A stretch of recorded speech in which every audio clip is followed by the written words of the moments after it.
Ito ang Bombo Radio Philippines. Fully digitalized. Numero 1 sa balita, komentaryo, drama at serbisyo publiko.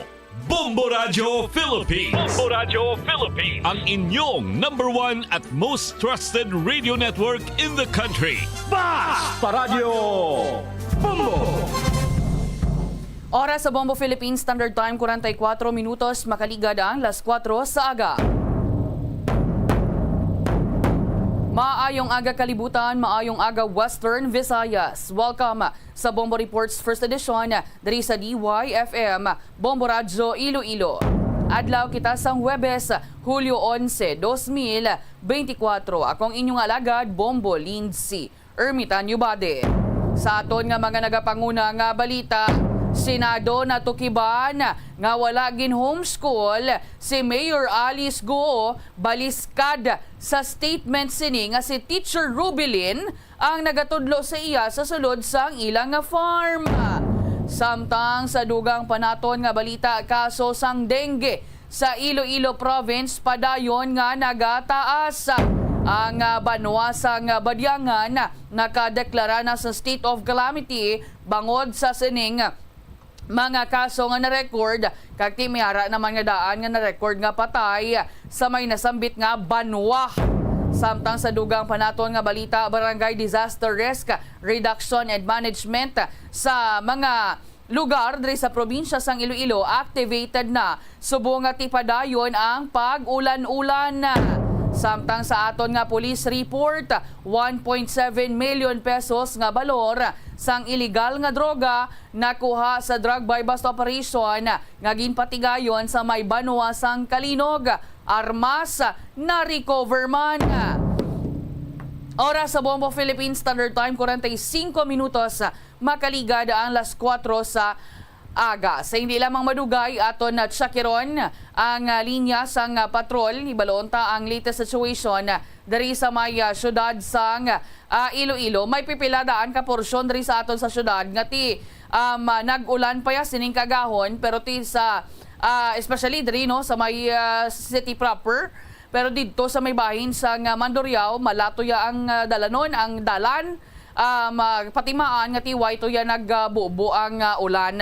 Dari sa may city proper do medyo or mabasa gigani ang dalan, ti patimaan nga nag-ulan-ulan kay nang kagahon. Pero antes ta tsakeron ang linya ni Bombo Pauline Piliora, direkta sa patrol. Istoryahan tanay ang ining natigayon kahapon nga adlaw nga padayon nga hearing may kaang tanani kay Mayor Alice Go kung ano giyang iya nga identity ang iya nga pagkatawo ti di balasang damlaglang sa nagliligad man nga mga Senate hearing nga ginapatigayon. Ginpahayag dari no kag ti damo gani sa mga memes nga nagwa man online, madamo sa mga nag-ilog-ilog kay tinghambal sang kadamaan, especially sa mga netizens. Homeschooling yarn kay ti siyempre ang pahayag dari ni Bamban Tarlac Mayor Alice Go nga gin-homeschool sa ni Teacher Rubilin kung sa diin bangod gati way siya kuno nagagwa-gwa sa ilang nga farm, ara lang siya sa sulod sang ilang nga farm. Kagati si Teacher Rubilin kuno nagatudlo sa iya, nagakadto lang dara kuno si Teacher Rubilin sa ilang nga farm, kag dra siya nga gina patuon sang kuno dra nga mga lessons. Pero nagwa iya sa investigation sang Senado sunod rin kay Senator Sherwin Gatchalian nga wala galiyagin homeschool ni Teacher Rubilin si Mayor Alice Go kay bangod nga nakitaan nga nag-eskwela gali ni siya sa isa ka buluthuan sa Quezon City from 2000 to 2003. So grade 1 to grade 3. Based sa school records nga tinakuha ni Senator Sherwin Gatchalian nga si Go Waping amo man ni si Mayor Alice Go nga ti amo ni siyang ginatudlo nga ti isa man lang katawo si Mayor Alice Go kag si Go Waping isa lang man kuno katawo kag ti nakitaan nga si Guwa Ping may ara siya sang record sa Grace Christian High School over 2 decades na. So eskwela siya, same eskwelahan ni Senator Sherwin Gatchalian. Kaya tidra man gali nag-eskwela si Guwa Ping nga ti ginapatihan nga ti amo man si Mayor Alice Go. So for grades 1 to 3 from year 2000 to 2003, buot silingon wala kuno siya gin homeschool ni Teacher Rubilin. Nag-eskwela gid siya sa Bulothuan. Kagti sa pagkadumdum ni Senator Sherwin Gatchalian, wala iya sang farm sa ilang nga eskwelahan. Puro ya kuno building. Di kay siyempre ang hambadaan ni Mayor Alice Go sa farm siya kuno gaya. Sa farm lang siya kuno mo naga-eskwela kay ti mo na gani si Teacher Rubilin nagakadto lang niya sa ilang nga farm para nga tudluan si Mayor Alice Go. Subot sa lingon, wala gid man sa mga naga-exister kag out of imagination lang gid abi ni Mayor Alice Go nga may Teacher Rubilin. Grabe pa ni nga pangitaay sang mga tao ni kay Teacher Rubilin kay ti very curious gid ang publiko kung sino ginibala si Teacher Rubilin nga ini. Gali ya basi nga ti tuod gid man nga imahinasyon lang gid man tuod ni Mayor Alice Go ni si Teacher Rubilin. Kay bangod gati ang ginaaligar birth certificate sunod dari kay Senator Sherwin Gatchalian from China na include ini siya sa enrollment documents ni Mayor Alice Go or ni Guwa Ping. Ang ining certificate naga-indicate dari ang iloy ni Mayor Alice Go nga si Wen Yilin. Samtang ang iya naman amay naka-indicate man tong pangalan nga si John Zonggu. Pero di bala matandaan tama nagliligad to sang gaatubang siya sa Senate si Mayor Alice Go. Liwat-liwat yaman nga ginasiling ating iyaya tuod nga nanay. Ang tuod ya nga iloy isa ya ka Pinay, isa ka Filipina nga amo si Amelia Lial. Nga wala gani siya nakakadto sa formal school. Gina-homeschool lang siya ni Teacher Rubilin sa sulod sang ilang farm. Kahapon, sa hearing, waay man to abi si Mayor Alice Go para nga ti explain ipaathag ya abi no ang iyaya nga kaugalingon, inabangod nga ti suno sa iya sa health issues. Ang rason nga ti gin reject man sa mga senador sa amo nga hearing nga kung sa diin naghimo sila sang tikang nga i-cite in contempt si Mayor Alice Go. Kagti madamo na sa mga palamangkutanon kagti nagalingin naman gani guro ulo sang publiko bangod sa sining mga statement nga tinaga-contradict man sa investigation, way nagasanto sa investigasyon sang Senado. Ang iya nga birth certificate na narehistro lang sang 17 years old siya. Nga gulpiada nga ti nagtestify siya sa Senate pero ti why siya sang may madumduman sa iya nga mga nagliligad or sa iya nga past abi. Kaya siyempre lunsay ang bal, hindi ko po alam, hindi ko na po maalala. Pero sa bahin sa Philippine Statistics Authority, ang ining birth ni Mayor Alice Go, wala sang anuman nga supporting documents except for the negative certification.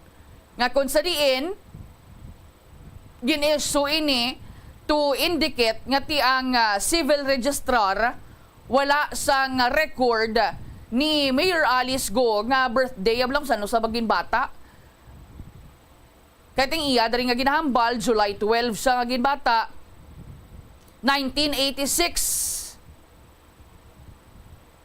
So bangod sini si Senator Risa Hontiveros, who has been leading the investigation sa sining mga alleged involvement ni Mayor Alice Go sa mga illegal nga Philippine offshore gaming operation sa Bamban, nagresulta syempre sa palamangkutanon kung sa diin bala ini siya nag-elementary. O galing sa liwat, gin-homeschool gani kuno siya, nga kung sa diin ginawa, panindugan niya gid, nga wala gid saya kaagi nga nakakadto sa eskwelahan. So, dire-diretso, padayon, ina ko nga homeschooling niya sa sulod sang ilang nga farm, suno sa iya, si Teacher Rubilin ang isa sa nagatudlo sa iya, pero tingila nga mga empleyado no nagatudlo man sa iya, pero hindi man formal bala. Kagtikon lang taon naton kung homeschooling abi as stated sa Department of Education. Una ina siya nga na-introduce 1997, kagti siyempre designed ina siya bilang response sa kinahanglanon sa mga learners nga ti hindi bala maka-attend sa formal school bangod sa mga rason. So, kung 1997, si Mayor Alice Go, mga 10 na siya or 11 years old. O galing kay ti ulihigin pahayag man ni Mayor Alice Go nga ti do hindi man kuno hindi man formal nga ti pagtuon kay ti bisan sinulang lang man kuno nagabulig sa iya nga pagtuon sa sulod sang ilaya nga farm. O galing kay ti hindi na madepensahan pa no ni Mayor Alice Go ang iya nga kaugalingon, may kantanan sa sining mga ginpakita sang Senado, based man niya sa ilaya nga investigation, kay ti bangod waay man siya nakatambong sa Senate hearing kahapon nga adlaw, kay bangod kuno sa health issues, may do mental health issues suno sa iya, pero tingang baga ni diri ni Senator Nancy Binay dapat nga ti wala iya ginahimo ni nga rason ang mental health, kay seryoso ini nga butang suno sa iya kagti gapati dari ang senadora nga lunsay kabutigan lang kag rason-rason lang ni Mayor Alice Go ang ining pagpahayag nga hindi siya katambong bangod sa mental health issue. Oras sa Bombo Philippines Standard Time 56 minutos makaligad ang 4 sa aga. Itsak taanay ang linya ni Bombo Pauline Piliora sa sitwasyon dari sa may syudad sang Iloilo. Bombo Pauline, good morning. Maayad-ayad nga aga Bombo Lindsay kag maayad-ayad man nga aga sa aton nga mga kabombo nga nagatutok sa aton nga mga online platform sa YouTube channel, sa Facebook kag sa mga mobile app kag sa mga kabombo naton nga nagatutok abi sa ilang mga panimalay nga gina-partner na gid ang sila pagpangapi ang pagpamati sa Bombo Radyo, Bombo Lindsay. Live kita diri subong sa distrito sa Mandurriao kung diin particularmente diri sa Diversion Road kung diin man nato share naton nga do medyo basa ang dala na Bombo Lindsay no, kaya do tungang gabi abi kagabi Bombo Lindsay kag tubtob sa kaagahon do ka-experience kita sang paglapta-lapta nga ulan, particularmente dira sa distrito sa La Paz, dira dampi sa Mayharo kag diri sa distrito sa Mandurriao, Bombo Lindsay. Kag may mga pipila naman naton ka mga kapumuluyo diri sa syudad sa Iloilo nga ato na notisyaran man ang naga-ehersisyo no, kag iban may nagabulo bisikleta abi Bombo Lindsay, kay iban nagakinakuha malang nila nga kahigoyonan para makaulo exercise kay abi Bombo Lindsay. Kung hapon abi Bombo Lindsay manotice naton nga nagabubo ang ulan, nangalapta-lapta abi nga mga pulupangilat pagpalo nag-uob, amo na nga sa aton man pagpulo pamangkot nga amo malang ning kahigoyonan nila nga mag-ulo-unat abi Bombo Lindsay.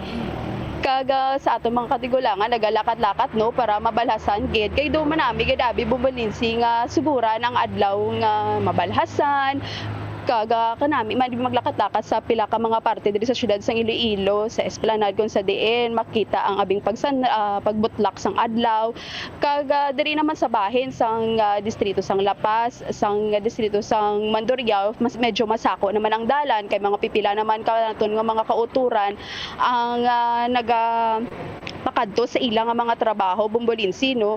Kaga may notice man naton ang mga street sweeper naton nga aga pa nagbugtaw para magpaninlo sa aton mga dalanon kaga sa syudad sang Iloilo, Bombolinsi.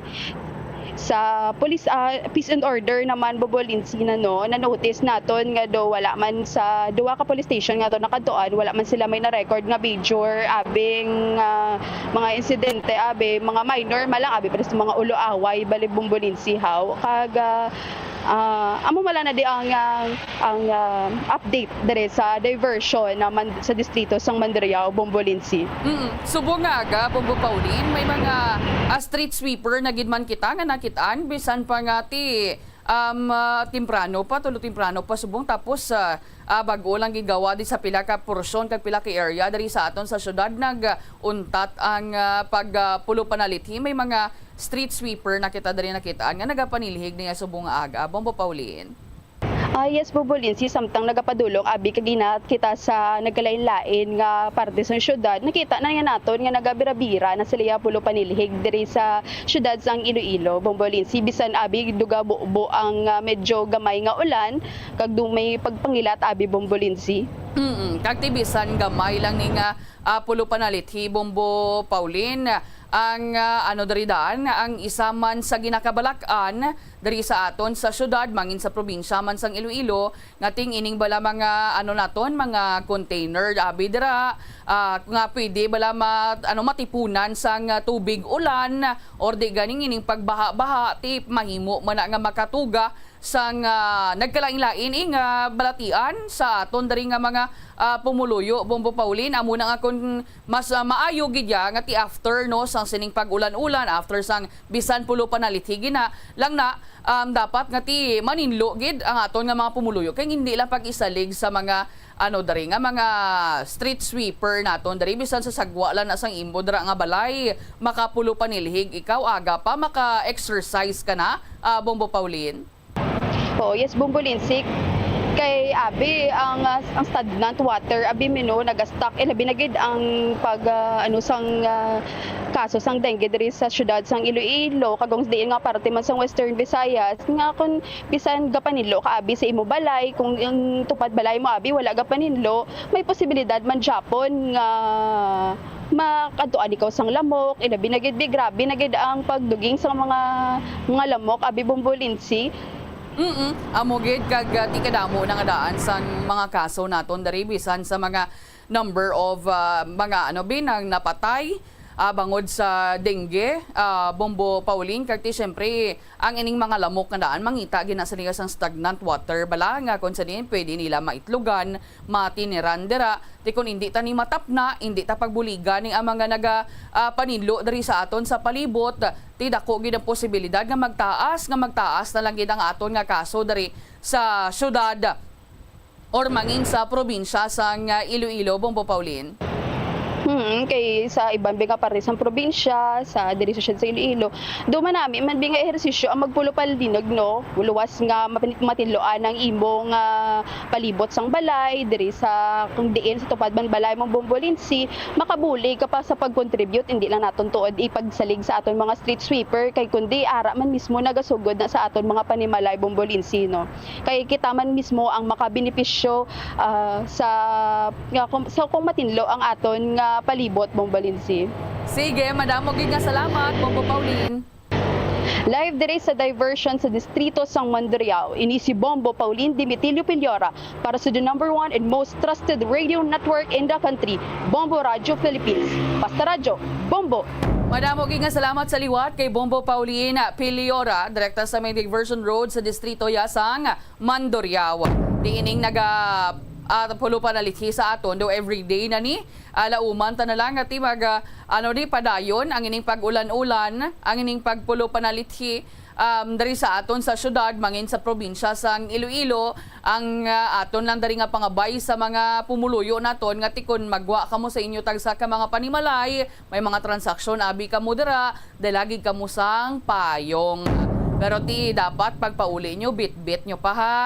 Oras sa Bombo Philippines Standard Time, 3 minutos makaligad alas 5 sa aga. Iban pa nga mga balita aton balikan pagkatapos lang sa mga pahanumdom. The Farmers Bazaar, your traditional public market with the touch of Plazuela Dos, ang isa ka lugar nga gintukod sa tion kag sa kasagsagan sa COVID-19 pandemic nga may tinutuyo nga maghatag sa imo sang safe marketing experience. Subong nga ang COVID-19 hindi na gid man dako nga pamahog kag nagapakadto na kita sa next normal. Rest assured nga ang Farmers Bazaar will further evolve agud nga magpadayon sa paghatag sa inyo sing satisfying marketing experience. The Farmers Bazaar sa lower level, tara na pahamtang ang fish, poultry kag meat section para naman sa inyo mga kinahanglanon nga prutas, utan kag iban pa, magbisita sa upper level pinaagi sa paggamit sa hagdanan o kon sa pagkadto direkta sa parking lot. The Farmers Bazaar, your traditional public market with the touch of Plazuela Dos. Plazuela de Iloilo Billboard of Activities for July 7 to 13, 2024. The Crayons Band is set to unleash their great selection of pop songs sa 2 ka oras kag 30 minutos nga musical blitz sa concert at the plaza. Mangininyo sa Hulyo 13, Sabado, umpisa alas 6 sa gabi. Sa tion sa musical show, napulo ka mga matahom nga Plazuela de Iloilo Special Edition mugs kag madamo pa nga iban ang igaparapol sa mga suki sa Plazuela de Iloilo. Sa Hulyo 14, Domingo, ginaagdang tanan nga mangin kabahin sang Eucharistic celebration nga pagkahiwaton sa Latolda sa mga adlaw alas 11 sang aga. Sa tion sang misa, pangayoon naton sa Ginoo nga hatagan niya kita sang kabakod nga malampuwasan ang mga challenges sang ginapaabot nga weather abnormality nga amo ang La Nina. Plazuela de Iloilo, we remain to be one with you in a common hope for a better community and a progressive country in 2024. Hindi ako Kada 39 segundo, may isa ka tawo nga nagakabiktima bangod sa paggamit sang computer. 8 ka milyon sa kada tuig ang ginaatake sang hacker. Likawan ang mangin isa sa biktima, mangin mahinalungon sa mga ginapanghatag nga impormasyon, protektahan ang kaugalingon, paggamit sang internet pasangkaron. Ini nga pahanumdom ang ginadulong sa imo sang the #1 and most trusted radio network in the country, Bombo Radio Philippines. Basta Radio! Bombo! Paano bala magpain sang basura sa panimalay? Magpreparar sang separado nga suludlan para sa wet kag dry kitchen waste. Magpreparar sang duha ka mga suludlan para sa dry waste sa bilog nga balay, isa sa plastic kag isa sa papel. Ibutang sa isa ka suludlan ang mga bagay nga pwede pa magamit liwat ukon mabaligya kag ihaboy naman sa gwa sang puluyan pakadto sa basurahan ang mga wet wastes. Makakinot kag makakwarta ka na, makabulig ka patipig kag sa katinlo sang imo palibot. Nagaproblema ka man wala sa pagtuon kung suspendido ang face-to-face classes bukod sang tuman ka init nga tiyempo? Paano ka bala epektibo nga makatuon? Bisan wala ikaw sa eskwelahan. Kinahanglan gid nga hibaluon mo kung saan ikaw pinakaproduktibo kung magtuon. Inibangod iban sa mga estudyante, mas epektibo ang pagtuon kung sa gabi, samtang ang iba naman ang mas produktibo kung adlaw. Hindi pagpilita ang imo kaugalingon nga magtuon kung feeling mo nagapalangluya ang imo brain power. Pili agid ang tion nga alerto ikaw para sigurado nga maproseso sang imo utok kag hindi makalimtan ang imo ginabasa, ginasulat o kun ginapamatian. Ini nga pahanumdom ang ginadulong sa imo sang the #1 and most trusted radio network in the country, Bombo Radio Philippines. Basta Radio! Bombo! Sa pagbugtaw mo sa aga, cold baladayon nga tubig ang imo ginainom? Ay, dali lang, wait a minute. para sa ininit. Suno kay Dr. Deborah Weatherspoon, isa ka advanced practice nurse, mas maayo nga mag-inom sang alabaab nga tubig sa aga. Paathag ni Weatherspoon, iniya nagabulig sa lawas nga magpagwa sang toxins kag naga-improve sang imo blood circulation. Sa mga babayi, ang pag-inom sang alabaab nga tubig ay nagabulig man kung ikaw nagasuprer sang period cramps. Ang pertussis ang isa ka makalalaton kag makamamatay nga balatian ilabi na sa mga lapsag, nagalaptang bakterya pinaagi sa paginhawa, pag-ubo kag pagpangatsi sang tawo nga may pertussis o kun whooping cough. Ang mga sintomas ini ang nagaumpisa sa sipon, ubo kag hilanat kag nagalala ang ubo sa sulod sang isa tubtob duha ka semana. Gani kung nagabatyag ikaw, imo bata o kun himata sa nasambit nga mga sintomas, gilayon nga magpakonsulta sa doktor. Siguraduhon man nga mabakunahan ang inyo nga mga chikiting. Ang Iloilo ang pinakauna nga syudad sa luwas sang Manila nga nakaangkon sang direct shipping lines padulong sa iban nga mga pungsod. Halin sang 1855, nagaserbe na ang Port of Iloilo nga alagyan sang mga international shipping lines nga halin kag padulong sa Australia, Hong Kong, China, Singapore, Europe kag Amerika. September 29, 1855, sang ginbuksan ni Queen Isabella II sang Spain ang Port of Iloilo para sa international market. Mas nangin mahapos pagid ang trade sa tunga sang Iloilo kag Europe, ilabi na sa United Kingdom sang nabuksan ang Suez Canal sadtong 1869. Ang Ilonggo nga si Eugenio Eugene Torre amo ang una nga Filipino nga nakaangkon sang titulo nga chess grandmaster matapos siya ang nagdaog sang silver medal sa ginhiwat nga 21st Chess Olympiad sa Nice, France sang 1974. Sang 1976 sa isa ka chess tournament sa Manila, naghimo pagid sang maragtas si Torre bilang una nga nakaluto sa sadtuanay world champion nga si Anatoly Karpov sang Russia. Si Torre ang nangin malapit man nga abyan sang American chess grandmaster nga si Bobby Fischer. Natawo si Torre sa Iloilo City sadtong November 4, 1951. Halos hindi na maisip ang mga medalya nga nahakot ni Torre para sa Pilipinas halin sa magkatuhay nga mga chess tournaments nga iya nadagaan sa magkatuhay nga bahin sang kalibutan. Sang 2021 nalakip si Torre sa World Chess Hall of Fame. Wala sang adlaw nga ginapili ang mga aksidente. Gani ari ang mga tips nga dapat tandaan sa tion nga nagamaneho. Una, regular nga i-check ang kondisyon sa salakyan, lakip diri ang tire pressure, bastante nga oil kag brake fluid, kag ang side mirror ang dapat nga yara sa insakto nga anggulo. Siguraduhon nga hugot pa ang mga breakers kag matinlo ang air filter. Ikaduha, mag-seatbelt apisar malapit lang ang kaduan. Ikatatlo, mag-signal sa tion nga nagaliko. I-on ang signal light kung ikaw ang yara sa ginabanta 300 katapaka halin sa imo likuan. Ini nga pahanumdom ang ginadulong sa imo sang the number one and most trusted radio network in the country, Bombo Radio Philippines. Basta Radio! Bombo! Hindi man malain ang mag-loan, ilabi na kun major ang imo balaklon. Kaangay abis ang balay o kun salakyan nga kinahanglanon mo gid. Apang panugyan bala sa mga eksperto, kun dako gid ang imo baklon, ang cash gihapon ang best, safest kag cheapest nga option. Kun cash ang imo gamiton, malikawan mo ang interest kag sampaw-sampaw nga utang nga masami naga-require pa sang binulan o kun tinuig antes mo mabayaran. Apang paminsara nga kung ikaw may sinuptan sa bangko, mahimo pa ini makatipon sang interest nga mahimo mo bukad. Para sa Bombo Philippine Standard Time, 11 minutos makaligad ang alas 5 sa aga.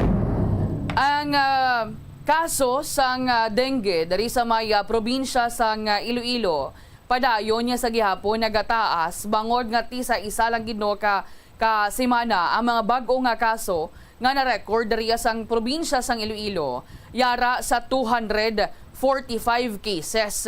Pero kung lantawo naton sa pangkabugusan, ang kaso sang dengue sa probinsya, yara na nagalabot sa 1,703 ka mga kaso. Kung sa diin, ang na-record nga patay, may ara na sang 5. So ang ining 5 ka mga napatay bangod sa dengue, na-record ini sa Banwa sang Lambunaw, may 1, sa Banwa sang Badyangan, 2, kag sa Banwa sang Miagaw, 2. Kung basehan naton ang data from January 1 to July 6, 2024, kag ipaanggid ta ni sa same period sang 2023, Ang na-record naton sa nagligad nga tuig nga mga kaso sang dengue yara lang sa 829 cases.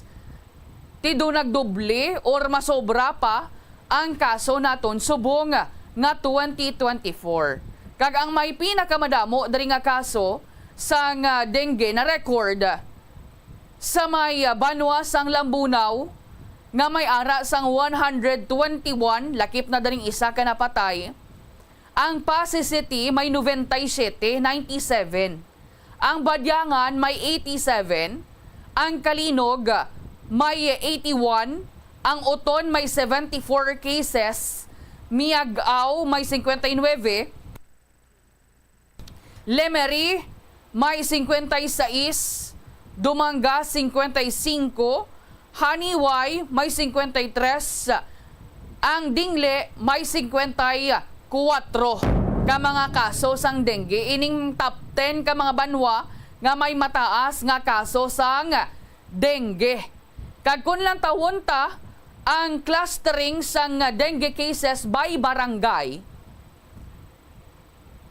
Ang sa may banwa sang Ahoy may ara sang 4 ka barangay nga may clustering sang kaso. Ang banwa sang poblasyon or ang barangay Poblasyon, Barangay Progreso, Barangay San Antonio, Barangay or tatlo lang gali, Poblasyon, Progreso, San Antonio sa banwa sang Ahoy. Banwa sang Anilaw, ang Barangay Mostro, banwa sang Badyangan, ang Udyongan, Barangay Astorga, Barangay Kabayugan, Barangay Iniligan, ang banwa sang Banate, Barangay Magdalo, sa banwa sang Barotac Nuevo, ang Barangay Tabukan, Barangay Talisay, Vista Alegre, kag sa Barangay Viejo or Barangay Barotac Viejo, sa may Barangay Vista Alegre, kag Barangay Poblasyon. Sa banwa sang Bingawan, sa Barangay Poblasyon man. Sa banwa sang Kabatuan, Barangay Tabukan, Talanghawan, Zone 11 Poblasyon, Haminay, kag Simsiman. Ay ang Haminay kag ang Simsiman, banwa sang Kalinog, ina siya. So duha sa banwa sang Kalinog. Sa syudad sang Pasi, 3 ka barangay. Barangay Agdahon, Barangay Imbang Grande, Barangay Manit. Sa banwa sang Concepcion, 1 sa Barangay Bakawan Sur. Sa banwa sang Dingle, 5 sa Barangay Poblasyon, Barangay San Jose, Tanghawan, Tabugon, kag Tinokwan. Sa banwa sang Dumangas, 2 Barangay Calao, Barangay Pagdugi. Sa banwa sang Haniway, 2 man sa Barangay Hibulo, kag Barangay Madong.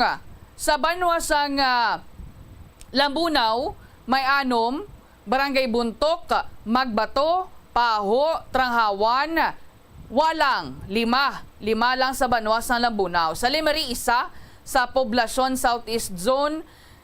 Sa Leon, sa may Barangay Buga. Sa Maasin, sa Barangay Amirang. Sa Uton, Tagbaksor. Sa Pavia, Hibawaan. Sa Pototan, sa may Rumbang. Sa San Dionisio, sa Nicolas. Kag Siempre Viva. Kag sa Tigbawan, Durungan. So amo ni ang kun banwa ang basihan ta 23 gid ka mga banwa ang may ara sang clustering of cases. Ti ang pahayag diri sang Provincial Health Office with Dr. Rodney Labis sang aton siya napakigangutan si Dr. Rodney Labis ni ang Chief sang Health Service Delivery Division sang Iloilo Provincial Health Office. So actually may mga tikang nga ginaobra ang bahin sang Provincial Health Office. Kapila naman magpatigayon sang nang Limpyo Iloilo kag ti pagid nga mga tikang o galing kay padayon sa gyapon nga nagasaka ang kaso sang dengue dari sa probinsya sang Iloilo. Ang liwat-liwat dari nga ti ginakampanya sa Provincial Health Office ang 4S strategy gid kag ting pinakamayor kag importante gid diri katama amo ang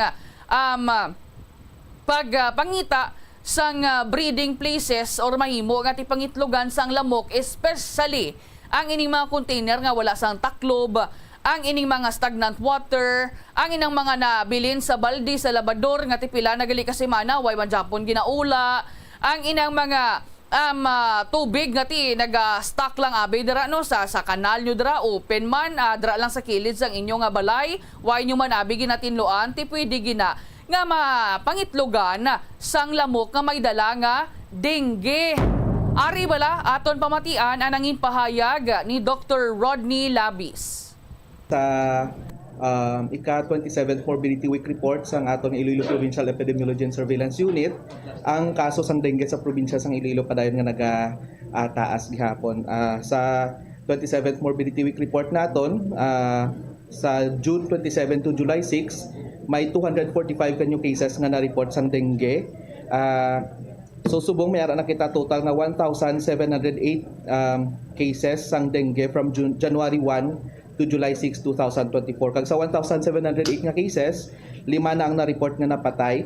Isa from Lambunaw, 2 from Badjangan, and 2 from Miagao. So kung ikumpara naton sa the same period of 2023, ang aton nga kaso subok is 106% higher when compared to the same period of 2023.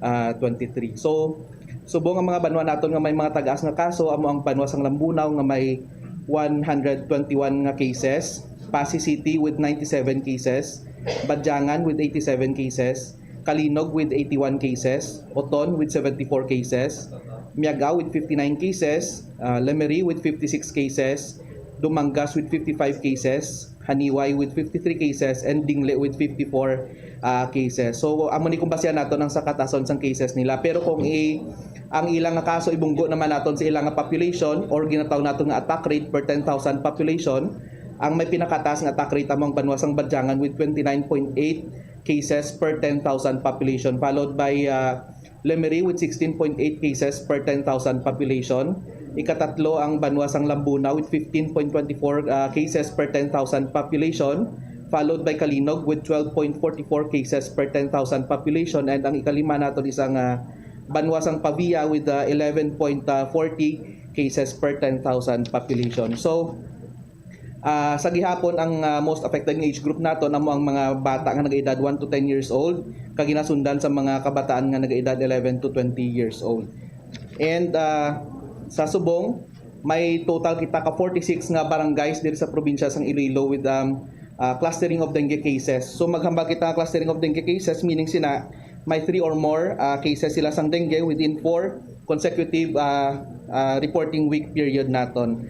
So 46 barangays or kung igrupo naman naton sa banwa, 23 ka banwa naton na may clustering sang dengue cases. So amo ning mga banwa sang Ahoy, Anilaw, Badjangan, Banate, Barotac Nuevo, Barotac Viejo, Bingawan, Cabatuan, Kalinog, Pasig City, Concepcion, Dingle, Dumangas, Haniway, Lambunaw, Lemery, Leon, Maasin, Oton, Pavia, Pototan, San Dionisio, kag Tigbawan.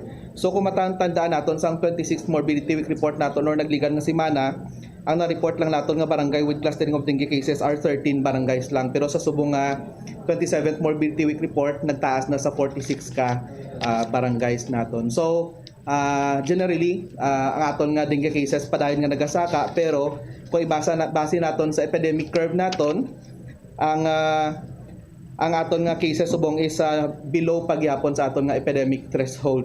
So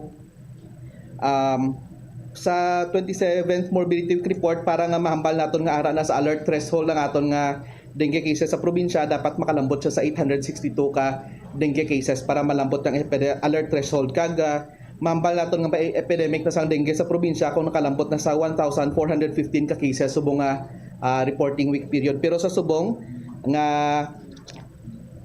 report 27th Morbidity Week reporting period, ang mga bata nga nagka-onset sang dengue sa amo nga reporting period is dira pa lang sa 138. So meaning below pa lang kita gyapon sa alert sa epidemic threshold naton. So kung makita naton dire, amo nang blue, amo nang cases naton subong. Kung makita naton ang new cases naton compared sa gagwa sa amon nga summary nga new cases versus sa ginapresenta dire sa aton nga epidemic threshold is nagalain tungod nga ang dire ang ginapresenta niya dire is kung saan o nag-start ang sintomas ang pasyente nga may dengue. So kung makita nato ang report diri is 138 versus ang presenta sa summary namon nga 245. Ang 245 nga ang report lang sa amo na nga reporting week, pero ang nagkasintomas ang dengue sa amo nga reporting week is amo ni 138. Ang iban to posible nga na late reporting lang, nagka-symptom sila sang dengue sang 25th 26th morbidity week, pero na-report lang sila sa amo nga reporting period. So kung makita nato na amo ning alert threshold kag amo ning epidemic threshold. So amo ning ginabantayan naton nga kung makalambot na diya aton nga cases sa alert threshold ginakulban kita na kay laban-laban mahulog na kita sa epidemic, pero so far di lang kita gyapon sa provincial level na, pero sa municipal level madamo na kita sang banwa nga nakalambot na sa epidemic threshold, especially ang banwa sang Badyangan nga naka-declare na sang state of calamity related sa dengue. Doc, with this data, na-mention mo nga ang Badyangan so far sa mga Manila. Anong kapreparado ang ating mga hospital, especially sa Haniway, kitilapit ng Badyangan? May data kita sa hospital. So, ang hospitals naton is in place naman nila nga system sa pag-manage ng dengue patients. However, aside sa dengue cases, mayroon pa sila ng mga patients na na-occupy sa hospital beds nila. So, kung lang taon naton is manubo lang ang ginoccupy sang dengue patient subong hospital bed sa hospitals naton at 100 out of the 959 hospital beds naton. Pero kung lang taon naton generally, ang hospitals naton is nagasubra na sa 100% ng ilang bed occupancy rate at 118%. So amo na nga gina-strengthen naton ang aton nga systems man sa rural health units naton, kay hindi tanan naton nga dengue cases kinanglan i-admit sa hospital. Base sa aton nga mga experts, national kag international data, 80% sang dengue cases naton actually manageable sa RHUs naton or sa outpatient kag clinic, kag hindi kinanglan admiton sa hospital. That is why capacitated naton RHU sa pag-diagnose kapag manage ang dengue patients sa RHU nga level. However, ang community naton, once nga feeling nila may dengue ilang pasyente, diretso sila gyapon sa hospital tungod nga nakulban sila. So part sa amon nga messaging sa RHUs naton is that i-improve ang awareness sa inyong komunidad nga if in case nga may nagasintomas ang dengue or ginadudahan nga naga-dengue, ang una nila kapalapitan gid is ang aton nga rural health units, kay dira nila identify if makaya i-manage RHU ang patient or kinanglan i-refer sa hospital para nga ma-decongest naton ang aton nga hospital.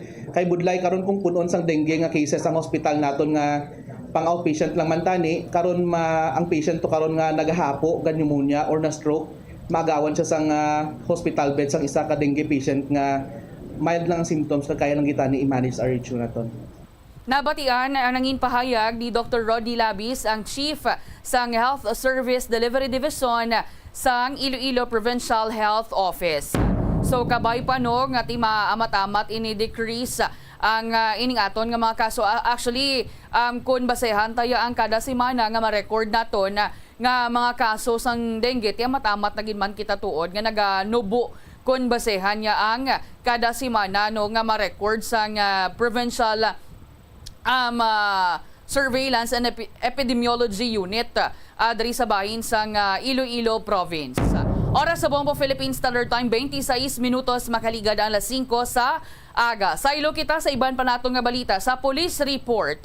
Bangod nga ti kahapon natigayon nga madakpan ang ining ginakabig nga high value individual sa banwa sang Kalinog. Ang ining lalaki nga ini 45 years old, sunod darino sa kay Police Major Miles Dieron sang hepe sang Kalinog Municipal Police Station sa aton siya nga napakigangutan. Ang ining subject sang operasyon amo si alias Joms. Lalaki, 45 anyos ang edad, kasado, pamilyado, may kabataan, kag residente sa barangay Tabukan, Kalinog, Iloilo, kag ti ginakabig ini siya nga high value individual. Bangod nga ti nagpatigayon sang operasyon ang Station Drug Enforcement Team sa Kalinog Municipal Police Station. Kahapon mga aga, alas 11 sang aga natigayon nga ti madakpan, matigayon nga ti nabaklan ang ining si alias Joms sa may barangay Carvasana, Kalinog, Iloilo, kung sa diin tinatigayon diri siya nga dakop ang ining subject kag tinakumpiskar na diri ang masobra 250 grams sang ginaaligar illegal nga droga. Ti ang standard drug price ya sani yara sa 1.7 million pesos. Magluwas sina nakuhaan pagid siya sang armas. Ang 45 caliber pistol ti may ano pa ni, may mga bala pa ni ang ining armas nga nakuha sa iya. Kag ti ang iya dirigali transaksyon niya wholesale ginigali. Kung sa diin ting ining ginputos nga ano nila ang wrapper ka ice candy, ang plastic wrapper sang ice candy amo na yung ginagamit niya sa sining butang sa sining illegal nga droga. Kag hindi lang man diri sa probinsya gina supplyan niya sa droga, mangin gani diri sa may syudad sa Iloilo kay tila inlain kuno mo. Yari bala aton pamatian ang nangin pahayag ni Police Major Miles Giron sa aton siya napakigangutan. Dito ma'am sa Barangay Calabasan na mga 10:50 siguro sa aga ma'am, nagkanda kita dito sa bypass operation against ni sa kaya alias Pani Fardo ma'am sa Barangay Tabukan, Galinagwan ma'am. So dito ma'am, yes ma'am. Sige sir, go ahead lang sir. Kaya dito ma'am nakatransaksyon ng ato niya po sa buyer, kaya nakabakal sa 5 grams ma'am nga shabu, nagabili ma'am sa 30,000. Pero kuan mo naman ginamatamat na naman natag kay kulang amang kwarta. Kamo ta nagsugot naman siya sa 28,000 lang batunon niya. So Mga pila ni sir, ang monitoring nyo sa iya sir, pila ka bulan? Dugay man ma'am, kay last year pa lang monitoring namon siya ma'am. So subong lagi siya nga nadugayan sir how ante siya nga nadakpan. Kaya ang iya bala mga kuan nga contact ang ginatagaan niya. Inang mga suod digid bala mamukan. Kaga kapanguliag ka lang kami siya nga makabakal. Hasta nga din nakakontak kami sa mga ibang datot nga tropa pam sa province. Kaya wala nakapatigayon nga kabakal kami siya. Okay. Pero ano gini siya sir, ano gining iya nga ano sir, ang traksyonan ya bala ang modus ya sa pagbaligya sang droga. Ang yan si ma'am nga magpagbaligya ma'am taga Blagko ba ma'am kumbaga wholesaler sa ma'am wala sa baligya sa tingi-tingi. Kaya ang transaksyon niya hindi man gidirigid sa banwa sang Kalinog, hindi sa iba ni mga banwa kaya sa city ang ginarakan transaksyon niya. Pero nakatuad ni siya sir kung sa diin niya ni ginakuha or source ng illegal na droga? Wala siya mag-inistorya pero according sa mga informant namon, ng mga grupo yaman, dito siya nagtransaksyon sa sulod sang jail ma'am. Dito ang transaksyon tapos gina-pick up lang kung din siya ginapakanto. Mga pila ni kabugosan sir ka nga mga nga ano na recover nyo nga sa shabu sa pagkatigaw. Nakuha naman mga 8 ma'am ka plastic ma'am. Isang ice candy or ice wrapper ba ma'am. Nga estimated naman mga alas sa mga 250 grams ma'am. Okay. So, ang valor yan ay 1.7 million gid sir. Oo ma'am, more or less pa no kay sa aton mga prevailing price 6,800 ma'am. Nagabalor sa ma'am sang 1.7 million ang siyabong nakuha na po ma'am. Okay. Ano ni trabaho yes sir? Nga daw ano ni saya wholesaler gali na saya sang droga?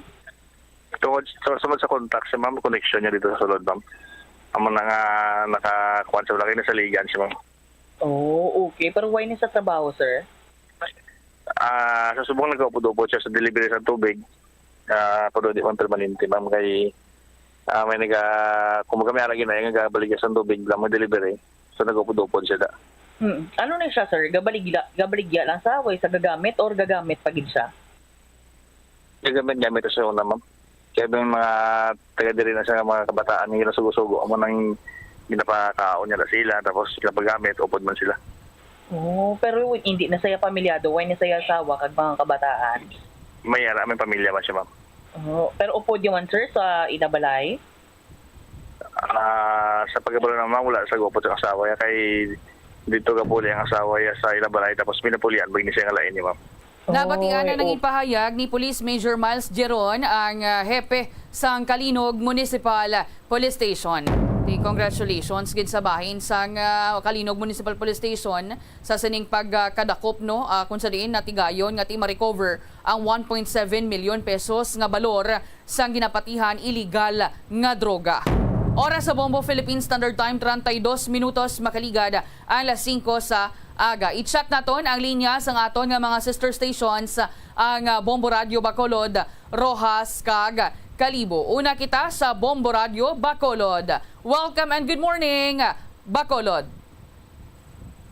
Good morning, Bombo Lindsay, Bombo Radio Western Visayas, diri sa syudad sa Bacolod, kag probinsya sang Negros Occidental. Sa mga nagapanguna namon diring mga balita, target diri sang Bacolod City Government nga makapanagtag sang libre nga school supplies sa mga estudyante sa mga pampublikong eskwelahan sa una o na ikaduha nga semana sang bulan sang Agosto. Sunod diri kay Councilor Al Victor Espino, ang chairperson sang Committee on Education sa Sangguniang Panglungsod, nasuguran na ining procurement process matapos nga ma-certify sang City Budget Officer kung sa dayon magamit ang Special Education Fund. Ang Department of Education suno sa konsehal amo ang nagahimo sang purchase request, samtang ang iyang obligasyon amo lamang ang pagpangita sang pondo. Samtang kahapon nasiplatan diri sa naglain-lain nga bahin sa syudad sa Bacolod ining mga karikature nga nagalaragway kay former Bacolod City Mayor Evilio Bing Leonardia. Ining mga karikature, Bombo Lindsay, Bombo Radio Western Visayas, puti lamang ang background sini, dayon na dumiara lamlas ang drawing nga buhok, no, madamol nga buhok, kilay, kag bigote, pero ti maathag nga laragway gid sang anay alkalde. Wala pa man matumod kung ano ang patimaan sining nasambit nga mga posters apang isa diri sa mga ginalantaw nga si former Mayor Bing Leonardia posible nga magapapili bilang alkalde sa nagahilapit nga 2025 midterms elections. Pero bangod nga kahapon Hulyo 10 kadlawan man sang anay alkalde, so ginalantaw man nga ini ang mahimo nga paganduraw lamang sa iya nga kaadlawan. Samtang nagapadayon pa diri sa karon ining investigasyon sa natabo nga fish kill sa may Ilog, Hilabangan River, sa may Barangay 2, sa may Banwasang Ilog, probinsya sang Negros Occidental. Nga nagluntad ining fish kill sa Banwa, Bombo Lindsay, Bombo Radio Western Visayas sa Hunyo 19 kung sa diin naging kakibot sa mga residente nga nakita na lamang nga nagautaw-utaw o kung nagalutaw no ining mga patay nga mga isda kagaliwat ining natabo sang Hulyo 1. Sunod diri sa pinuno sang Bureau of Fisheries and Aquatic Resources sa probinsya sa Negros Occidental, si Marian Jill Saho, nahimo nga nagkuha sang water sample ining si punong barangay ni Canor Lopez sang Barangay 2, pero naglapas na ini sa 6 ka oras nga dapat mapasa gilayon sa laboratory. Liwat silang magapatigayon sining water sampling kaga backtracking kaupod ang Department of Environment and Natural Resources sa nagluntad nga fish kill. Samtang patay diri ang 37 anyos nga construction worker matapos ang ginuthang sang riding in tandem suspects sa may purok Masagana, Barangay Takuling, syudad sa Bacolod kahapon ang Bombo Lindsay, Bombo Radio Western Visayas. Sunod diri sa investigasyon sa mga kapulisan nagagom sang igo sang pagpangluthang sa dughan ining biktima nga gintunaan sang iyang kamatayon kag sa karon hindi pa matumod kung anong kalibre sang armas luthang ang gingamit. Karon nagapadayon pang investigasyon sa mga otoridad na tuhoy sa identity sa mga suspetsado kag sang motibo sa nasambit nga krimen. Amoy na so far, Bombo Lindsay, Bombo Radio Western Visayas, ang mga reports nga natipon namon diri sa syudad sa Bacolod kag probinsya sang Negros Occidental. Balik sa imo, Bombo Lindsay. Madamo gid nga salamat, Bombo Jairi, Bombo Radio Bacolod. Sa ilo kita sa Bombo Radio Kalibo. Welcome and good morning, Kalibo. Welcome ka gamayong agaman, Bombo Radio Western Visayas, Bacolod, Rojas, Iloilo, Bombo Iloilo, no? Sabon yung mga balita man din sa Bilog probinsya sa Aklan. Ang amon diring komisyon ng eleksyon ng Comelec padayon sa Gapon ang pag-inganyo sabon yung mga kuturan na magparehistro no, sa ongoing voters registration sa subong panyempo. Amon yung pagpayag man sa amon diring municipal Comelec officer sang Banwa sang Kalibo kay Attorney Christian Itolid. Sunod sa iya, nagalabot na sa masubra 2,000 ang nagparehistro since day 1 nagigadto nga bulan sa Pebrero sang nagsugod ang ining voters registration ang ining voters registration kag ang ining register anywhere nagalabot naman sa 300 ang nagfile diri samon sa Banwasang Kalibo. Dugang niya nga pagpadumdum nga hindi na paghulaton, although madugay-dugay pang ining deadline bago magatakop ining voters registration, pero ang iya nga pagpadumdum nga hindi na paghulaton ang last hour kag last minute kay balaan naman namon dire no kung ano ang sitwasyon every time nga nagadaguso ang madabo nga tawo no, sa mga municipal government offices kung sa diin last hour kag ulihin na nga o mga minutos o nabilin bago magatakop ang ini nga voters registration. Samtang excited na ang mga basketball fanatics no diri samon sa Banwasang Kalibo sa kagbilog nga probinsya sa Aklan natuhoy sa nakatalana nga pag-abot kag pagbisita diri samon sa Banwasang Kalibo sining 8 times NBA player 8 times All-Star NBA player, NBA veteran nga si Dwight Howard. Bomboradio Western Visayas magabisita diri sa Banwasang Kalibo kag mag-aabot sa adlaw nga Sabado karon nga July 13 no ang ining NBA legend nga si Dwight Howard. So may ara nga gapatigayon nga meet and greet sa Andagaw Covered Court ang ining NBA player kag laban-laban magapakita man siya sa iya nga mga basketball moves no sa iya nga mga fans diri sa Banwasang Kalibo. So amo ini ang first time nga may ara nga kilala nga NBA legend o NBA veteran players nga magabisita diri sa amon sa Banwasang Kalibo. Di na materialize man ini sa pagtinguha ni Mayor Jory Socro nga maimbitahan ng ining kilala kag sikat nga manughampang sa NBA nga si Dwight Howard. Although subong nga panyempo why na siya gahampang sa NBA, I think import siya subong sa isa ka basketball team sa Taiwan, pero balaan naman nato na ang kalidad sang ining basketball legend nga si Dwight Howard. Aside sa 8-time NBA All-Star, naging Defensive Player of the Year pa ini siya kag nakangkon siya sang isa ka kampeonato sa naghampang siya sa Lakers with LeBron James. No, mo na ang una kag isa niya kampeonato sa almost pila man niya katuig nga paghampang sa nagkasari-sari nga mga teams sa NBA, pero pinakadugay sa kwanjin sa Orlando Magic. Samtang ang isla namon diri sa Boracay nominado man sa ining Asia's leading luxury island destination sa ining World Travel Awards 2024. Kung lang tawod natin subong halos sulod sa nagkasari-sari nga mga kategorya sa nga pila ka mga ini nga mga kanbala ini nga mga nagahatag sa mga award pagkilala sa mga top tourist destination, top island destination ang isla sang Boracay. Ti hugot gid ini nga ginakalipay man sa amon diri nga Balay Municipal Tourism Office. Ini nga mga pagkilala sa Boracay makabuligid no sa pagdugang nga makainganyo sang madamo nga mga turista ka bakasyonista diri sa isla sang Boracay. Kuni so para mga balita manamon diri sa amon bilog nga probinsya sa Aklan, balik sa imo Iloilo. Manabong gid nga salamat Bombo Michael Bomboradio Kalibo sa ilo kita sa Bomboradio Rojas. Welcome and good morning Rojas. Welcome man kag mga gabombolin si Bomboradio Western Visayas kung probinsya na hindi kita maka-upod sa inyo sa aton sining online platform kay nag-fluctuate aton internet connection. Anyway, sa amon diri mga dalaguan man nga balita sa palibot sa amon sining probinsya. Padayon ni karon nga ginabulong man sa ospital ang isa ka persona matapos nga ginapayag ilutang niyo sa riding in tandem sa Banwa sa Dumalaga. Ang biktima ni ang gikilala kay alias Jonel, 48 anyos, kag residente sa Barangay Santa Cruz sa nasambit man nga Banwa.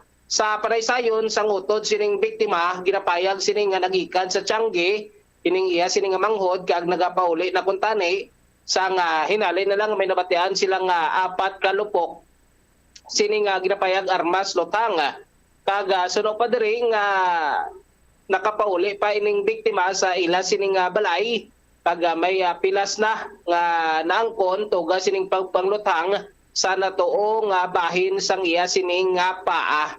Patasik man ini nga gindala sa ospital ang biktima kag gindapatan sa pagbulong man kag sa karon nga padayon pang investigasyon sa mga kapulisan may gangtanan sa nasambit man nga insidente. Sa dugang panahon diri nga balita diri man sa palibot sa amon sini nga probinsya nagdangop man diri sa Bombo Radio ang isa ka persona ago di panawagan sa iya sini anay live-in partner nga atubangon ang kaso nga iya igapasaka batok sa iya kag sa iya sini nga bag-o naman nga nubyo.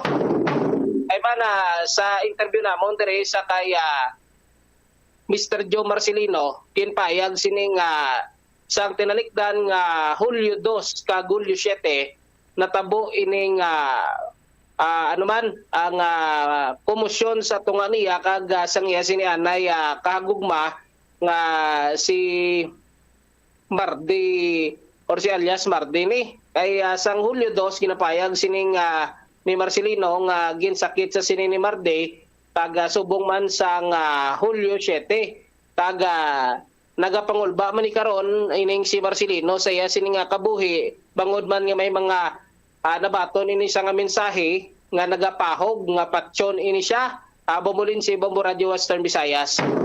Pero sa nasaya mag-file siya sang kaso kag sa karon refer pa lang ni sa barangay ang ila sining problema man pero hindi gini siya sunod ri magpasetol kag mag-file ini siya sang kaso batok sa iya sini anay ka hagugma kag subong man sa sining ginapayag lalaki ni sang iya sini anay live-in partner kag mo man ang nagapahog sa iya. Kag nagapanawagan man ini kung tani may araman sang laying nga maka protekta man sa mga kalalakinhan hindi lang sa mga kababainhan. Sa dugang panahon diri nga balita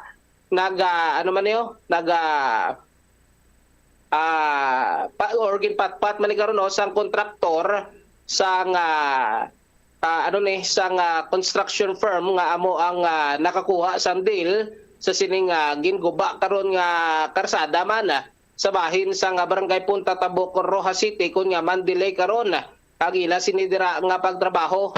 Sa interview namon diri kay Mr. Roy De Leon ang operations manager sang JGC Construction nga among contractor days nga nag-implementar sa proyekto ginapayag sini nga maluwas sa malain nga tiyempo karon bangod sa paginulan delay man ang ila pagsugod sa nasambit nga project sa natalana nga schedule. Gintuan ni De Leon nga nasuguran kung tani ang proyekto sang Marso 26 pag magatapos dapat sa Mayo 15 apang delay nakatama ang pag-implementar Manila kaysa nagligad man ning bulan sang ginaguba dira nila so bilang konsiderasyon sa inyo sang city government nga patapuson anay ang kapistahan kag madamo sa tuanay aktibidades gininyo Manila sa DPWH nga isaylo na lang ang schedule sa pagumpisa sang rehabilitasyon sang karsada sa bulan sang sang organ move din nila sang Mayo 15 kag dapat supposedly subong nga Mayo 15 ni or Hulyo 15 matapos na ni ang ila sining pagtrabaho dira kag dugang pasunod ring rason ay hindi nila madali-dali nga matapos kay man ginahulat pa nila ning mga telcos nga isaylo ang ila sining mga linya nga maigo sa sining construction man karon nga ginapatigayon. Nagapangayo man ni sila sang pasaylo karon sa mga motorista kag mga commuters nga apektado sining ila sining pag-construct sa dalan kag nagapasalig man nga sa tion nga magayo-ayo ang tiyempo padayono na ila dira parang magamit na ina sambit man nga karsada. Para mga balita namon diri sa palibot sa mamon sining probinsya balik sa imo Bombolense. Madamo gid nga salamat Bombo Zaldi, Bombo Radio Rojas sa amon dariya nga mga nagapanguna nga balita nagpaandam dari no si Iloilo City Mayor Jerry Tranias sa mga empleyado o kun opisyal sang Iloilo City Hall nga nagaserbe nga protektor sa mga illegal aliens diri sa syudad. Sunod diri sa iya, hindi niya pagkonsentihon ang ining mga empleyado o kun opisyal nga tima pamatud-an nga amo ang sa likod sang pagsulod sa mga illegal immigrants. Ilabi na ang mga undocumented nga mga Chinese nationals. Kay ti wala sang pulos ang ginahimo nga pagpanghugot kon mayara sang kurap nga sa Iloilo City Hall nga nagabaton sang kwarta agod nga makasulod ang ining mga undocumented nga Chinese nga nagahimo sang mga illegal nga aktibidad diri sa syudad. Kasunod man ini sa nagadamo nga illegal immigrants diri sa Iloilo City sa diin naga-star ang mga ini sa mga exclusive subdivision kag mayara pa sa mga luxury sports utility vehicles. Kati gimpahayag diri sa amon nga alkalde nga dapat hugtan man sa Bureau of Immigration ang pagsulod sa mga Chinese diri sa syudad. Samtang sa dugang panamon diri nga balita, Bombo Radio Western Visayas, waay pa diri sang pinal nga petsa kung saan magapungko ang ining bago nga direktor sang Iloilo City Police Office. Kati suno kay Mayor Tranias nga nag-courtesy call na sa iya si incoming Director Police Colonel Kim Ligada nga among magabulos kay outgoing Director Police Colonel Joe Resti Coronica. Nagpadulong ni sila sa opisina sa alkalde o podman si Police Regional Office 6 Director Police Brigadier General Jack Wangki. Kag tinagalaom siya nga matupungan o kung malapawan pagid ni Ligada anangin performance ni Colonel Coronica. Kag sa probinsya sang Iloilo padayon man darino ang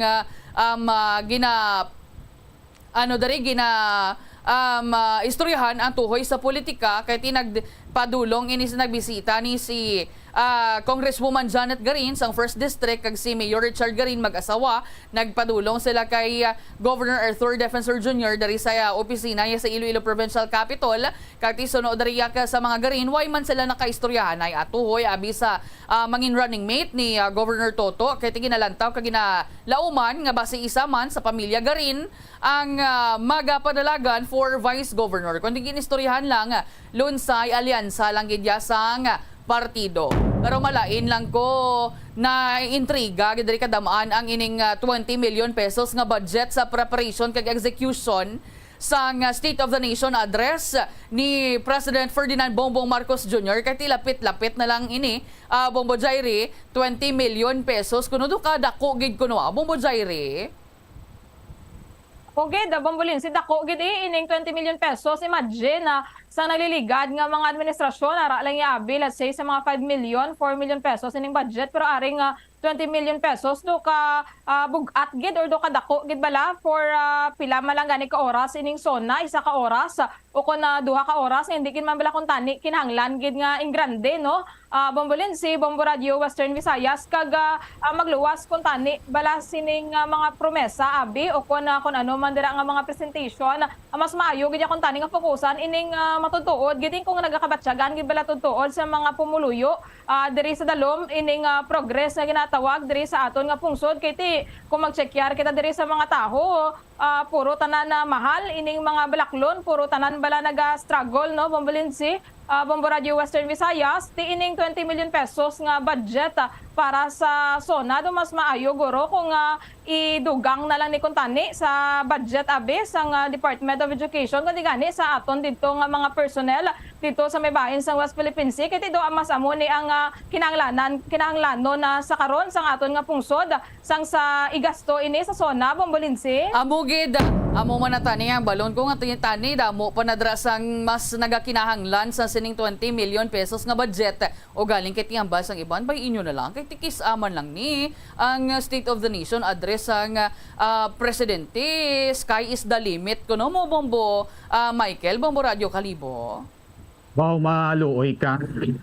Ati bisa na balonta nga once a year lang ini nga soda sa nga presidente pero dapat siyempre pininuhon sina sa nga mga naga-organize sina nga kwarta inasang tawo, kwarta inasang pumuluyo, ti anhon gid lang amo kadakong kwarta ipakaon sa mga kongresista kag sa mga senador kag sa mga social ton lang nga mga bisita nga magatambong to sa soda, Bombolense. Amugid, ati mapapasa na all na lang gid kita sa niti, dapat ani invited man kita no. Galing kiti syempre ang invited lang dari 2,000 ni kuno ka mga guests ang gin-invite for State of the Nation address ang presidente. Tikon ang ining 2 million or 20 million pesos nga ni ang cover. Yes, ni hindi man lang pagkaon mo. May ara pagid sa ating mga invitation to abi nila, expenses related sa meetings, abi sa tanan nga mga departamento, kag ahensya nga ti involved sa preparation sa State of the Nation address. Kati syempre ang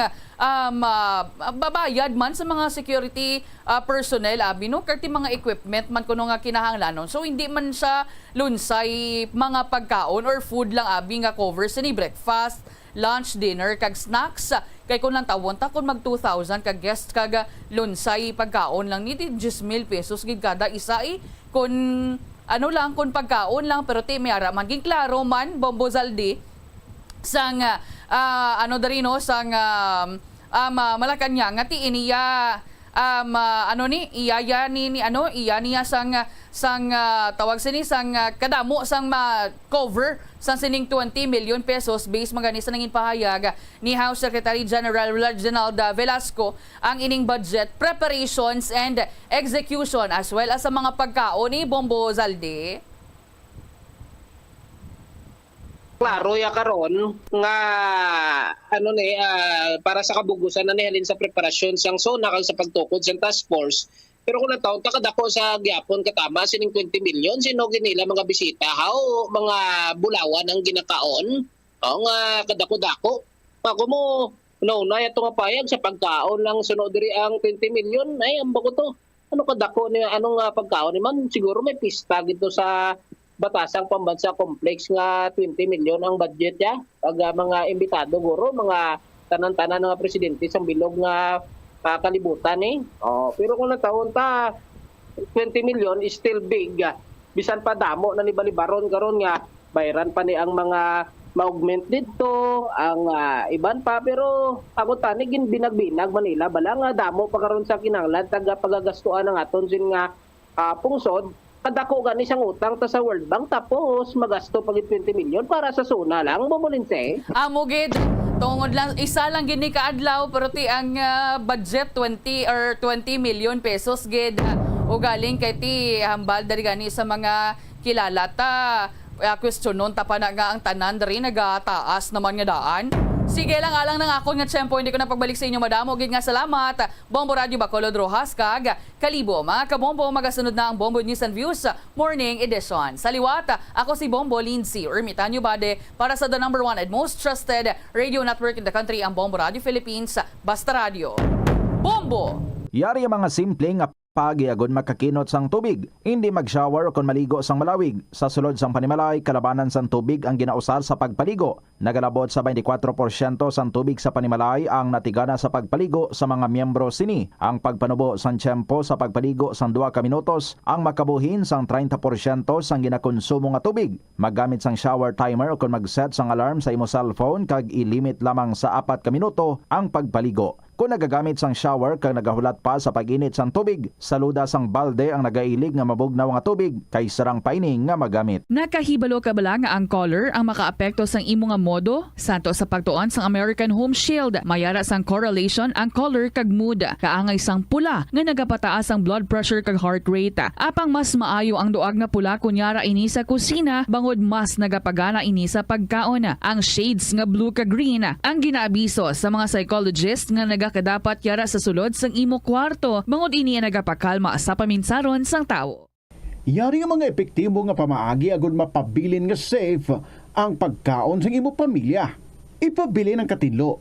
Maghugas sa mga kamot bago mag-uyat sang pagkaon kag masami nga himuon ini sa tiyon nga naghahanda ikaw sang pagkaon. Maghugas man sa mga kamot pagkatapos nga nagamit ikaw sang kasilyas. Hugasan kag tinluan sa maayo ang lamesa kag tanan nga mga kagamitan sa paghanda sang pagkaon. Siguraduhon man nga safe ang kusina kag pagkaon gikan sa mga insekto, mga peste kag iban pa nga mga sapat. Ini nga pahanumdom ang ginadulong sa imo sang the number 1 and most trusted radio network in the country, Bombo Radio Philippines. Basta Radio! Bombo! Ang tumandok sang Haro, Iloilo City nga si Melquiades Gamboa Ihereyos ang pinakauna nga Filipino nga nagtapos sang Doctor of Laws degree sa prestihiyoso nga Oxford University.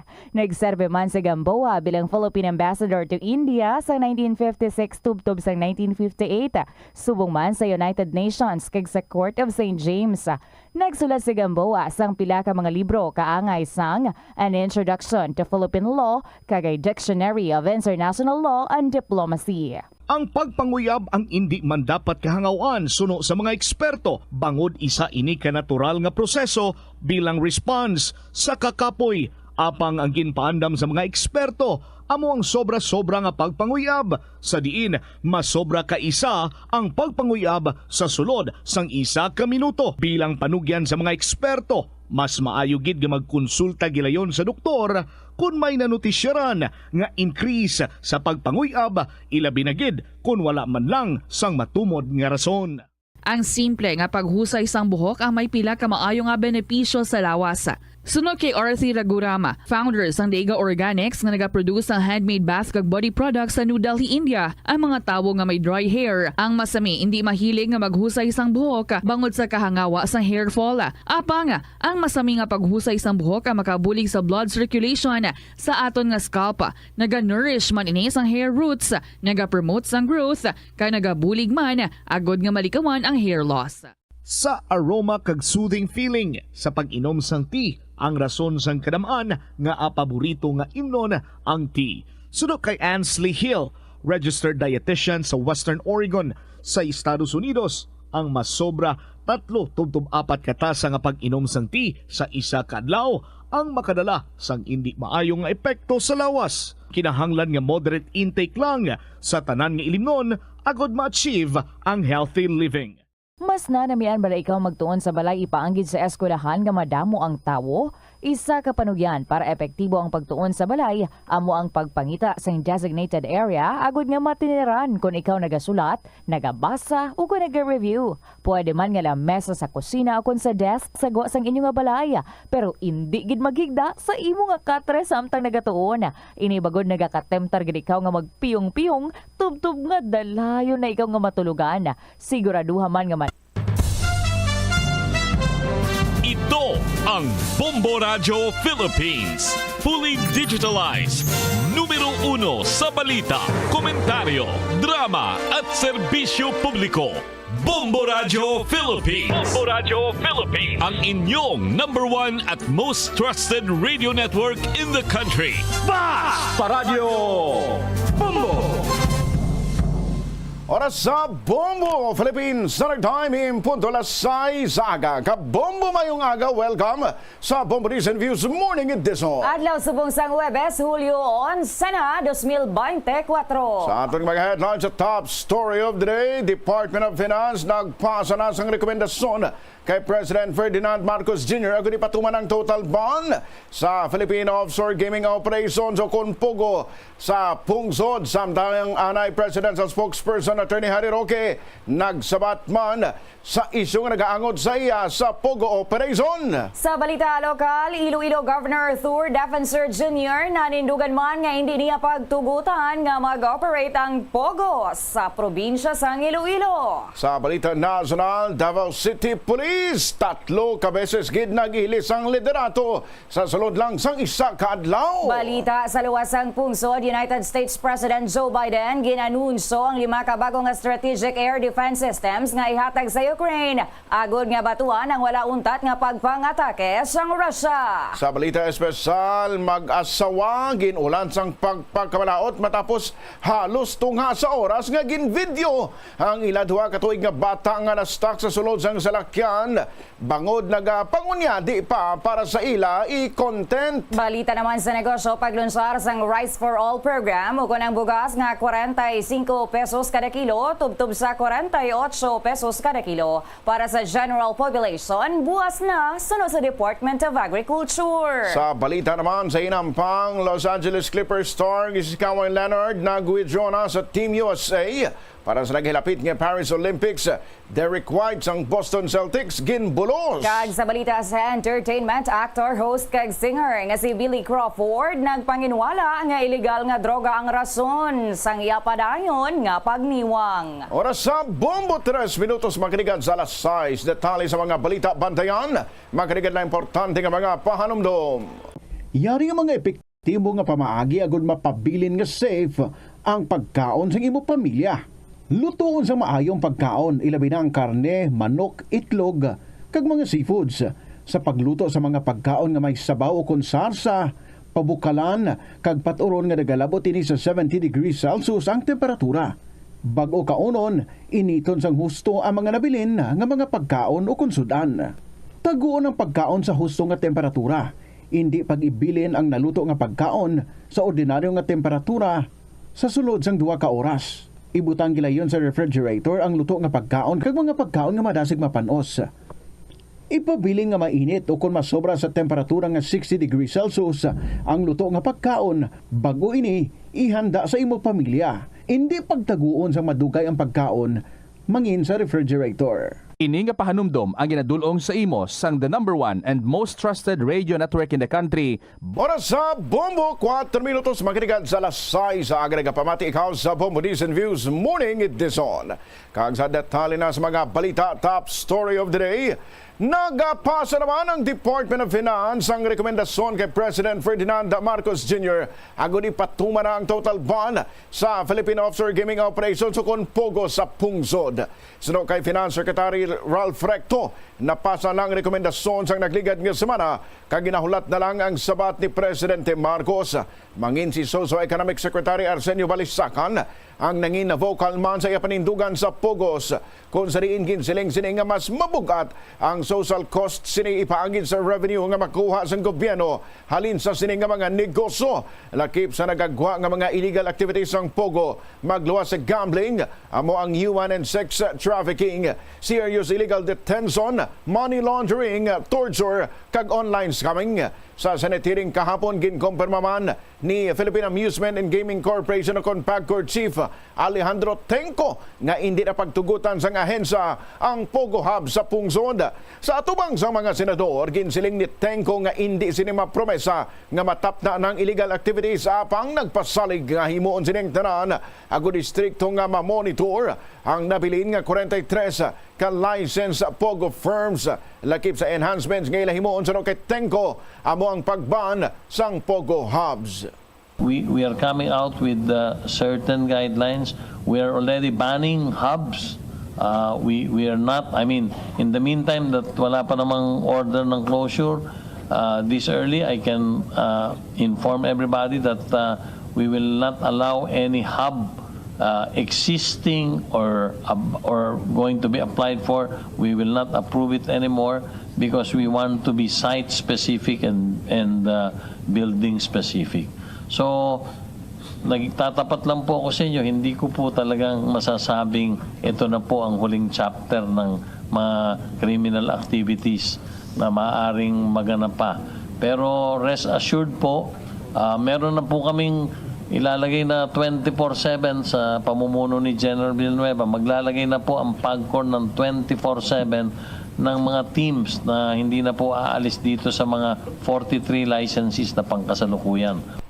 Nabariyan si PAGCOR Chief Alejandro Tenco. Sa piyagabahin, nagsabat naman sa Presidential Spokesperson Harry Roque sa ginbuyagyag ni Tenco sa Senado nga sa ang ex-cabinet secretary nga legal head sang Pogo Hub sa Pampanga nga 2 ka beses nga ginraid sang otoridad bangod sa human trafficking, torture kag scams.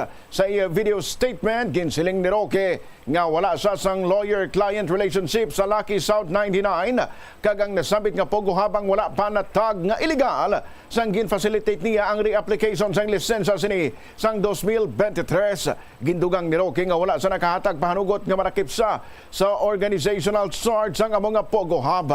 Wala naman nagkumpirma si Roque kung magatambong ini sa masunod nga hearing sang Senado. Agod depensahan ang iya kaugalingon. Pero malinaw po ha, nung panahon ng pagmi-meeting namin ng July 2023, hindi po illegal ang Lucky South. Kaya hindi po pwede na ako'y naglabi sa isang illegal na pogo. Pangalawa, pinabubulaan ko po, pinasisinungalingan ko yung naging konklusyon ni Senator Ontiveros na ako daw ay legal counsel ng Lucky South dahil sa isang organizational chart na isinumitis sa PAGCOR, ako'y nakasulat doon bilang isang legal counsel.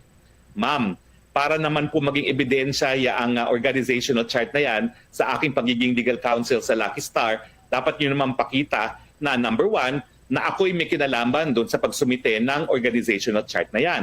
O di naman kaya, ako'y pumayag na ilagay ang pangalan ko dyan. Gaya ng sinabi ko po sa media, hindi ko po alam kung bakit nandyan ang pangalan ko. Dahil wala po akong kahit anong kinalaman sa pagsusumite ng mga dokumentong yan, dahil sa mulat-mula po, sinasabi ko naman, hindi ako ang abogado ng Lucky South pagdating sa kanyang mga lisensya. Nabalikan si Anay Presidential Spokesperson Attorney Harry Roque. 9 minutos makinig sa alas 6 aga.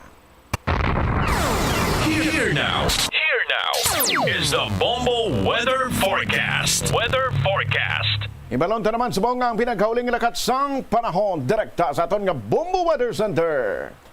Mayong aga mga kabombo, happy Thursday si Bombo. Ayan na Bombo G sa balita kita sa panahon ng Intertropical Convergence Zone o ITCC ang nag-aapekto sa Southern Luzon, Visayas kaga, amuman sa Mindanao. Ang Intertropical Convergence Zone amo ining pagsugatan ng isang hangin halin sa Northern Hemisphere kag Southern Hemisphere nga nagaresulta sa pag-ulan.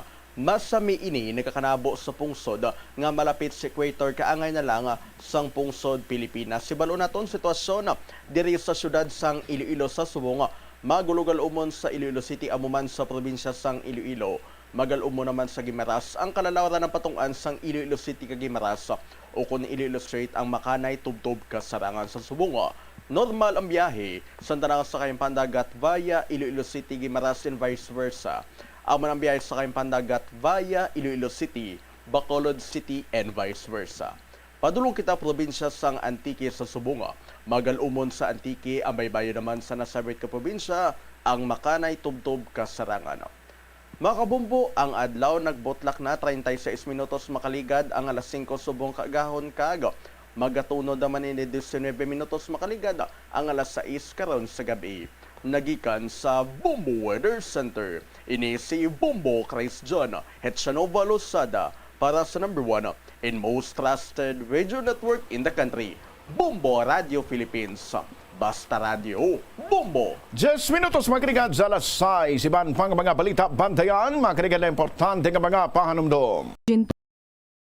Tore amo ang unang nga Filipino nga nakaangkon sang titulo nga chess grandmaster matapos siya ang nagdaog sang silver medal sa ginhiwat nga 21st Chess Olympiad sa Nice, France sang 1974.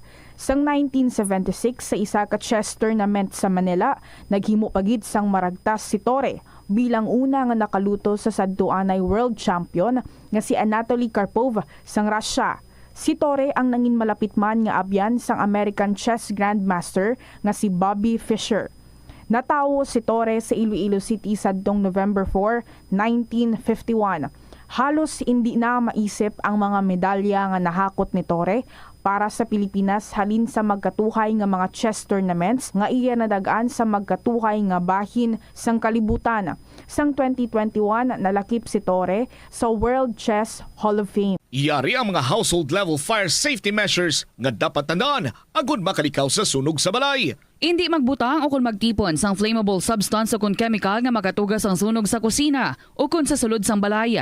Ipalayo man sa mga kabataan ang pospro kag lighters. Patya ang kalayo kag baga matapos ang pagluto sa kusina. Siguraduhon nga wala nagasungaw kag pirmi limpyuhan ang mga kerosene kag gas stoves. Tandaan, ang paglikaw sa sunog sa sulod sa balay, responsibilidad sang bilog nga pamilya. Paano bala mahibaloan ang isa ka impormasyon nga nagapatalang?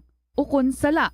Una, I-check gid ang source kung sa diin inihalin. Kung ang impormasyon halin sa reputable news outlet, makit-an ini sa ilang website.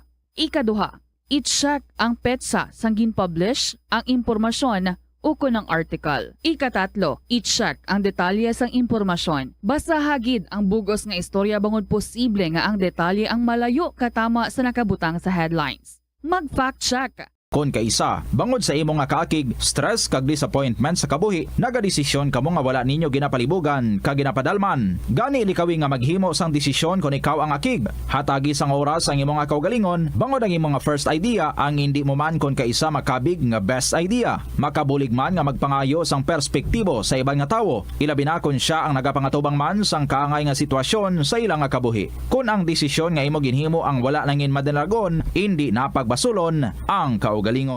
Ang pinakaunang international bank sa luwasang Manila ginbuksan sa Iloilo sadtong 1883. Iniamo ang Hong Kong and Shanghai Banking Corporation o kun HSBC. Tuig 1875 sang una nagbukas ang branch sa bangko sa Binondo, Manila kag April 2. Oras sa Bombo Philippines Standard Time, 13 minutos magkaligan sa alas 6 sa aga pamati ikaw sa Bombo News and Views Morning Edition.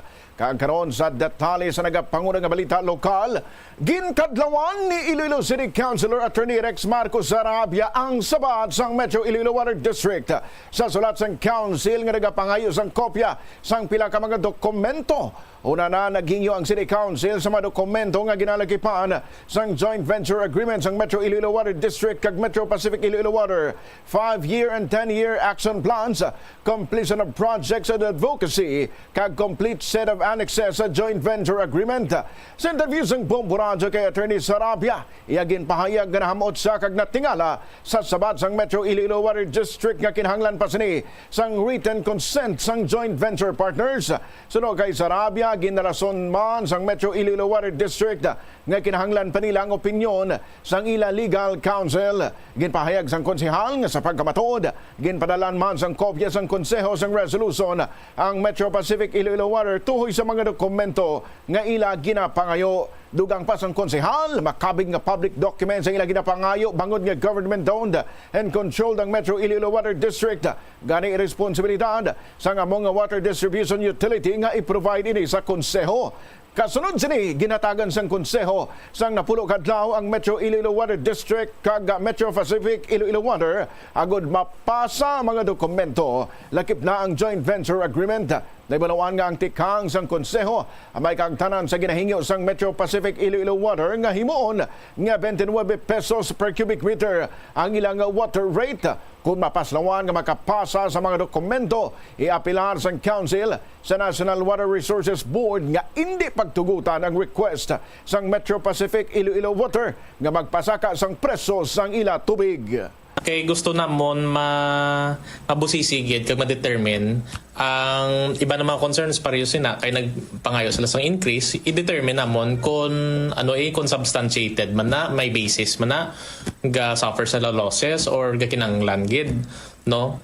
Ang do ka funny lang ang akong to na comment kay tinamot lang ko kay sa ilang letter nag-inform sila sang City Council na mangayo pa sila ma-request pa sila sang clearance or approval sa ilang joint venture nga partner which is Metro Pacific, no. Letter to sa MIWD. So namuot lang ko kay nga ang mapangayo kapasang sang clearance other party kay duwa man lang kamo gin-furnish kay inform nga ma-provide kamo sang ina nga documents. They were given the same request. Pareho man lang ang letter and both parties na inform sila during sang committee hearing sang investigation in aid of legislation. Both parties ara sila present. So do ka funny lang no nga malisin siya pasapyak. Nabalian ang pahayag ni Iloilo City Councilor Attorney Rex Sarabia. Just 6 minutos na nakaligad sa alas 6 subong aga sa iban pang balita lokal. Nanindugan sa Iloilo Governor Arthur Defensor Jr. nga hindi niya pagtugutan nga mag-operate ang Philippine Offshore Gaming Operators o kon POGO diri sa probinsya. Sa interview sa Bombo Radio kay Defensor, iagin pahayag nga magluwas nga illegal ini, wala man ini sang ihatag nga trabaho sa mga pumuluyo. Ginpatod man sang gobernador nga wala sang pugo sa probinsya kag wala man sang may nagtanyag sa iya para sa pagpatindog sang kaangay nga pasilidad. Suno kay defensor, kaupod niya ang kapulisan agud masiguro nga hindi makalusot ang kasubong nga ilegal nga aktibidad sa probinsya. Dugang niya, kontento na ini subong sa mga industriya nga nagabuhi sang ekonomiya, kaangay sang business process outsourcing companies bangod legal ini kag nagahatag sang madamo nga trabaho sa mga Ilonggo. Ang pogo nga ina, ari na di siya. And but I cannot remember kung itagaan na natin siyang fiscal incentives. Kaya ang paghatag mo sa isa ka limbawa, BPO, because it's like a BPO. Ngahatag kita fiscal incentives, we forgo with the taxes. Muna kung gatag ka tax halindi, kung di way ka tax, di anong ginansya natin? Employment. Kung timbangon mo, you will do away with the taxes. Basta employment, obra man kasi manwa. Ang disbentaas ang pugo, kaya ang obra hindi natin kasi manwa. Piti Chinese nationals. So wala sang employment generation. But the consideration then was that why employment? Pero may collateral business siya, real estate, restaurant, mo itong nagtubo ang mga restaurant catering to the Chinese nationals working in the pugo. Amuna sa una ang pagbalansi sina. That is why nga ari na diri. Kay may collateral business nga nag-develop kung may tindog nga mo sina. Pero kung ako sa aton lang diya, kung tax holiday and because of the issues that arose, we are contented with our BPOs here right now. Again nga, why siya nag-generate ng employment para sa aton.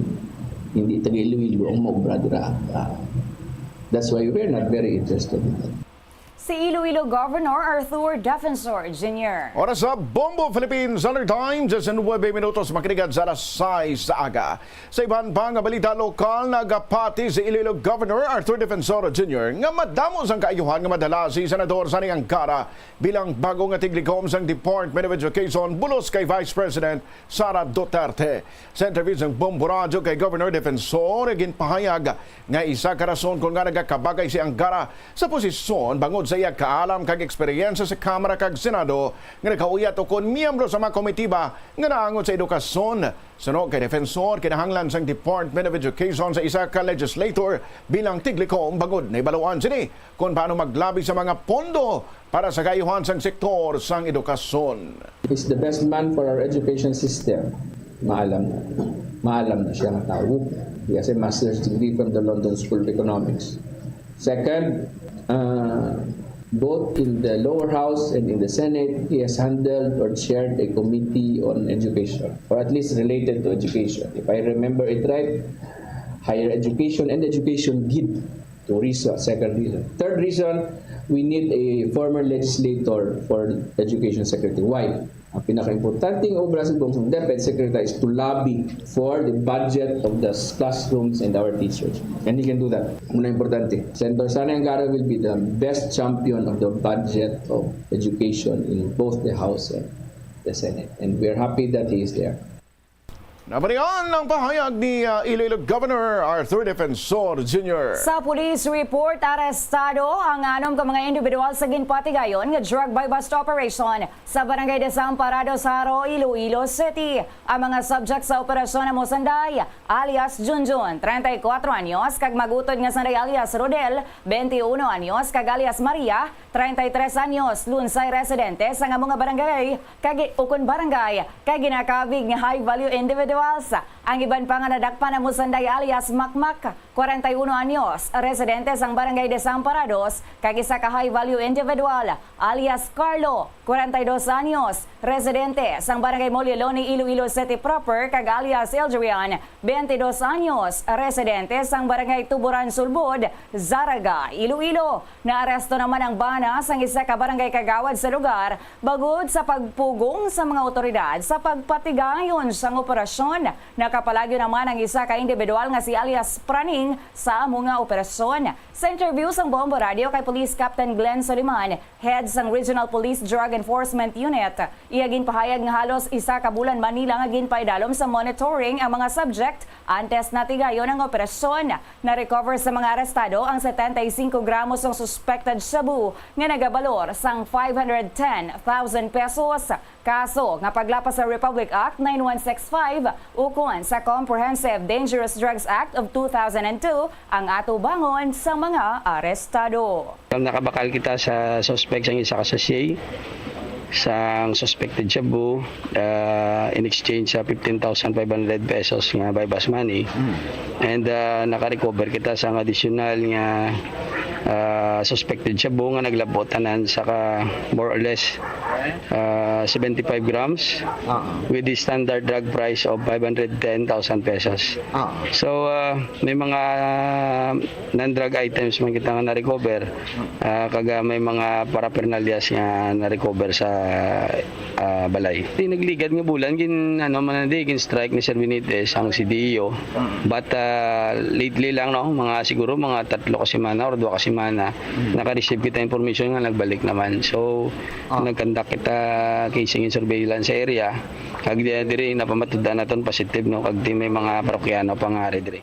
Si Police Captain Glenn Soliman. Oras sa Bombo Philippines Standard Time, 22 minutos makinig sa alas 6 sa aga. Sa iban pang mga balita, update kita sa Palarong Pambansa 2024 nga ginapanigayon sa Cebu. Nang ibabaw ang Western Visayas batok sa Region 1 sa unang adlaw sa elimination round sa football elementary level sa score nga 2-0. Ang players ng Region 6 ang inabugusan sa Barotac Nuevo football team. Ginpanigayan ang hampang sa Don Bosco Technical College kahapon sa hapon. Ang Region 6 mayara sang 17 ka players kag may 4 ka key players.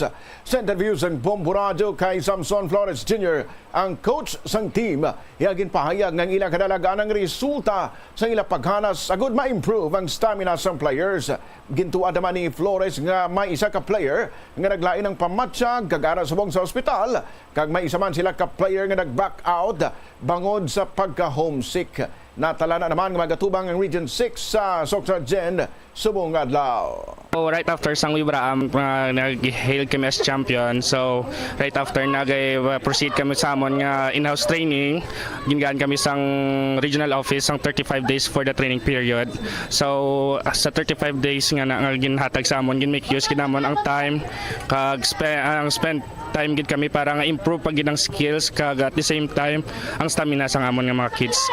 Very happy gini nga mga kids namon kay ang first game namon sa elimination round na clinch ginamon ang nakadaog gid kami for the score of 2-0.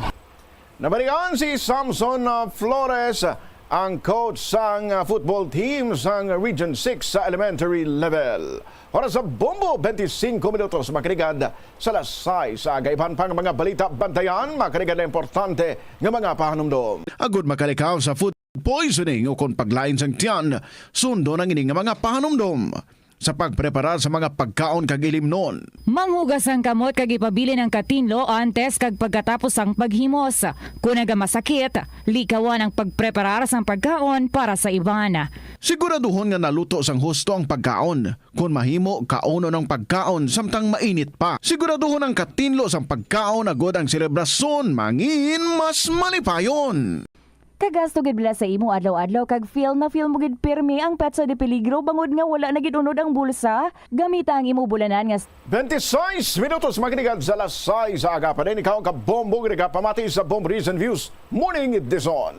Sa ilo kita sa mong sa detalles na pangurang nga balita nasional, nag-file sang petition for certiorari sa Korte Suprema ang company suspended Bamban Tarlac Mayor Alice Guo agud balabagan ng mga imbitasyon kag sabina sang Senate Committee on Women, Children, Family Relations and Gender Equality. Ang petisyon among hingyo nga i-review sang mas mataas nga korte ang desisyon sang lower court o kon lower body. Ang respondent sa sining nga petisyon among si Senate Committee Chairperson Risa Hontiveros nga mo nagapanguna sa investigasyon sang Senado sa illegal nga Philippine Offshore Gaming Operation o kon Pogo Hubs kag sa mga involvement ni Guo sa sining nga aktibidad. Matandaan nga sa una nga absent si Guo sa hearing, ginrason sini ang anxiety. Kahapon naman Hulyo 10, ginsiling sang abogado sini nga nag-experience sa gihapon ini sang trauma kag hindi gihapon makatambong sa hearing sa Senado. Ini nga alkalde nga nagagwa nga isaman ka Chinese national nga si Guo Huaping ang naghingo sa Korte Suprema nga sugo ng komite nga unta to ng pagpatawag sa iya sa Senado. Ginplastar sa mga abogado sini nga sulit-sulit na nga na-judge si Guo kag natag bilang spy, pogo operator, involved sa human trafficking kag corrupt nga public official kag maatag suno sa iya legal counsel nga nalapas na kag wala na sapak ang iya mga kinamatarong. Ginsiling man sang kampo ni Guo nga nagkomiter na si Hontiveros sang grave abuse of discretion kag gin-violate man ang right to privacy bango sa ginpakita nga media o kung ginpakita sa media nga birth certificate, statement of assets, liabilities and net worth kung salen, National Bureau of Investigation Clearance kag general information sheets sang registered companies. Kahapon sa pagtakop naman sang Senate hearing sa mga gin-raid sang Philippine Offshore Gaming Operator sa Konpogo Hub sa Bamban, Tarlac, kag Porac, Pampanga. Naghatag naman sang paandam si Hontiveros kay Guo nga hindi ini maguntat kag ipaaresto gid ang natungdan. Hindi natin hahayaang basagin nila tayo ng tuluyan at itutuloy po natin ang investigasyong ito. At kay Guo Huaping, alias Alice Guo, aarestohin namin kayo at itutuloy, dadalo kayo sa susunod na hearing. Ang patuloy niyong pagtanggi ay, gaya ni sinabi ni Sen. Sherwin kanina, kabastusan. Hindi lang sa Senado, kundi sa bawat Pilipinong sumusunod sa batas at nakikipagsapalaran ng patas. Si Senadora Risa Hontiveros, samtang ginbulga naman ni Senador Sherwin Gatchalian nga nagbutig si Bamban Tarlac Mayor Alice Guo nga nag-homeschool ini kag gintudloan sa ni Teacher Rubilin. Sano kay Gatchalian, natukiban sini nga nag-eskwela si Guo si Grace Christian High School sa Quezon City, halin sa grades 1 to 3. Si Gatchalian ang alumnos sang Grace Christian High School. Ginpakigbahin man ni Gatchalian ang Alien Certificate of Registration kag birth certificate ni Guo sa nasambit nga Senate hearing. Apparently, si Guo Huaping or si Alice Guo hindi lumaki sa farm. Hindi rin siya homeschooled. Nag-aral ho siya. And I'll show you the proof. No, dahil nga lumabas sa hearing yung totoong pangalan niya, nag-aral siya sa parehas kong school, sa Grace Christian High School, for grades 1, 2, and 3. Year 2000 to 2003. No? So, hindi siya homeschool ni Rubilin. Nag-aral ho talaga ho siya. No? And nung natatandaan ko, sa school ho namin walang farm ho doon. Puro building ho. No? And ito yung kanyang school records. Next will be the in-attach ho kasi pag nag-enroll ka, meron kang mga i-attach mo yung alien certificate of registration mo at lumalabas yung alien certificate of registration niya match doon sa alien certificate of registration na hawak ng Bureau of Immigration. And in that enrollment document, interestingly, meron ding birth certificate galing sa China, no, in Chinese. At tinranslate and tinranslate siya sa English. So nakasulat dito na father niya si Guo Jiangjong, alam na ho natin, at ang mother niya ay si Wen Yilin. Nabalikan ang pahayag ni Senador Sherwin Gatchalian nga nagsiling nga si Mayor Alice Guo ang wala nagdako sa farm. 31 minutos na nakalikat sa alas 6 aga, iban pa nga balita nasyonal. Wala pa sa may nabaton nga report ang Armed Forces of the Philippines kangot sa puwersa sang Russia nga nagaupod sa drill sang Chinese warships sa West Philippine Sea. Sunoy ini kay Armed Forces of the Philippines Chief General Romeo Browner Jr. apang nagpasalig manini nga padayunon nila ang pagmonitor para sa safety sa mga Pilipino. Antes ini mayara sang report alin sa Jakarta Post, isa ka English language newspaper sa Indonesia, nga ang Pacific Fleet corvette sang Russia kaupod sa warship sang People's Liberation Army Navy ang nagakonduct sang training agod nga i-inspect ang makadruda nga vessel kadungan sang Joint Naval Patrol sa Philippine Sea. Sa subong, ang lamang nahatag nga kumpirmasyon sang militar amo ang presensya sang Chinese Naval Carrier Strike Group sa dagat sang Pilipinas. Ini nga Chinese People's Liberation Army Navy Shandong Carrier Strike Group ang nag-ooperate na sa Philippine Sea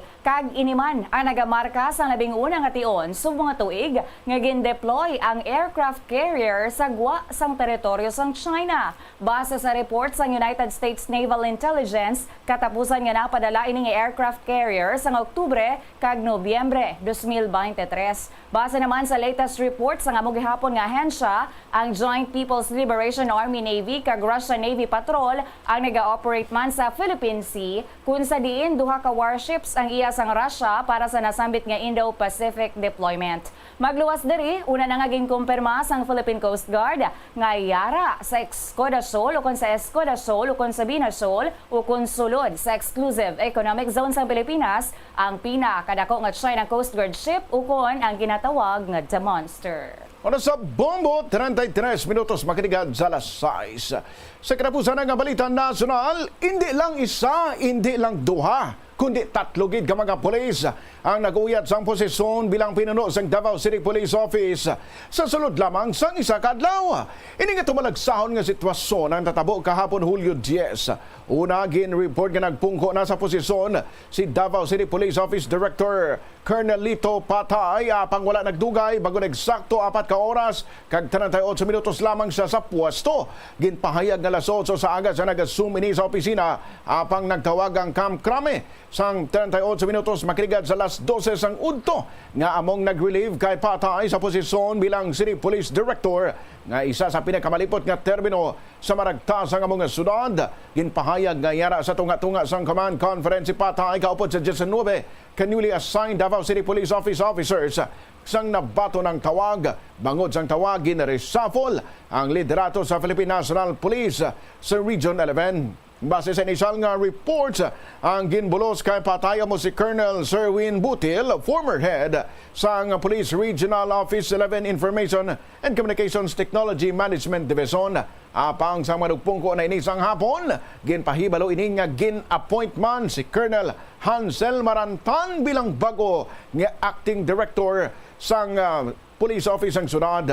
Sunod nga ginkumpirma ni Marantan nga nakabaton sa matuod sang order halin sa National Headquarters sang Philippine National Police sang hapon agod nga magdiretso ini sa Davao kag magpungko bilang head sa acting capacity. Hindi pa subong maatag kung anong rason sang natabo kag anong rason sa madasig nga pagbailohanay sang posisyon. Si Patay ginapahayag nga miyembro anay sang Davao Boys, ang grupo sa mga pulis sa Davao City nga gindala sa Metro Manila agud makikbahin sa implementasyon sang Jaguar ni anay Presidente Rodrigo Duterte. Isa man sa ginaangod nga posible rason sa pag-relieve sa iya among Statement International Criminal Court Assistant Counsel Cristina Conti bangod ginsaan sini nga isa si Patay sa implementer sang Jaguar apang gin-appoint pa bilang police chief sa Davao. Samtang sa mga balita naman sa luwasang pungsod, nagpromesa si United States President Joe Biden nga hatagan ang Ukraine sang 5 ka bag-ong strategic air defense systems agud nga batuan ang wala untat nga pagpangatake sang Russia. Kabahin ini sang speech sang presidente sang iya ginabi-abi ang mga lider sang North Atlantic Treaty Organization o NATO sa pagbuka sang 3 ka adlaw nga summit sa Washington DC.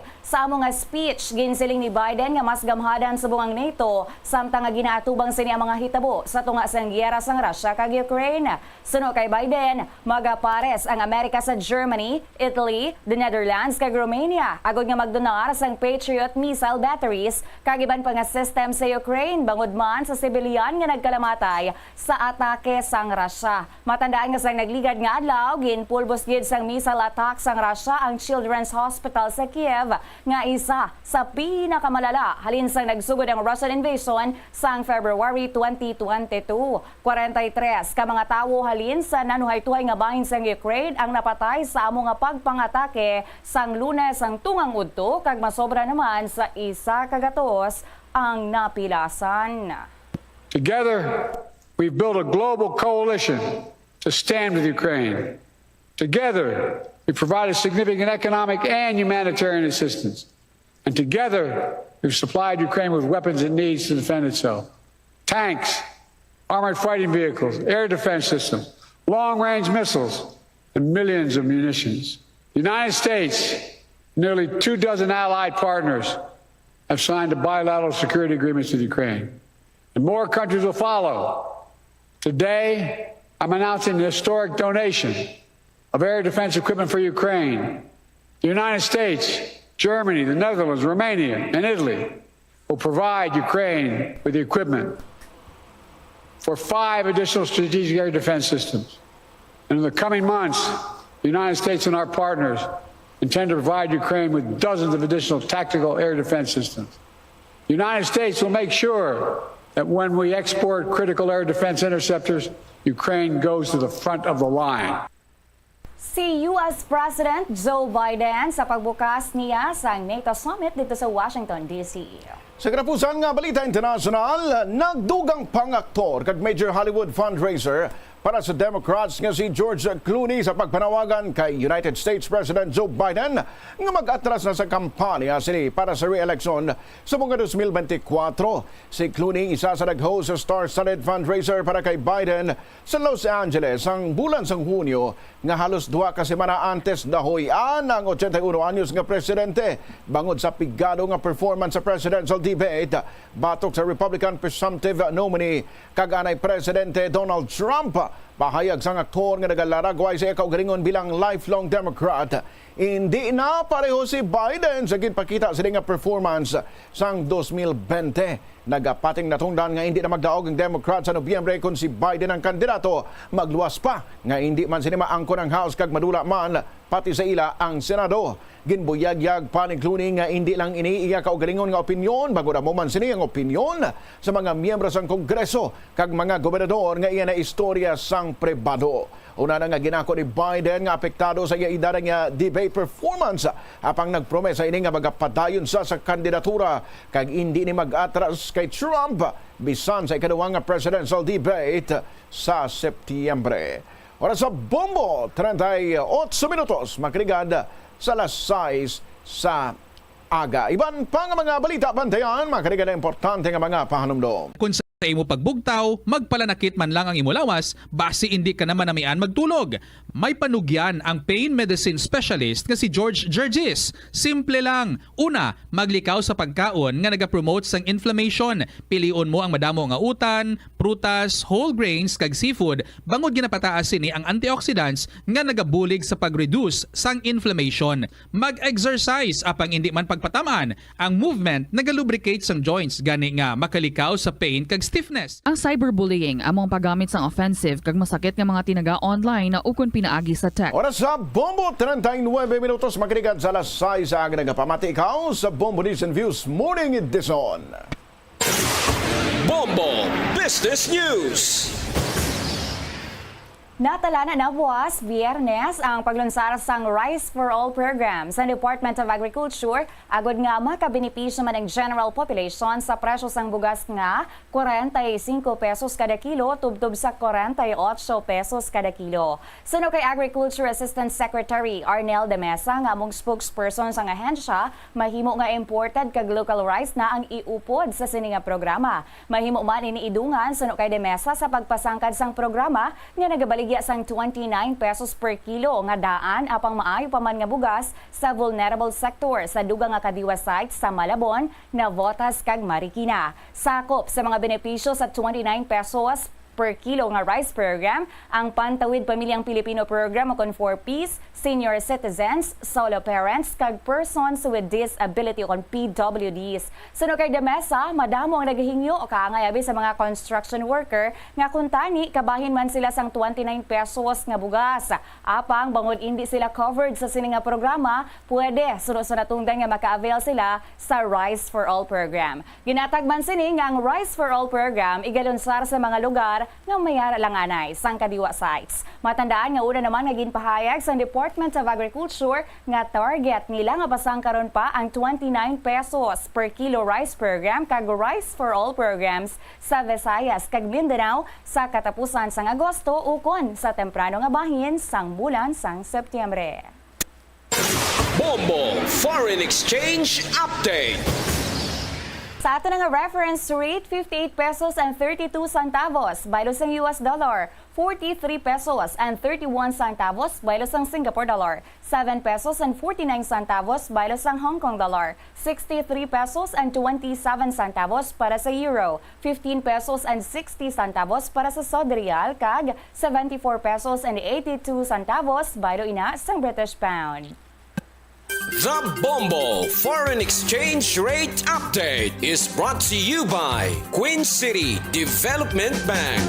Presyo na sang gaton sa bungaga dari kita sa distrito sang Mandurriao. Sa Shell, 63 pesos and 20 centavos sa diesel, 65 pesos and 65 centavos para sa regular gasoline, kag 71 pesos and 35 centavos para sa premium gasoline. Dari sa Petron, 62 pesos and 30 centavos sa diesel, 64 pesos and 44 centavos para sa regular gasoline, kag 65 pesos and 40 centavos para sa premium gasoline. Dari sa Caltex, 62 pesos and 75 centavos sa diesel, 64 pesos and 90 centavos para sa regular gasoline, kag 66 pesos and 25 centavos para sa premium gasoline.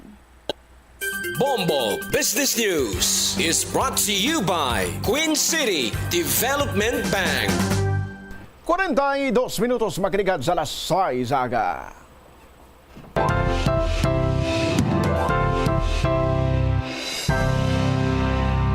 Sa balita na sa inampang, nag-withdraw na sa Team United States of America ang Los Angeles Clippers star nga si Kawhi Leonard samtang apaday ng preparasyon para sa nagilapit nga Paris Olympics.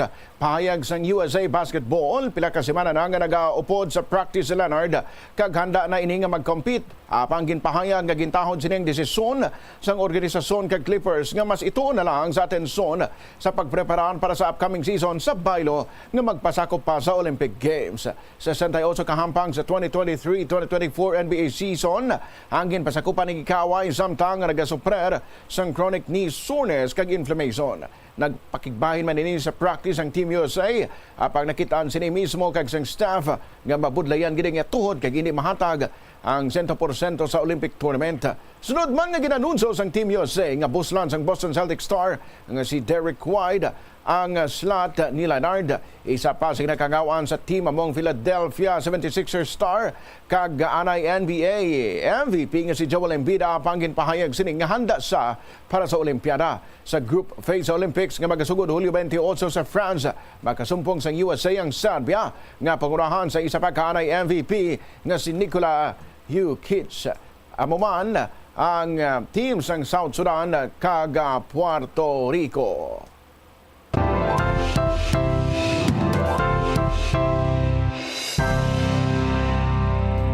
Para sa Bombo Philippines Standard Time, 44 minutos na makarigad sa alas 6 sa aga.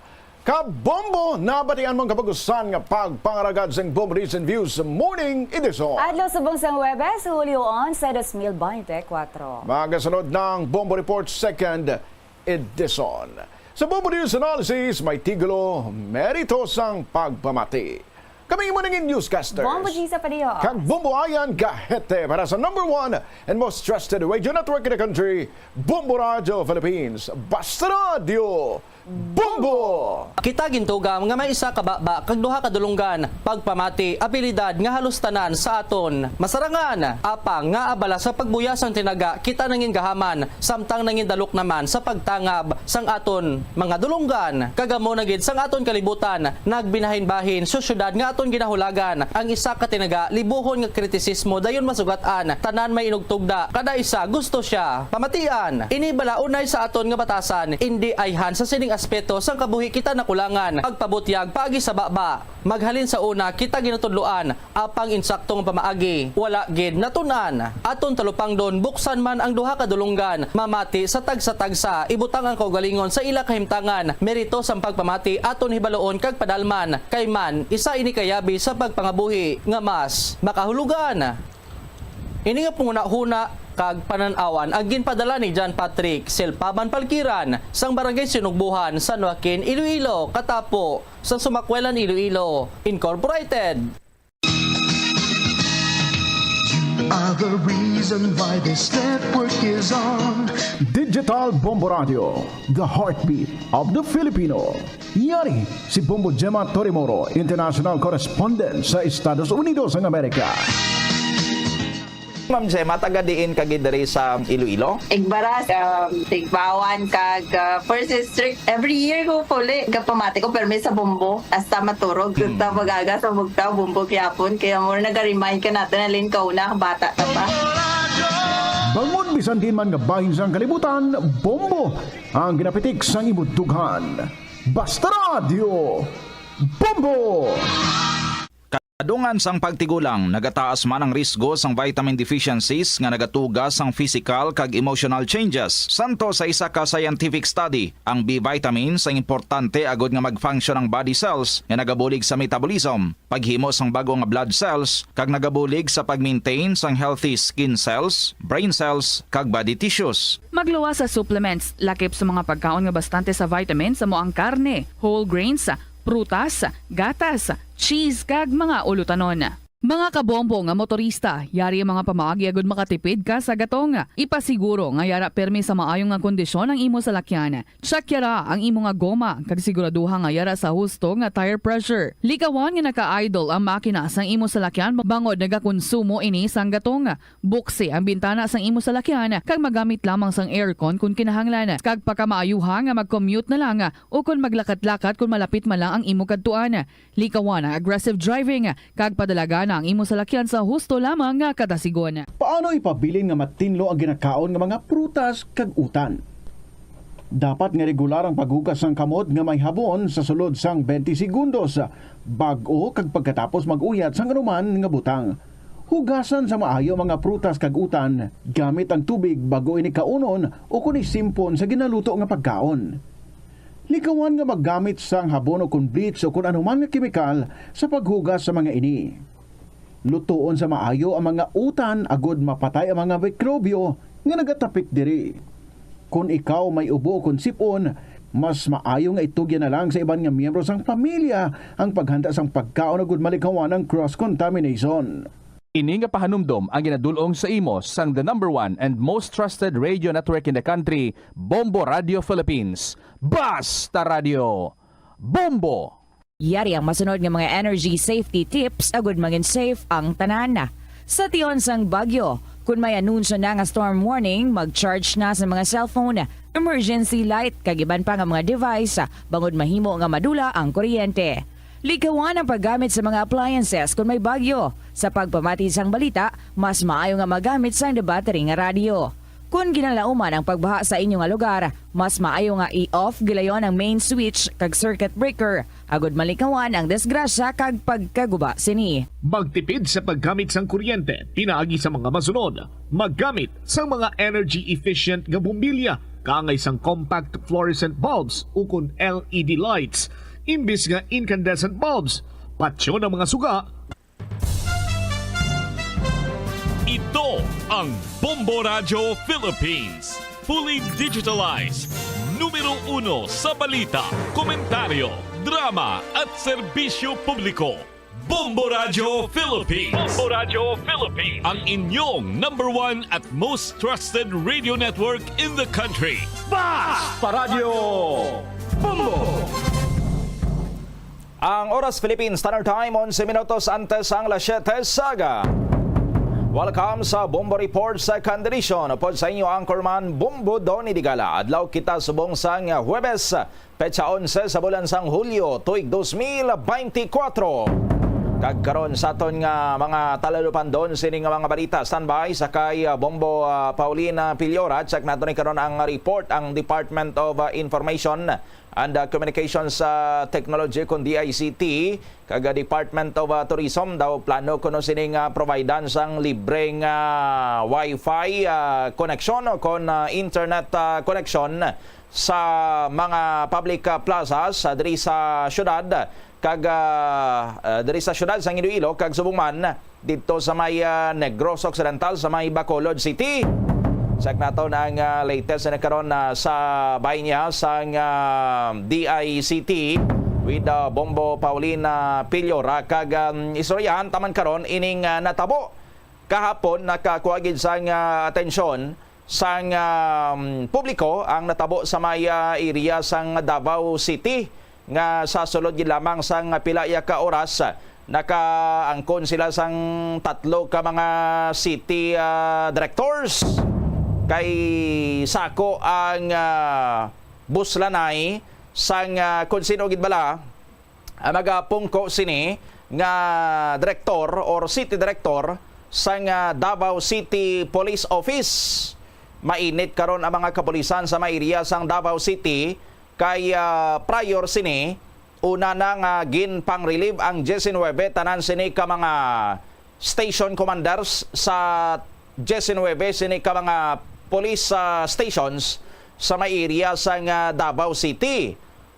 And gin-appoint na son nga city director sa aton sini nga mga kabombo amo si Police Colonel Lito Patay.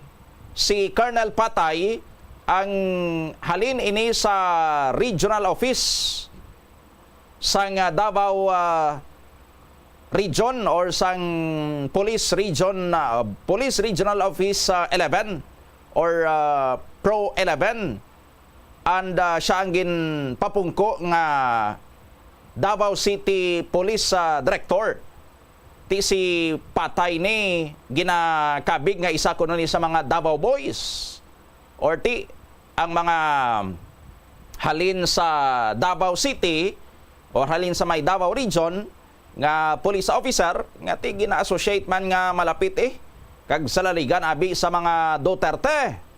Pero why pagani mag-ano-ano ang iya sini nga pagpungko sa aton sini nga mga kabombo las 8 niya sini nga nagpungko kuno na-relieve siya mga las 12 no why sa mahapunan gin-relieve and magabulos kun tani si Police Colonel Sherwin Butil no pero ti hindi man gali si Butil ang magapungko gidya sa may Davao City Police Office kay after pila ka oras nga nagpungko ni siya no gin-relieve man kagabi sa aton sini nga mga kabombo gin-confirm diri sang Police Regional Office 11 nga ang nagabulos naman o kung nagabulos naman sa kay Colonel Sherwin Butil amo ni karon si Police Colonel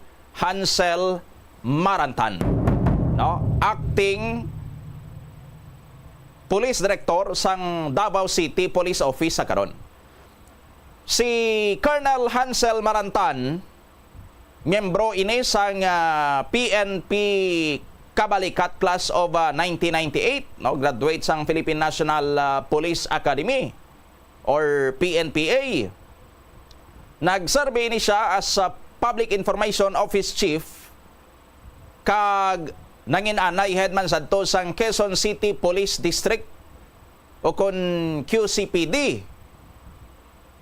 Nangin former headman siya sang Criminal Investigation and Detection Group o kun CIDG sa may National Capital Region o kun sa may NCR no kag dirigid saya nakilala sa aton sini nga mga kabombo dirigid kag bumuhos ang maduagon sini nga karir ni Police Colonel Hansel Marantan sang nagligad lang during sang digamo massacre to bala sa Negros Oriental gindayaw ini si Colonel Marantan sang aton sining mga senador matapos man nga si Colonel Marantan sinisadto ang nag-lead sa mga operatiba nga nag-serve sang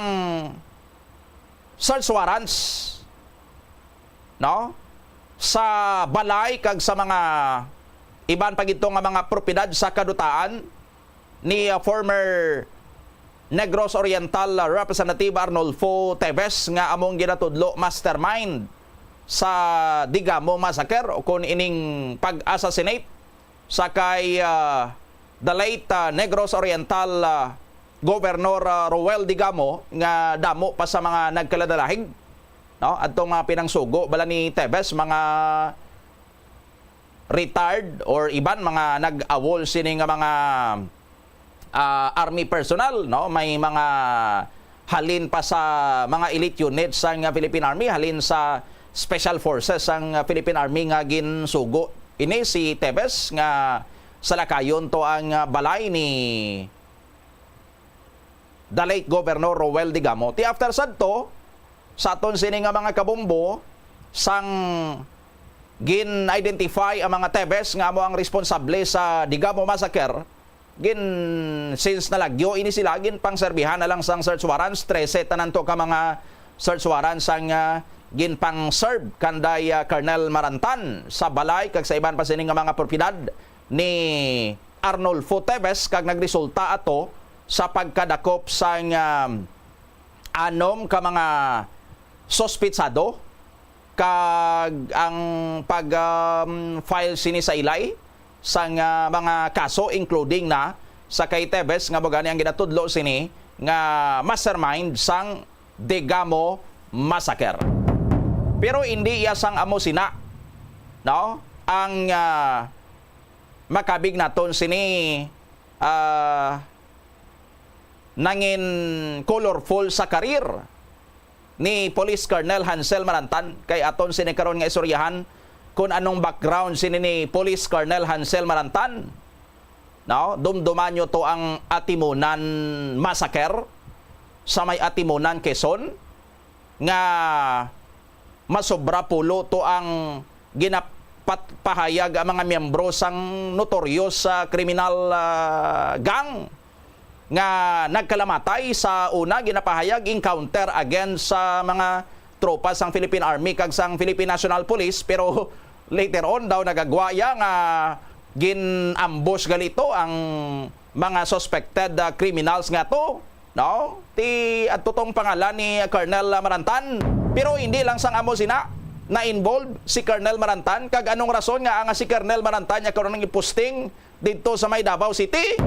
2 minutos antes ang alas 7 saga. Dugan sini karon bantayan sa Bombohanay Big Time. Kag magasunod man ang mga balita sa Bombo Network News. Ini si Bombo Donny Digala para sa the number 1 and the most trusted radio network in the country, ang Bombo Radio Philippines. Basta Radio, Bombo! Ang pinakadumaan na nga international business organization sa Pilipinas, amo ang Iloilo International Chamber of Commerce nga gintukod sang Ilonggo nga si Don Esteban de la Rama sadtong 1924. Si de la Rama nagserbi nga general sang Ito ang Bombo Radio Philippines. Fully digitalized. Numero 1 sa balita, komentaryo, drama at serbisyo publiko. Bombo Radio Philippines. Bombo Radio Philippines. Ang inyong number 1 at most trusted radio network in the country. Basta Radio Bombo! This is Bombo Network News Morning Edition, broadcasting live at Bombo Radio Broadcast Center, Makati City, Philippines. Araw ngayon ng Huwebes, Hulyo 11, taong 2024. Sa ating mga headlines, ang Commission on Elections at ang kanilang pinuno doon sa poll body, alam na raw kung sino-sino yung mga nasa likod ng character assassination laban sa kanila ilang buwan bago ang halalan. Ang National Bureau of Investigation ay natuklasan na maliban kay Alice Go, mayroon ding kaparehong pangalan sa NBI records ang kapatid nitong si Sheila Go. Sinusuri na rin ng ahensya ang iba pang mga kapatid ng suspendidong alkalde. Si Attorney Harry Roque nanindigan naman na hindi raw siya nag-aabogado doon sa mga illegal Philippine offshore gaming operators, maghahain din ng reklamo laban doon sa umano'y naninira sa kanya. Ito naman, 5 miyembro ng hacking syndicate dito sa bansa inaresto ng NBI.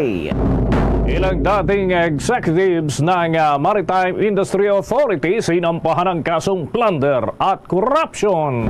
Ito lang po sa palarong pambansa update, itong si suspended City Mayor Michael Rama abay kinumpirma na nagkita sila ni Vice President Sara Duterte. Opisyal na pagsisimula naman ng laro ngayong araw, unang gold medal nakataya naman sa athletics. At sa ating balita sa ibayong dagat, mga nananawagan na umatras na si US President Joe Biden sa pagtakbo sa pagkapangulo, dumarami raw. Pero Estados Unidos sinisimulan na magkaroon ng ilang mga hakbang hinggil naman doon sa mga kinakaharap na usapin ng mga kaalyadong bansa. Kasama na ang Ukraine, kaugnay doon sa mga jet fighter na kanilang bahagi ng pagtulong. At live nationwide via satellite, dumako na tayo sa detalye ng ating mga balita. Tukoy na raw ng Commission on Elections Chairman na si George Erwin Garcia ang mga nasa likod ng paninira laban sa Commission on Elections. Ito ang naging pagbabahagi ni Garcia sa exclusive interview ng Bombo Radio.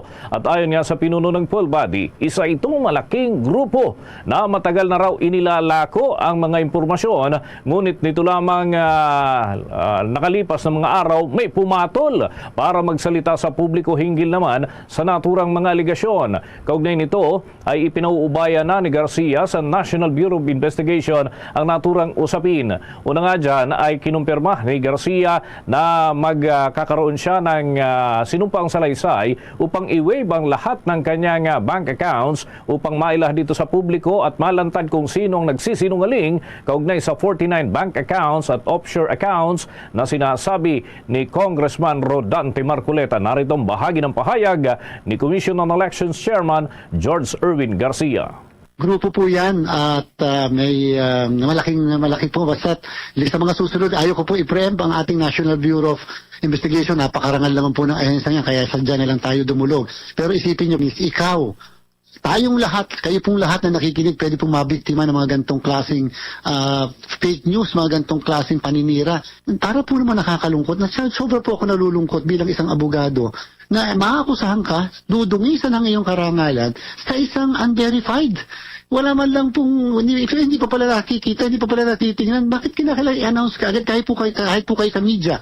Pag may na-receive kayong isang talaga namang balita na pwedeng magbigay ng pangalan sa iyo, hindi po ba kina-counter-check nyo, bine-verify? Because that's the ethic of your profession. Ito po unverified.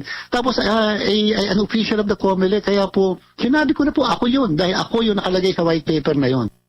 Bahagi yan ng mga pahayag ni Commission on Elections Chairman George Erwin Garcia matapos ang kanyang pagdulog sa National Bureau of Investigation upang paimbestigahan ang nilalaman ng naturang white paper at mga aligasyon laban sa poll body. Sa iba pang may init na balita, iginiit ng National Bureau of Investigation na walang duda ang pagkakatugmanga ng fingerprint na suspended Bamban Tarlac Mayor Alice Go at itong Chinese passport holder na si Go Waping.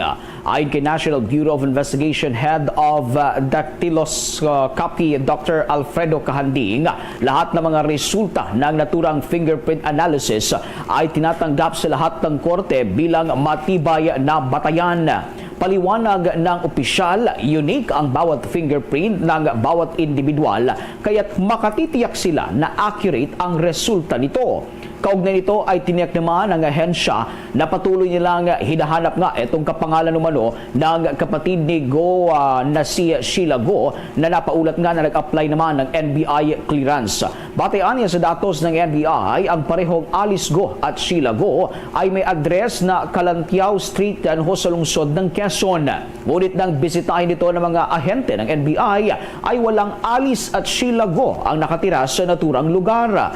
Tiniyak naman ng National Bureau of Investigation na patuloy ang kanilang pangalap ng mga impormasyon para matunton ang mga nabanggit na personalidad. Sa puntong ito ng ating balitan, dako naman tayo sa ulat ng ating mga kasamahan dyan sa Senado. Naging mainitan kahapon yung mga aktibidad at yung mga natuklasan dyan sa naturang hearing. Ang National Bureau of Investigation ay natuklasan na maliban nga kay Alice Go ay mayroon ding mga iba pa na mga personalidad na may uugnay doon sa mga individual dyan sa usapin ng Philippine Offshore Gaming Operators. Marami pang ibang mga usapin dyan sa Senado. May balita si Bombo JC Galvez. Natuklasan ng National Bureau of Investigation na maliban kay suspended Bamban Mayor Alice Go, ang kapatid nito na si Sheila Leal Go ay meron ding kapareho ng pangalan, petsa ng kaarawan at address ng tirahan sa NBI records. Si suspended Mayor Go ay mayroong 3 kapatid, sina Sheila, Seaman at Wesley Leal Go. Maliban kay Seaman, ang lahat ng kanyang kapatid ay nag-apply para kumuha ng NBI clearance noong 2021. Ngunit ibinunyag ni Attorney Angelito Magno, Assistant Director for Information, Communication, and Technology Service sa pagdinig ng Committee on Women and Children na mayroong ibang Sheila sa NBA records at lumalabas na iba rin ang larawan nito kumpara sa Sheila Go sa sinasabing kapatid. Dagdag pa ni Magno, sinusuri na rin nila kung ang iba pang kapatid ni Mayor Alice, tulad ni Wesley, kung may kapareho ding impormasyon. Nangangamba si Senadora Risa Ontiveros na mayroong grupo na nasa likod ng identity theft katulad sa kaso ni Mayor Go. Kanila pong application yung bago po, no, Bamban na po yung pero chinecheck po namin ngayon yung database. So far po kasi yung Sheila pa lang po yung nakuha namin. Yung Wesley po yung nahanap po namin. So parang yung identity theft hindi lang talaga solong enterprise, baka clustered, no, group na identity theft. So may dagdag na implikasyon pa rin yun sa atin.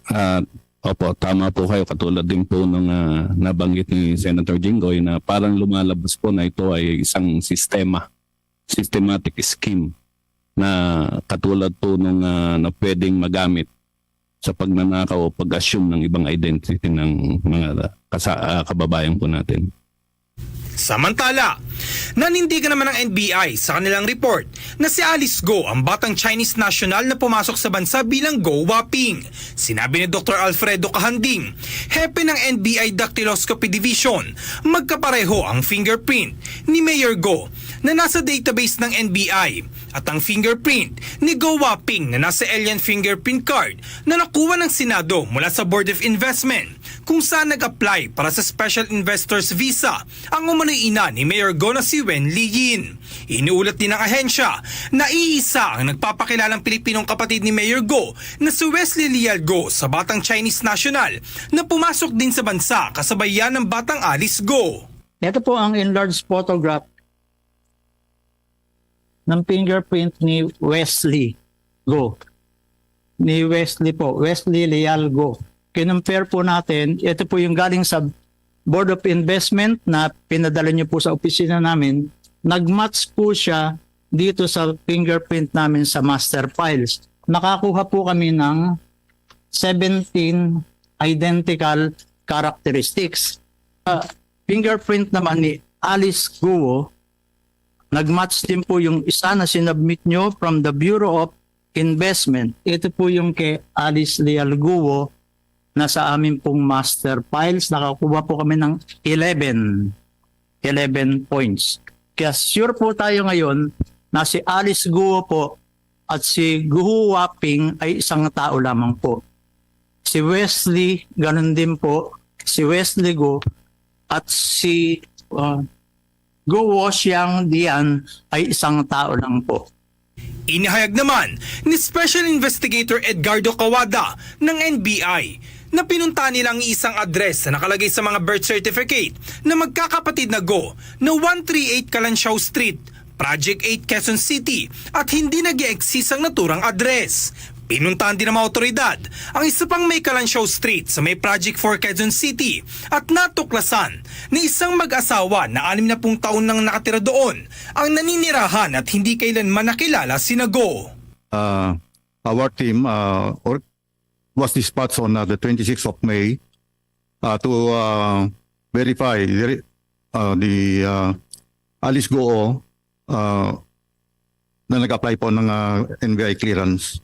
And then based on open source, the only Kalansiaw Street appearing on the internet is located in Project 4. We found out that the actual resident of 138 Kalansiaw Street is our spouses Perry and Josefina Publico, and they claim that they lived there for about 60 years. Para sa Bombo Network News, ako si Bombo JC Galvez, nag-uulat para sa number 1 and most trusted radio network in the country, Bombo Radio Philippines, Basta Radio. Bombo! 11 minuto makalipas ang ikapito ng umaga. Maring itinanggi ni dating presidential spokesperson Attorney Harry Roque ang mga aligasyon na tumayo siya bilang abogado ng ni-raid na Lucky South 99 na isang Philippine offshore gaming operator, at sinabi nito na humingi lamang siya ng rescheduling ng pagbabayad ng renta at prinsipal ng kaniyang kliyente na Whirlwind Corporation. Paglilinaw pa nito na ang kanyang kliyente ay service provider ng Lucky South na may hawak naman sa lisensya mula sa Philippine Amusement and Gaming Corporation o PAGCOR. Kasagutan ito ni Roque sa naging aligasyon ni PAGCOR Chief Alejandro Tenco noong dumalo sa Senate Panel on Women's and Children Committee kung saan ay nakaladkad ang pangalan ng dating presidential spokesperson kaugnay naman sa issue ng umano ay pag-abogado doon sa mga illegal pogo operators. At yan ay mariinyang itinatanggi. Kaugnay niyan, narito pa ang mga pahayag ni Attorney Harry Roque. Wala pong sinabi si Chairman Tenco na ako daw ay naglabi para sa isang illegal na pogo. Ang sinabi po niya, ako po ay nakipagpulong sa kanya noong July para po humingi ng rescheduling of payment doon sa mga dapat bayaran ng Lucky Star 99 sa PAGCOR. Ang dahilan ay dahil itong si Miss Cassie Ong na sinamahan ko, nakakilala ko pong empleyado ng Whirlwind Corporation, isang service provider at yung nagpapaupa sa Lucky South 99, ay nabiktima ang Lucky South ng estafa. Yung pera na ibinigay sa kanilang representante sa PAGCOR, di umano, no, na si Dennis Cunanan, ay hindi pala nakarating sa PAGCOR. Kaya nagkaroon sila ng isang sulat galing sa PAGCOR na naniningil ng mga pagkakautang.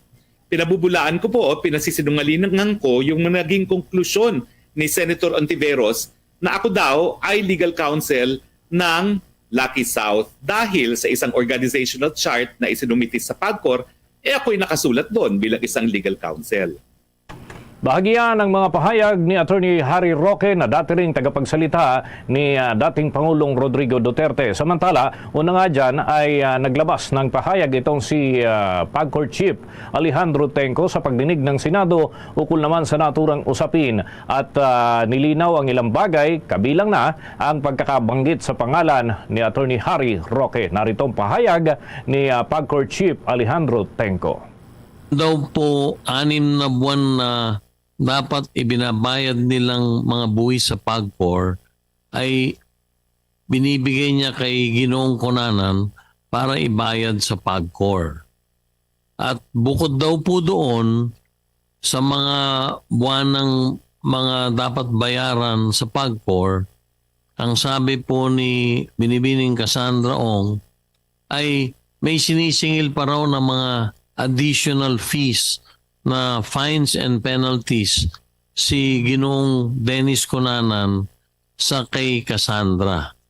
So ang kwento po niya, buwanan po ibinibigay niya yung pera kay Ginoong Dennis Cunanan at pinaniniwalaan niya na yun ay ibinabayad sa PAGCOR.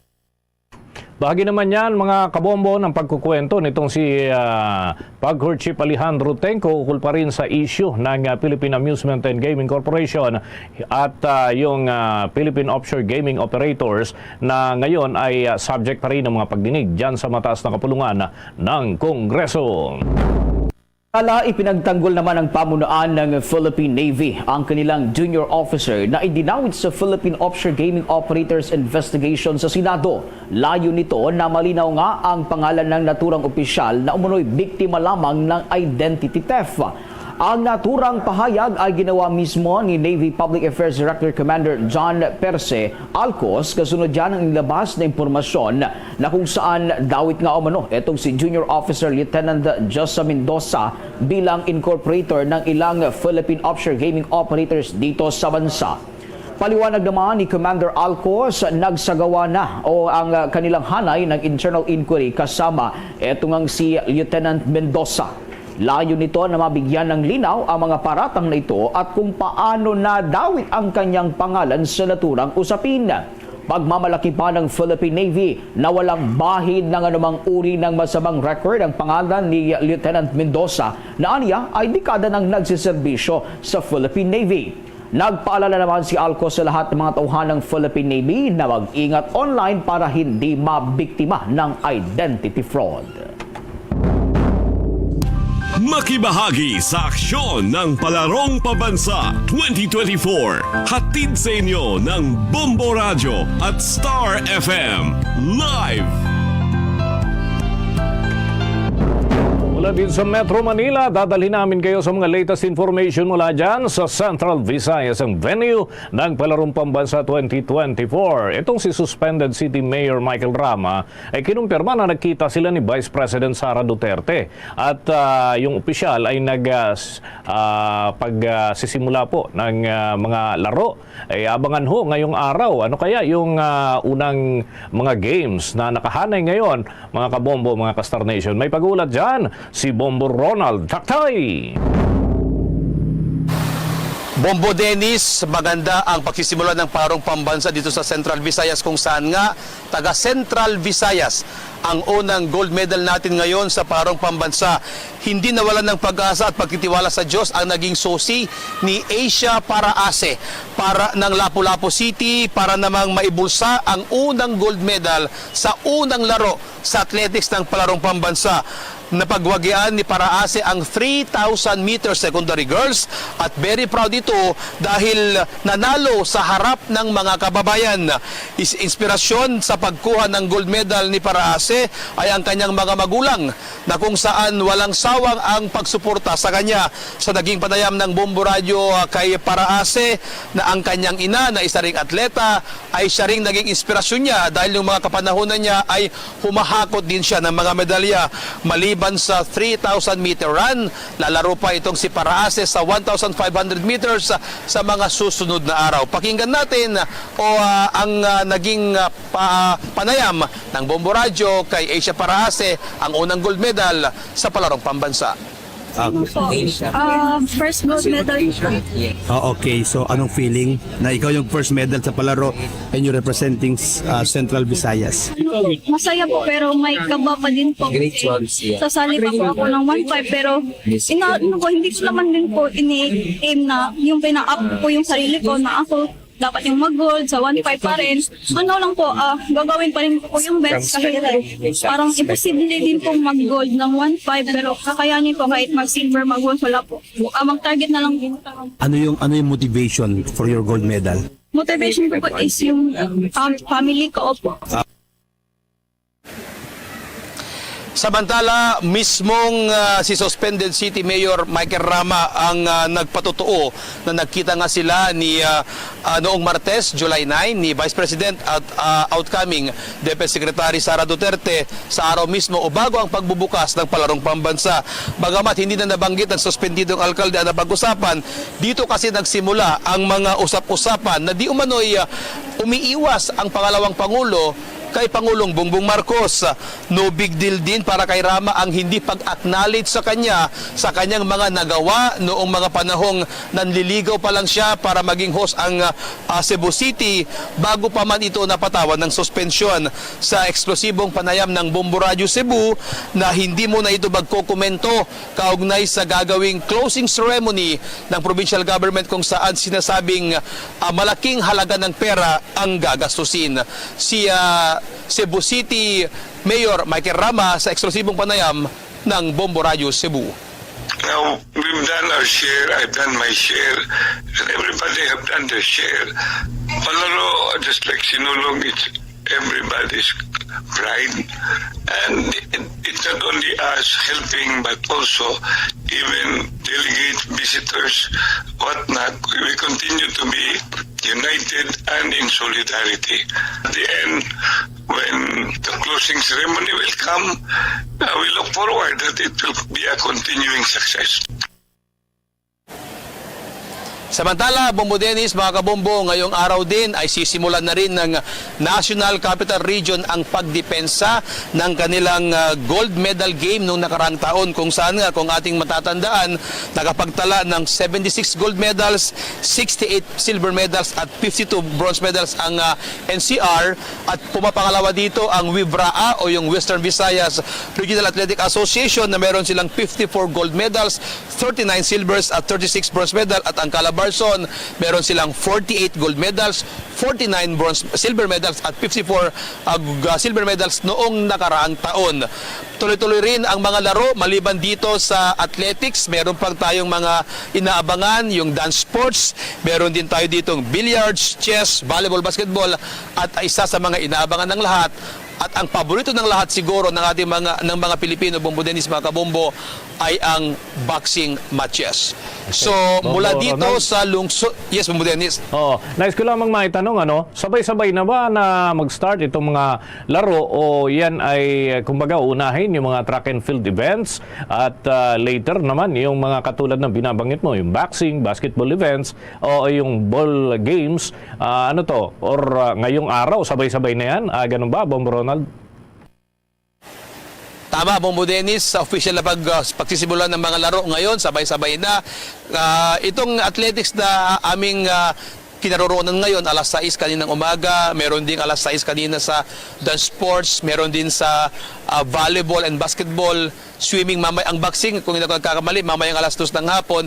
Halos sabay-sabay na, Bombo Dennis, mga kabombo, gaganapin ang lahat ng mga events. Ngayon, kanina hurdles, pero ito ay heat. Mamayang hapon yung mga finals naman na resulta ng heat ngayong umaga, Bombo Dennis. Si Bombo Vic, may tanong din. Bombo Vic? Bombo Ronald, good morning.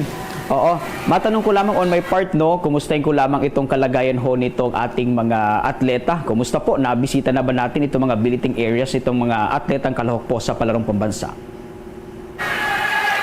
Yes, Bombo Vic, nung nag-ikot tayo dito sa ating mga billeting areas, napuntahan natin yung mga ibang mga regions, kagaya na lamang ng Soc-Sargent, Region 1, Calabarzon area. Lahat ng mga ito, Bombo Vic, ay maayos naman yung kanilang kalagayan. Bagamat may mga lumalabas na report, kaugnay nga itong pagkakaroon sila ng sakit, pagkakaroon ng dengue, ito ay hindi maiiwasan na ayon nga kay ASEC Francis Bringas, itong pagkakaroon ng dengue ng ating mga ibang atleta ay malamang doon sa kanilang province o region nakuha at dito na lamang sa Cebu nakita ng sintomas.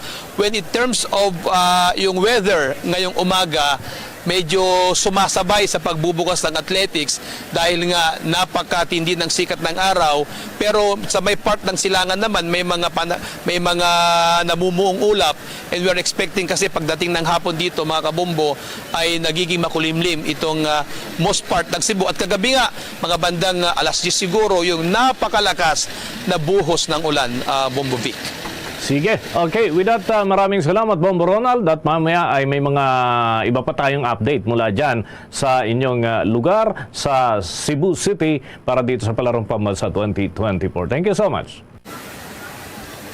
Mula dito sa Cebu City para sa Palarong Pambansa coverage ng Bombo Radio at Star FM, ako si Bombo Ronald Taktay para sa number 1 and most trusted radio network in the country, Bombo Radio Philippines. Basta radyo, Bombo! Bombo International News. Patuloy ang pagdami ng mga Democrats politician ang nananawagan nga na dapat umatras na itong si US President Joe Biden sa pagtakbong muli sa halalan bilang Pangulo ng kanilang bansa. Ayon kay New York Democrats Representative Pat Ryan na nakakaganda sa bansa ang tuluyan ng pag-atrasgan nitong si US President Joe Biden at marami kasi sa mga constituent nito ang nababahala sa kalusugan ng kasalukuyang Pangulo, lalo na ang kahinaan na ipinakita nito noong nagdaang debate nila ni dating US President Donald Trump. Isa rin sa nababahala ay si Democratic Senator Richard Blumenthal kung saan natitiyak na ang pagkapanalo umano ni Trump na siyang panganib dito sa sa kanilang bansa. Dagdag pa ng senador, mula sa mahalaga na magdesisyon nga na rin itong partido kahit na suportado pa rin nila itong si Biden. Nanawagan naman ng veteranong Democratic politician at matagal ng kaalyado ni Joe Biden na si Nancy Pelosi na mahalaga na magdesisyon na agad ang Pangulo. Mag-uunitang maging ang aktor na si George Clooney ay nanawagan na rin umatras na itong si Biden sa pagtakbo bilang Pangulo. Ang naturang aktor nga ay naglunsad ng malawakang fundraising para yan sa re-election campaign nitong si US President Joe Biden. Nauna nang nanindigan si Biden na hindi ito aatras at kayang-kaya niyang tapusin at gampanan ang pagiging Pangulo, lalo na ang talunin nga itong si dating United States President Donald Trump. Samantala, sinimula na ng mga bansang kaalyado ng North Atlantic Treaty Organization ang paglipat naman ng mga F-16 fighter jets sa Ukraine. Sinabi ni US Secretary of State Antony Blinken na nagsimula na silang magpadala ng unang batch ng mga F-16 fighter jets.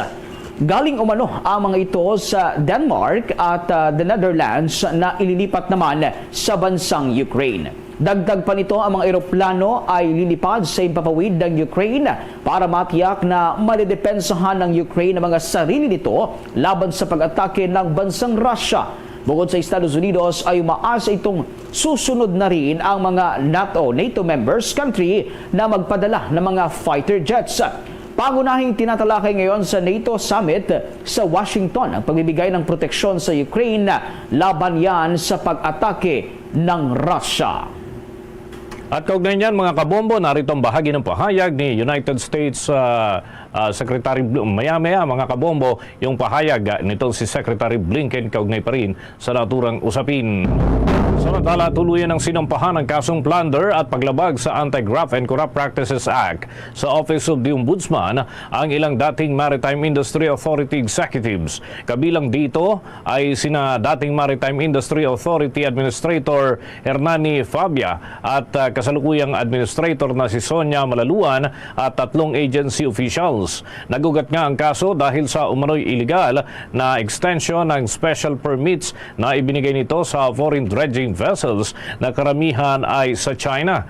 Bukod dito ay naghain din ang complainant na United Filipino Seafarers sa pamamagitan ni Chairman Emeritus Nelson Ramirez ng Administrative Offenses para naman sa grave misconduct, grave abuse of authority at conduct prejudicial to the best interest of service sa naturang mga respondents ng kaso.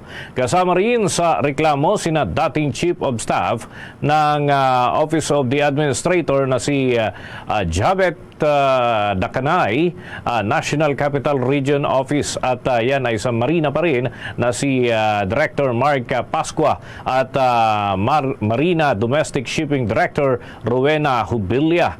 Batay nga sa 10 pahinang complaint affidavit, nilabag umano ng mga respondents ang tamang pag-i-issue ng renewal ng special permits ukol pa rin sa kanilang mga aplikasyon. Samantala, sisimula na ang Tarlac Pangasinan-La Union Expressway Extension Project na gagastusan ng aabot sa 23.36 billion pesos. Sinaksihan mismo ni Pangulong Ferdinand Marcos Jr. ang paglagda sa concession agreement sa Malacanang para sa naturang proyekto sa panguna ni Department of Public Works and Highways Secretary Manny Bonoan at SMC President at Chief Executive Officer Ramon Ang. Sa ilalim nito, itatayo ang extension na may 4 na lane at may habang 59.4 kilometers at magkakaroon ito ng 5 interchange mula sa Rosario hanggang San Juan, La Union. Inaasahang mapaiikli nito ang biyahe mula sa dalawang bayan sa 40 minuto mula sa kasalukuyang 1.5 oras. Magsisilbi rin itong bagong high-quality roadway sa pagitan ng Ilocos at Cordillera Regions, Central Luzon at Metro Manila. Sa kanya namang talumpati, sinabi ng punong ehekutibo na makatutulong ang naturang proyekto sa pagpapasigla ng agrikultura, industriya at turismo dahil ito ay magkokonekta sa mahalagang regional corridors at lilikha rin ito ng maraming dekalidad na trabaho at oportunidad. Inilarawan din ng Pangulo bilang isang milestone sa ilalim ng Build Better program sa ilalim pa rin yan ng kanyang administrasyon.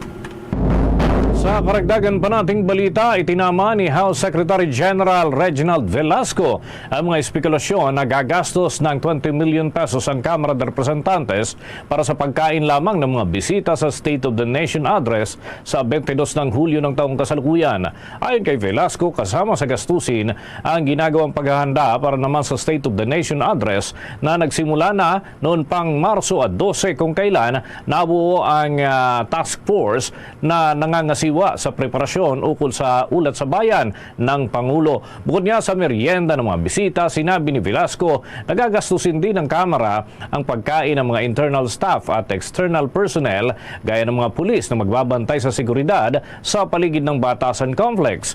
Gayon din yung mga tauhan ng Metropolitan Manila Development Authority at iba pang mga support staff. Isinama na rin umano ng Kamara sa gastusin ng 3 set ng uniforme ng nasa 2,000 empleyado ng House Secretariat na gagamitin hindi lamang sa araw ng State of the Nation Address kundi sa kanilang araw-araw din na pagpasok sa trabaho. May bayarin din para sa mga dagdag na tauhan at equipment para matiyak ang seguridad at kaayusan ng naturang aktibidad. Kasama rin umano sa gastusin ang mga interagency coordination meeting na dadaluhan ng iba't ibang departamento at ahensya upang mapaghandaan ang State of the Nation Address. Bukod nga sa mga imbitasyon at giveaways, sinabi pa ni Velasco na may mga nirentahan ding lead law at iba pang mga equipment upang mapaganda palalo itong audio-visual presentation at overall ambience sa loob mismo ng plenary hall at Batasan Complex. Maglalagay din umano ng mga dekorasyon kagaya ng mga paso na may mga halaman, mga bulaklak at kumuha rin sila ng dagdag na medical support mula naman sa kalapit na ospital upang maging standby medical team sa kasakali na magkaroon ng pangangailangan. Siniguro pa ni Velasco na makakatiyak ang publiko na magiging transparent ang Kamara sa mga gastusin at paggamit ng pondo at yan ay ilalahad. Dagdag pa ng opisyal na layunin lamang nila na maging maayos at tagumpay ang idaraos na State of the Nation Address 2024. Samantala, kinumpirma ng Armed Forces of the Philippines na may natanggap po silang ulat hinggil yan sa bilateral China-Russia exercise na ginaganap nga sa bahagi ng Philippine Sea. Ayon kay Armed Forces Public Affairs Office Chief Colonel Cerces Trinidad na mahigpit na minumonitor ng Sandatahang Lakas ng Pilipinas ang mga ginagawang aktibidad ng dalawang bansa diyan sa high seas. Sinabi pa ni Colonel Trinidad na ang Armed Forces of the Philippines ay nananatili nakatuon sa pagtiyak ng kapayapaan at katatagan sa rehiyon ng Indo-Pacific. Ayon kay Trinidad, patuloy nilang susubaybayan ang sitwasyong ito upang masiguro na hindi malalabag ang mga karapatan ng soberanya ng ating bansa. Binibigyan diin din ng Armed Forces of the Philippines ang kahalagahan ng pagpapanatili ng kapayapaan at katatagan sa naturang rehiyon. Panawagan ng Pilipinas sa lahat ng partido na sumunod sa mga international law at maging sa mga pamantayan. Sa kabilang dako, iniulat at na dineploy ng China's People's Liberation Army Navy ang Shandong Chinese Carrier Strike Group sa mataas na karagatan nga ng bansa, habang ang Russia ay nagpadala rin ng kanilang corvettes. Ayon naman kay Armed Forces of the Philippines spokesperson Colonel Francel Margaret Padilla na nababahala ang military sa deployment ng Chinese Carrier Strike Group sa may bahagi ng Philippine Sea. Samantala, kinumpirma ng National Bureau of Investigation na naaresto na nila ang 5 na mga individual na sangkot umano sa panghak ng mga partikular na website at pagbebenta ng mga data sa publiko. Ang nga sa ahensya, sa kabila ng mga nasa kote na 2 foreign nationals ay kabilang din ang iba pa na mga individual. Kinilala naman ang 3 Pilipino na umano'y kasabwat na sina Eden Glenn Petilo, Carlo Reyna, John Kenneth Makarampat at Lionel Ubina, pati na ang isa pang individual na hindi na pinangalanan. Paliwanag ng ahensya, nahack ng mga ito ang website ng Commission on Elections maging ang isang cable company. Anya, ay tinawag na blood security hackers na isang cyber group o cybercrime group ang naturang organisasyon. Batay nga sa investigation ng NBI, ang mga data ng subscriber at registered name ay ninanakaw umano ng mga ito at ibinebenta. Iginit naman ni National Bureau of Investigation Director Jaime Santiago na ang hakbang na ito ay bahagi lamang ng kanilang pagtalima sa utos ni Pangulong Ferdinand Marcos Jr. na sugpuin ang online crimes. Samantala, aabot sa mahigit 10.2 million pesos ang kabuang halaga ng iligal na droga ang nasa kote ng Philippine National Police Drug Enforcement Group matapos ang kanilang isinagawang operasyon sa lungsod ng Maynila. Kasunod nito ay naaresto nila ang dalawang personalidad na nagngangalang alias Jojo at Nasser Dato Haber. Isinagawa ang naturang operasyon sa may bahagi ng Aligue Street, Barangay 378 sa Quiapo, Maynila, pasado alas 3 ng hapon. Naging matagumpay ito sa pakikipagtulungan na rin ng Philippine National Police Drug Enforcement Group sa Philippine Drug Enforcement Agency at Manila Police District Station.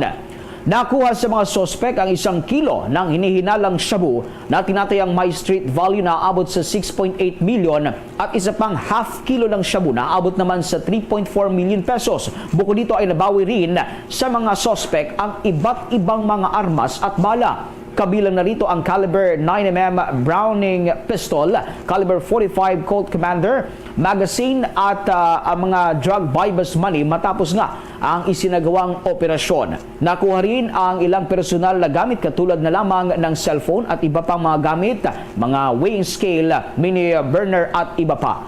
Maharap naman namang ito sa kasong paglabag sa Comprehensive Dangerous Drug Act of 2002.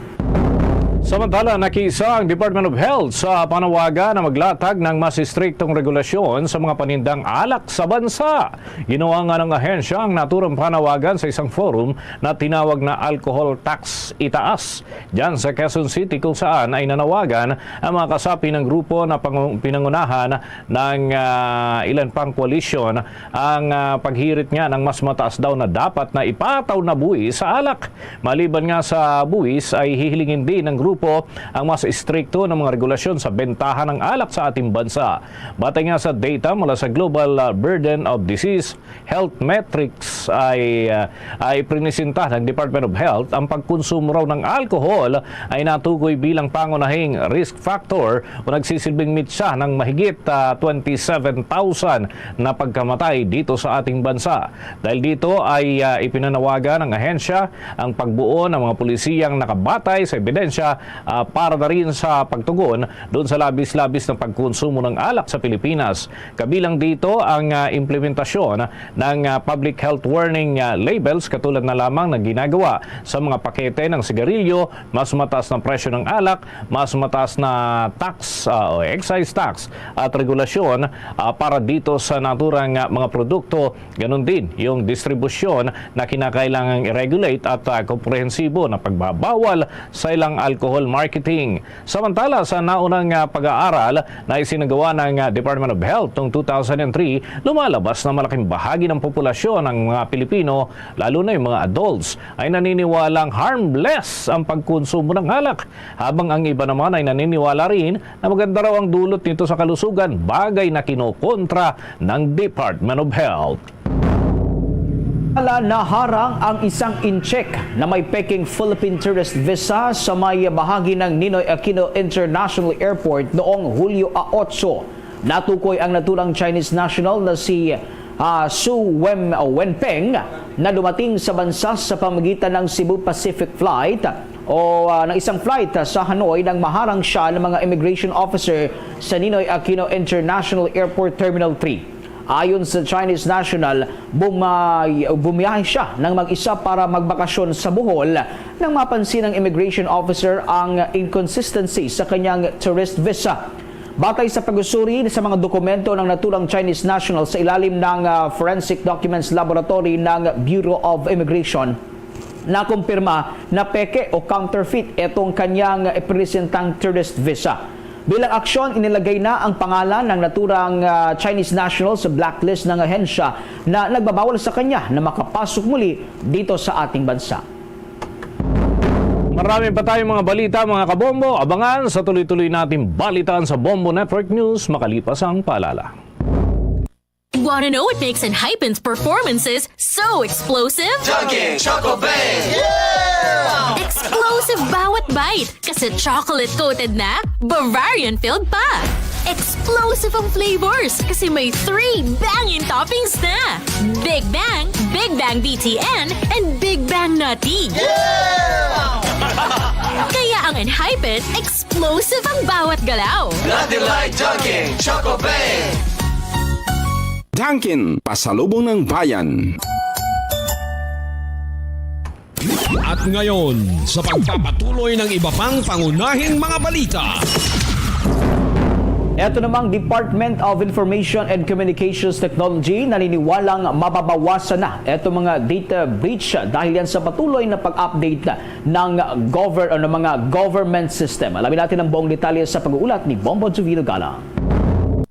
Kumpiyansa ang Department of Information Communications Technology o DICT na sa mga makabagong programa at teknolohiya na kanilang inulunsad ay mababawasan na ang mga insidente ng data breaches. Ayon kay DICT Secretary Ivan Jan Uy, na regular na nag-update ang government offices ng kanilang mga systems para mabawasan na ang mga insidente ng mga data breaches at hacking. Enhances public service and ultimately improves the lives of every Filipino. This vision is embodied in this administration's directive on expediting digitalization efforts towards better public service delivery. It likewise mandates comprehensive nationwide digitalization initiatives. Pagtitiyak niya na mahigpit ang ugnayan nila sa mga otoridad at tuloy-tuloy ang ginagawang digitalization program ng gobyerno. That directive is compliance with the Ease of Doing Business Act, which is Republic Act 11032. And we have developed several e-government platforms in order to address this ease of doing business with government. Including in that, one of those platforms is the Government Exchange, Data Exchange Platform, which allows for seamlessly integrating both local and national government services into a single interface. So it really becomes a citizen-centric approach to government public service delivery. Ako si Bombo Juvino Galang, nag-uulat para sa number 1 and most trusted radio network in the country.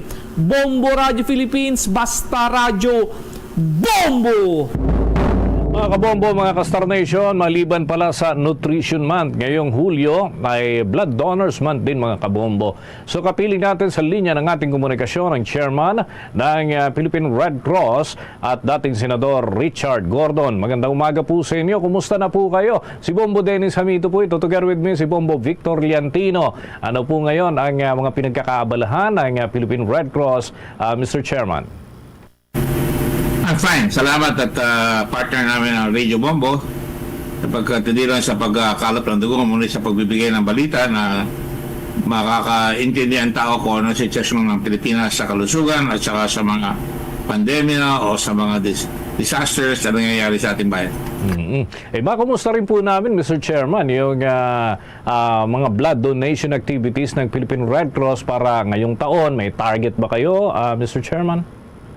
Maganda naman at we have already collected as from January to July 8, meron tayong 300,551 blood donations sa aming 108 blood facilities. Mas mataas ngayon ng 7%, ngunit kumpara sa nakaraang taon na 225,083 same period.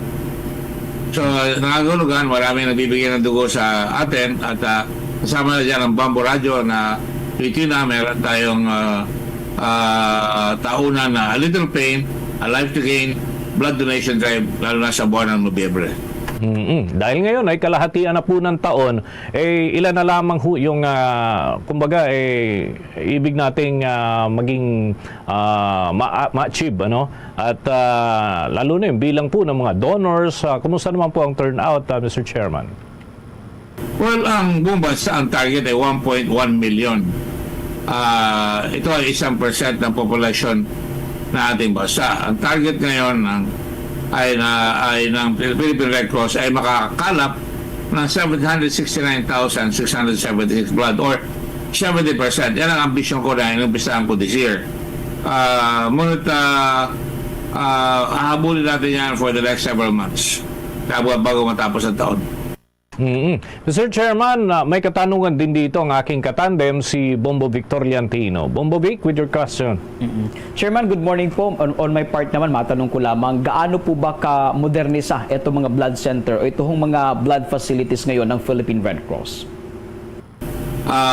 Kung magmamodernize kami, nagdadagdag kami ng mga makina katulad ng mga apheresis centers, no? 15 yung apheresis centers. Yun sa isang tao makakakuha ka ng mga 10 or 12 bags, no? At yun malaking tipid sa mga taong manghihingi ng dugo. We have 32 blood centers at 76 blood collecting units. Halimbawa, ang mga bubuksan natin bagong apheresis centers ay sa Agusan del Norte, Palawan, Cavite, Benguet, Negros Oriental at Marikina this coming year, no? Kaya magdumigay pa rin tayo ng bagong papasok na blood bank information system na malalaman natin kung sino yung mga nagbibigay sa atin at anytime, yung resulta ng kanilang blood screening, kung saan namin dinidistribute yung mga dugo sa gobyerno saka sa Philippine private hospitals. Yun malalaman dyan at malalaman rin natin kung sa lalo madaling panahon kung ano nakukalap natin na contaminated blood o yung natawag natin may HIV o tinatawag natin may mga sakit katulad ng syphilis at iba pa. Chairman, matanong ko lamang, no, ano-ano ba itong mga bagong programa ng Philippine Red Cross patungkol naman po dito sa mga blood services po? Well, unang-una, direkta nakatawag sila sa Red Cross sa pamagitan ng tawag lang sa 143. Dahil yung 143, may kayo ng dugo, may sasagot doon, no? Pangalawa, ayoko yung tao pa pupunta sa Red Cross, kaya ilalapit ko rin dugo sa mga ospital. Ideally, katulad sa Israel, lahat ng dugo kinokolekta ng Red Cross ng Israel o ito tawag ng MDA, Magen David Adom. At ngayon, numpisahan ko na yan sa St. Luke's Medical Center, Cardinal Santos Medical Center, at mga darating pang ibang mga Ayala Hospitals, ay nag-uusap na kami para lahat ng mga ospital meron nakareservang dugo galing sa Red Cross. Kasi ayoko yung sasabihin pa doon sa donor, sa nangingi ka ng dugo, halimbawa sa private hospital. So si Michelle, bibigyan kita, magdala ka muna ng 2 replacement. Pangit naman yan, di ba? Dahil kung natataranta rin tao, agaw buhay tao, papahanangin pa ng replacement donor, pangit yun. Pangalawa, gusto ko, nandun na yung dugo. Dili-deliver na namin. Kung mahirap, ililibre na natin yan sa pamamagitan ng Blood Samaritan Program. At yung Blood Samaritan Program, libo-libo rin ang nabibigyan natin ng tulong sa mga mahihirap. Kaya ang pakay natin, nilalabit natin ng dugo. Kaya kumakaminsan, dili-deliver na namin ng dugo. Pero kaming 100 motorcycles, dadagdagan pa natin yan this year para may di-deliver yung dugo sa mga hospital na nangangailangan ng dugo. Ayan. Okay, Mr. Chairman, ito na lamang ho siguro finally. Ano-ano po yung mga nakalatag pang programa, mga upcoming events, ika nga, no? Lalo na yun sa blood services. May daragdag ho ba ng mga blood facilities na aasahan dyan sa Philippine Red Cross in the next coming days or months, Mr. Chairman? Well, magdadagdag tayo ng mga blood banks at blood centers. Pagka blood center ka, may apheresis at saka platelets. So, mas madali yun. Pero hindi naman magkukulang kahit yan. Dinadagdagan namin para mas malapit ang Red Cross sa tao at para sa gano'n mabibigyan sila ng karakarakan tulong. Halimbawa, nakalinya sa taong ito, nabuksan ang ilang blood facilities ng taon sa Baler, Aurora, maliit na bahay niyan, pero binibigyan natin. Sinaluan sa Laguna, magiging 4 ata sa Laguna, dahil meron na sa Santa Rosa rin bago, malaki sa Santa Rosa, meron na tayo sa Santa Cruz, Laguna, meron tayo sa Calamba, at meron pa rin sa San Pablo, Laguna. So, dami sa Laguna. Sa Batangas, marami rin tayo sa Tanawan, sa Batangas, sa Lipa, at saka Masugbu, Batangas. At ngayon naka-pipeline, naghihintay lang kami ng lupa sa Ubay, Bohol, sa Marinduque. Kung makakakuha ng lupa, pagtatayo tayo sa Marinduque. Salamat at dapat alalahan natin may tungkulin tayo tumulong sa kapwa natin. The best way, give blood. Kapag kahit hindi mo nakikita, alam mo nakakatulong ka. Maraming salamat sa inyo. God bless all our donors. God bless our staff and volunteers. Mabuhay ang Radio Bombo, mabuhay ang Pilipinas. Thank you very much. Ito po si Rick Gordon. Nagpapasalamat sa inyo. Mga kabombo, mga ka-Star Nation, si Philippine Red Cross Chairman at former Senator Richard Dick Gordon, kaugnay pa rin ho ng selebrasyon ng Blood Donors Month. So yan, ang ating pong kaagapay, kaugnay po rin sa pagkolekta ng dugo para dun sa mga nangangailangan, mga kabombo, mga ka-Star Nation. Sa puntong ito ng ating balitaan, dako na tayo sa mga balita ng ating mga himpilan. Kampo ni Pastor Kibuloy, iginigit na wala raw nilalabag ng batas ang nagtatagong pastor ayon sa kanyang abogado. May balita ang Bombo Radio Davao. Nanindigan ng legal team ng Kingdom of Jesus Christ na walang anumang nilabag na batas si Pastor Apollo Kibuloy. Ito ang naging sagot ng KOJC patungkol sa pagkwestiyon ng publiko kay Kibuloy na sa halip na sumuko sa mga otoridad, mas pinili pa nito na magtago na lamang. Inihayag na Atty. Israelito Torion, ang legal counsel ng KOJC, na isa ito sa mga opsyon ni Pastor maliban pa sa pag-file ng motion for reconsideration na naayon sa saligang batas. Dahil dito, nilinaw ni Torion na hindi dahil nagtatago si Pastor Kibuloy, ibig sabihin ay lumabag na ito sa batas. Matatandaan na una nang inihayag ni Torion ang umano obsesyon ng Administrasyong Marcos kay Kibuloy sa kabila ng hinaharap na problema ng bansang Pilipinas.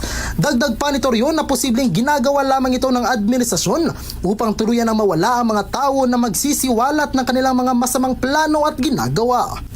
Sa nakaraang araw, ibinunyag ni DILG Secretary Benhur Abalos ang inilabas na reward money para sa agarang pag-aresto kay Kibuloy na nagkakahalaga ng 10 milyong piso at 1 milyong piso sa 5 iba pang mga kasamahan nito na mga akusado ng kinabibilangan nila Sylvia Semanias, Jacqueline Roy, Crescente Canada, Pauline Canada at Ingrid Canada. Ating pakinggan ang naging pahayag ni Atty. Israelito Torion, ang legal counsel ni Pastor Apollo Kibuloy.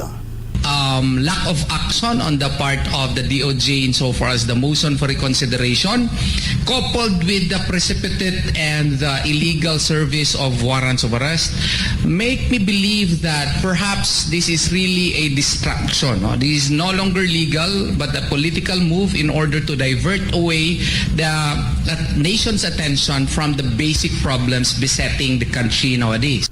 At yan ang ulat mula sa himpilan ng Bombo Radio Davao para sa Bombo Network News. Bombo Nico Montesilio. Para sa the number 1 at most trusted radio network in the country, Bombo Radio Philippines. Basta Radio, Bombo.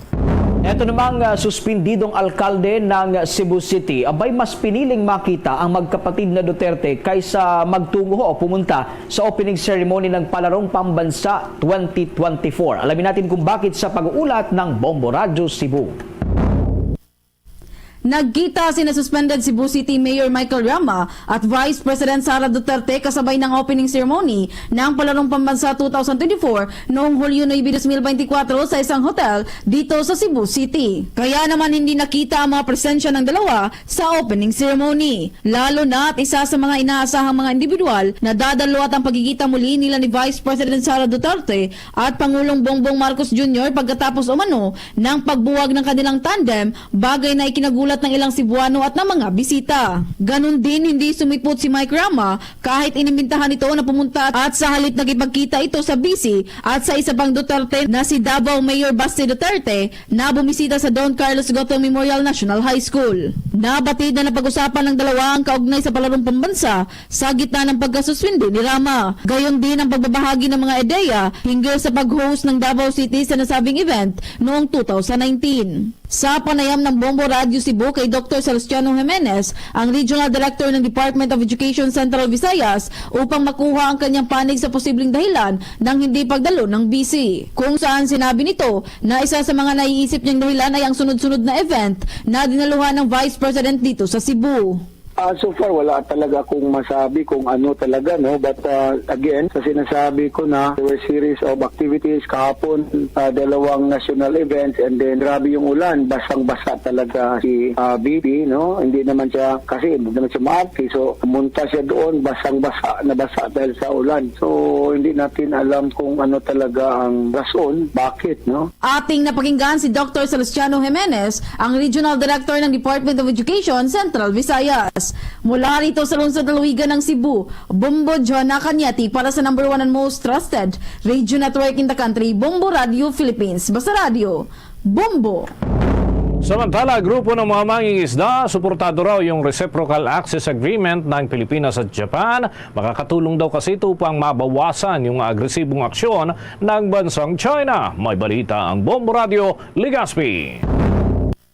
Suportado ng grupo ng mga mangingisda ang pinirmang Reciprocal Access Agreement ng Pilipinas at Japan sa harap ng lalong lumalalang tensyon sa West Philippine Sea. Sa panayam na Bombo Radio Ligaspi kay Leonardo Quaresma, ang presidente ng New Masinloc Fishermen's Association, tama lamang na makipag-alyansa ang Pilipinas sa malalakas na bansa upang maproteksyonan ang mga Pilipino. Bilang mangingisda na isa sa pinakaunang naapektuhan ng tensyon sa West Philippine Sea, umaasa ang grupo na makatutulong ang hakbang na ito upang mabawasan ang mga pangaharas ng China. Ayon kay Quaresma, simula nang ipatupad ng China ang fishing ban at no trespassing policy, umina na ang kanilang kabuhayan dahil hindi na makapagpalaot pa sa Baho di Masinloc sa pangamba na maaresto ng mga Chinese.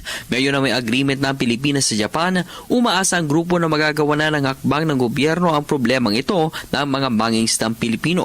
Subalit panawagan din ng grupo sa gobyerno na maghinay-hinay lamang at mag-ingat sa mga desisyon upang hindi naman mauwi sa mas malalang sitwasyon ang mga nangyayari. Itong pakikipagtulungan ng ating mga kaibigang mga bansa ay wala naman tayong nakikitang interest ng ilang mga bansa sa atin, kundi matulungan lang naman tayo at maging sila man kasi ay binubulo rin ng China, kaya ganito ang nangyayari. Ang bahagi naging pahayag ni Leonardo Quaresma, ang presidente ng New Masinloc Fishermen's Association. Yan ang ulat para sa Bombo Network News. Bombo Romeo Bilardo Jr. para sa number 1 and most trusted radio network in the country, Bombo Radio Philippines. Basta Radio, Bombo! Bombo Foreign Exchange Update. Para sa mga nag-aabang sa palitan ng piso kontra sa foreign currencies, na ito lang mga kabombo, mga kastarnation, ng katumbas ng isang US dollar ay umaabot ng 58 pesos and 32 centavos. Ang Hong Kong dollar, 7 pesos and 48 centavos. At ang Singaporean dollar ay 43 pesos and 30 centavos. Samantalang ang Saudi Arabian Riyal may kapalit naman na 15 pesos and 59 centavos. Ang euro ngayon ay may katumbas na 63 pesos and 26 centavos batay sa data ng Bangko Sentral ng Pilipinas at Bankers Association of the Philippines. The Bombo Foreign Exchange Rate Update is brought to you by Queen City Development Bank. Mga kabombo, tuloy-tuloy lamang sa pagsubaybay sa mga kaganapan sa ating bansa sa pamamagitan ng Bombo Mobile Application. Itong Bombo Mobile App, available po ito sa mga smartphones at pwede po ninyong i-download presto. Pwede na po kayong sumubaybay at ganun din ang ating YouTube channel ng Bombo Radio Philippines. May TikTok account din at iba pang social media accounts. Sa Facebook Live naman, maaari po ninyong masubaybayan lalo na dyan sa Mindanao region. Sa mga Cebuano speaking sa Mindanao, nariyan ang mga programa ng Bombo Radio Davao, Bombo Radio Cagayan de Oro, Bombo Radio Butuan at Bombo Radio Jensan. Habang sa mga Ilonggo speaking, para naman po sa inyo, Bombo Radio Coronadal. Mga kabombo, narito po ang ating Orasyo Impirata in time of grave tension in the West Philippine Sea.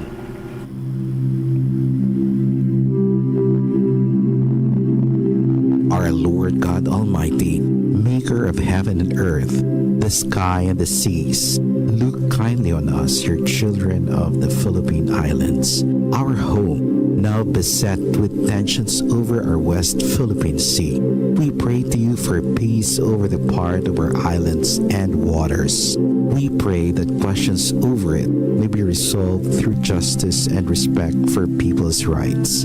We pray that no harm be done to our marine creatures and habitat. We pray that our fellow Filipinos protecting our islands and seas be kept from natural and man-made disasters. Loving God, you are a wonderful creator, our generous provider of good things. Send your Holy Spirit of wisdom and understanding to our leaders that they resolve this crisis with courage and the spirit of dialogue. Help us to remain faithful to your word and obedient to your will always. This we ask through Christ our Lord. Amen. Luzon, Visayas at Mindanao, yan ang kalipunan ng ating mga balita para sa pang-umagang edisyon ng Bombo Network News. Mula sa Bombo News Center para sa number 1 and most trusted radio network in the country, Bombo Radio Philippines, Basta Radio, Bombo! Oras Philippines Standard Time, 1 minuto antes ang las 8 saga. Welcome sa Bombo Hanay Big Time upod sa inyo anchorman Bombo Donny Digala. Adlaw kita karon sang Huwebes petsa 11 na sa bulan sang Hulyo tuig 2024. Kagkaron sa aton sini nga mga headlines sa balita nasyonal. Ginbansagan na pitbull nga pulis nga si Police Colonel Hansel Marantan. Ginabutang karon nga direktor sa Davao City Police Office sa isa sini ka tumalagsahon man sini nga seremonya sa sulod sa pilagid lamang ka oras sa tatlo ang nagapungko nga direktor or police director sa Davao City Police Office hasta nga ang na-appointed nga pamuno, bago nga magapamuno sa Davao City Police Office. Amo ining si Police Colonel Hansel Marantan nga ton karon nga istoryahan ang iya sining nangin maduagon man sining karir. Kag ano bala ang ginaluto karon dira sa may Davao City nga ang ginabutang nila ining ginbansagan pitbull. Kung ang iban pagid nga mga police officers nga nakakilala sini sa iya, gina-describe ni siya nga daw mo nilang siya kunong police nga may ara sang balls. Kag daw ay kuno gahirap ang chance ni Police Colonel Hansel Marantan mo. Soryan na dugang karon diri sa aton sini nga pagpangalagad sa dugang pagkaron nga mga balita nasyonal diri sa aton sini nga pagpangalagad. Hindi lang si Pastor Apollo Kibuloy ang tawo nga malapit karon sa kay Presidente or former President Rodrigo Roa Duterte nga ginalagas ang aton sini nga mga otoridad kay magluwas kay Pastor Apollo Kibuloy dugang pa nga mga Duterte boys sanday former presidential spokesperson Harry Roque kag even ang iya sining economic advisor sadto nga si Michael Yang ang gina-target naman karon daw hindi taman masiling direkta nga ang Marcos administration gid sini ang nagka-target sa ila basta may naga-target sila karon sa series of inquiry sa bahin sang House of Representatives kag sa bahin niya sang Senado. Sa Senado gina-expose sang mga sa Senate hearing si Harry Roque bilang abogado kuno or among nagalabi nagamaninoy sa mga pogo diri sa Pilipinas. Sabay naman niya sang Kamara sa House Committee on Dangerous Drugs nga mga hearing kung sa diin na isoryahan ining isa ka drug raid sang September 2023 sa may Pampanga nga narekuperan dito sa masobra 3 billion pesos nga balor sang illegal nga drogang isa dito ka warehouse ginalink man dito karon no ang former economic advisor ni Duterte nga si Michael Yang nga nagtuaw man ang iyang sini nga pangalan sa Farmally scandal. Kay ginatudlo si Michael Yang nga mo ni siya kunong financier sang Farmally Corporation ang kompanya nga nakasecure sang billions of pesos nga worth sang kontrata halin sa gobyerno para mag-supply sang mga overpriced nga mga pandemic supplies. Nagatuaw ang pangalan ni Michael Yang nga daw may link kuno sa warehouse dito sa Pampanga sa diin na recover sang September 2023 ang masobra 3 billion pesos nga balor sa nga illegal sining nga droga. Tigin pasumon ini siya sa nga House Committee on Dangerous Drugs. Pero why ini siya nagatambong? Rason nga cite in siya in contempt sa nga kamara kag posible ipa-aresto man siya o kung ipadakop man siya. Sa dugang pagid karon nga mga balita diri sa aton sini nga pagpangalagad sa balita lokal naman kita ang Department of Transportation kag Department of Information and Communications Technology gina-target nga mabutangan kuno sang Wi-Fi access ang pila ka mga pampubliko sini nga mga lugar diri sa syudad sang Iloilo kag amuman didto sa may syudad sang Bacolod.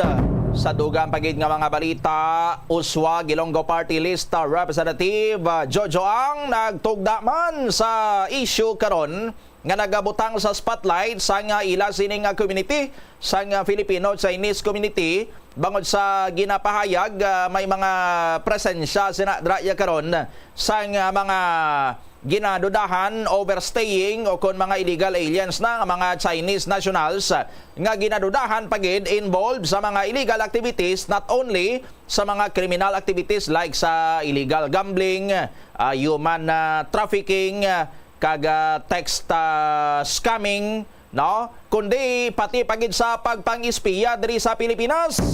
Sa dugang pa nga mga balita diri sa aton sining nga pagpangalagad sa patag karon sang hinampang aton sining checkyaron man ang latest ito karon sa may Cebu City sa nagapadayon sining nga palarong pambansa 2024. Subong adlaw or subong mismo sining aga nagsugod na ang mga hinampang sa patag karon sang athletics. Si balaon naton karon kun bala may nakabuena mano na halin sa mga atleta naton diri sa Western Visayas nga nakakuha sang bulawan sini nga medalya subong iya nga palarong pambansa 2024. 6 minutos ang nagaligad sa takna nga las 8 saga. Sino bala ini si Police Colonel Hansel Marantan? Kag ano ayhan ang ginabuko? Ano ayhan ang ginaluto dira karon sang Philippine National Police kag sang Marcos administration nga ipahamtang nila bilang bag-o nga Davao City Police Office Director ining si Police Colonel Hansel Marantan, no? Kay nanay suryahan ta diri ang nang-enroll ni Police Colonel Hansel Marantan sa pag-serve sang mga search warrants dito sa balay sang mga Tebes kag sa iban pagid nila sining mga properties sa may area sang Negros Oriental kasunod sang Digamo Massacre, no? Sang sinanga tiyempo si Colonel Hansel Marantan assigned sa Criminal Investigation and Detection Group o kun CIDG sa National Capital Region. Ti paano nga ang CIDG sa NCR amoya ang maserbi sang sining mga search warrants to sa balay sa mga Tebes nga eventually nagresulta to sa pagka-recover sang mga matagas nga mga kalibre sang armas nga kung mag-describe ganitong iban nga mga operatiba daw sarang kuno nga makapaarma sang isa ya ka porsa sang militar ti adto gali ginagamit iya sang mga Tebes sa pag-arma sa ila sining nga mga private armed groups kapareho sa tong nag-carry out sang iya sining nga mando nga i-asasinar si the late Negros Oriental Governor Roel Digamo, no? So nga ang CIDG NCR headed by Police Colonel Hansel Marantan ang ginpadala dito sa Negros Oriental nga may araman sang CIDG Regional Field Unit ang Region 7, no? Sa Central Visayas or kung alang-alang ang taga Region 7 malapit man diri ang Region 6 may CIDG Regional Field Unit 6 man gapahangin man ding mga CIDG operatives naton diri sa may Western Visayas tinga ang didto pa makuha sa may National Capital Region, no? Kay ti sadto abi kuno eventually after sang natabo nga Digamo Massacre sa din nagtuhaw na tuya ang mga Tebes nga mong ginasuspitsahan nga among yara sa likod, no? Pero that time sa aton sini nga mga kabumbo, puwersado pagyapon to ang mga Tebes, no? Makabig nga kontrolado gyapon to ya sa mga Tebes ang Negros Oriental, and that includes ang police force, no? Hindi lang ang mga police stations or mga municipal police stations or city police stations sa Negros Oriental, kundi pati ang ila sining Police Provincial Office, Negros Oriental Police Provincial Office. Tandaan nyo to nga may mga birthday to ni former Congressman Arnie Tevez. Ano gani sining term kung ginasugalaw ang iya sining kadlawan, may ara sang nagalingaw-lingaw to sa iya, no? Nalipat lang kita sang term, may ara to ginkantuan siya sa mga taga Negros Oriental Police Provincial Office sa iya sining balay, kay gagin saut-sautan to, nag-iwol-iwol to ang mga pulis ang Negros Oriental Police Provincial Office, saut-sautan nila to si Arnie Tevez, no? Kay ti ang kontrol ni Tevez sa mga otoridad dito ang mapagon, kag ang mga pulisya dito ti nagasaludo, nagaluhod sa kay Tevez, ti daway kuno sang willing sadto yang mag cooperate sa pag serbe sang warrant of arrest, no? Amo gani to ya kuno nga tiyempo nga mamangkot kato sa Negros Oriental after sa tong Digamo massacre, mangkot kato kuno sa iban to nga mga tao, sinong gobernador nyo di, sinong congressman nyo di, hindi kuno magmeet lang sang pangalan sa mga Tevez kay bangod sa kahadlok, no? Nahadlok pasadto ang mga tao basta magmensyon kaya sang hindi amo sa mga Tevez, no? Kung baga ligom dulom pa to that time ang Negros Oriental bangod sa impluwensya kag sa pamahog man sa ila kun mag-angal sila sa kay Congressman Arnie Tevez, ti gobernador gani mismo nga gobernador, no? Ginpa sa Senate nila sa aton sini nga mga kabumbo. So amo tong tiyempo nga mainit gid ang Negros Oriental, kag daw ay sang may magpasaga-saga dito nga halin dito nga mga pulis sa aton sini nga mga kabumbo, kag isa pati that time gapungko pa siya nga kongresista, no? Ginapatihan nga may ara pa sa mga protektor si Tevez dira sa Philippine National Police.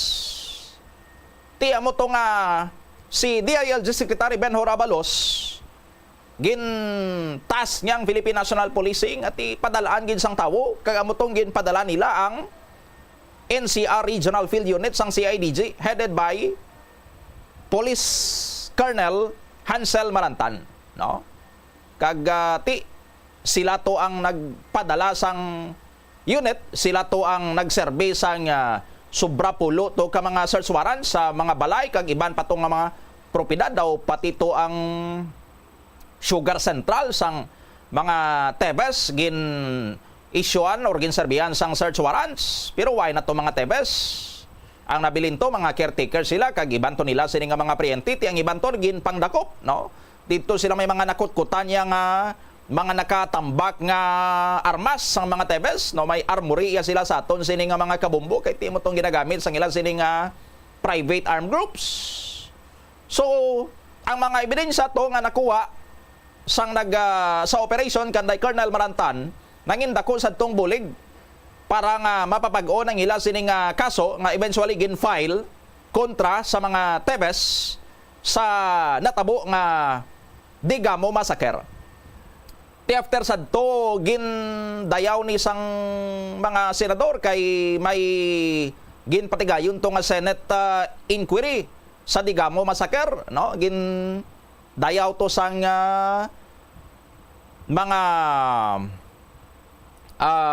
senador kag sang iban pagin sini nga mga opisyal naton ang CIDG NCR kag personally si Colonel Marantan gid sa ila sini nga kaisog nga Why isang iban nga matandog to sa mga tebes mo? No? Pero si Colonel Marantanya, siya to ang nagpangisog nga mag-lead sa iya sini nga team. Ngayon sila to sang assistant sa mga pulis sa Negros, gabalibad, kay ti hadlok sa kay tebes. Or ang iban ti naga-proteksyon paguro sa kay tebes, sina nga tiyempo sa aton sini nga mga kabumbo. No? Even ang balo sa to ni Roel Digamo, nga si Pamplona Mayor Janice Digamo, nagdayaw sa kay Marantan. No? Siling niya, way gid sang kuan, way gid sang hadlok-hadlok ya si Marantan, passionate gid sa iya sini nga trabaho sa aton sini nga mga kabumbo. No? Describe nila to si Marantan, siling nila daw pitbull ni kung sa mga ido pa, no? Daw pitbull ni si Marantan nga tama gid kay isog sa aton sini nga mga kabumbo. Pero after sad to, sang successful raid kanday Marantan sa Negros Oriental, na involve ini sila sa isa ka kontrobersiyang iya sini nga unit. Kay several days after sang ila sini nga ginpatigayon nga raid dito sa mga tebes, balik sila sa may area sang National Capital Region sa aton sini nga mga kabumbo.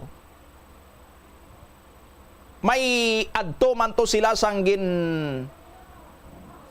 raid nga ang involved naman niya amo ang mga Chinese sa aton sini nga mga kabumbo. No? Dito ini sa may Parañaque City. May mga operatiba ang CIDG-NCR under ni kay Marantan nga nag-raid sa compound sang mga Chinese businessmen sa may Parañaque City, kag nadakpan ko no to nila nga nagapatigayon sang illegal gambling. O galing kay ang mga natungdan nga mga Chinese nationals nagwangal nga siling nila ano nga raid, no? Hindi niya sang raid ang ginimo sang CIDG-NCR. Kay pinangwa yan nila diri ngamon sini nga mga malahalon nga mga pagkabutang, mga lahas, pati mga kwarta. No? Nagreklamo man sila sa Philippine National Police. Sa aton sini nga mga kabumbo, ti ang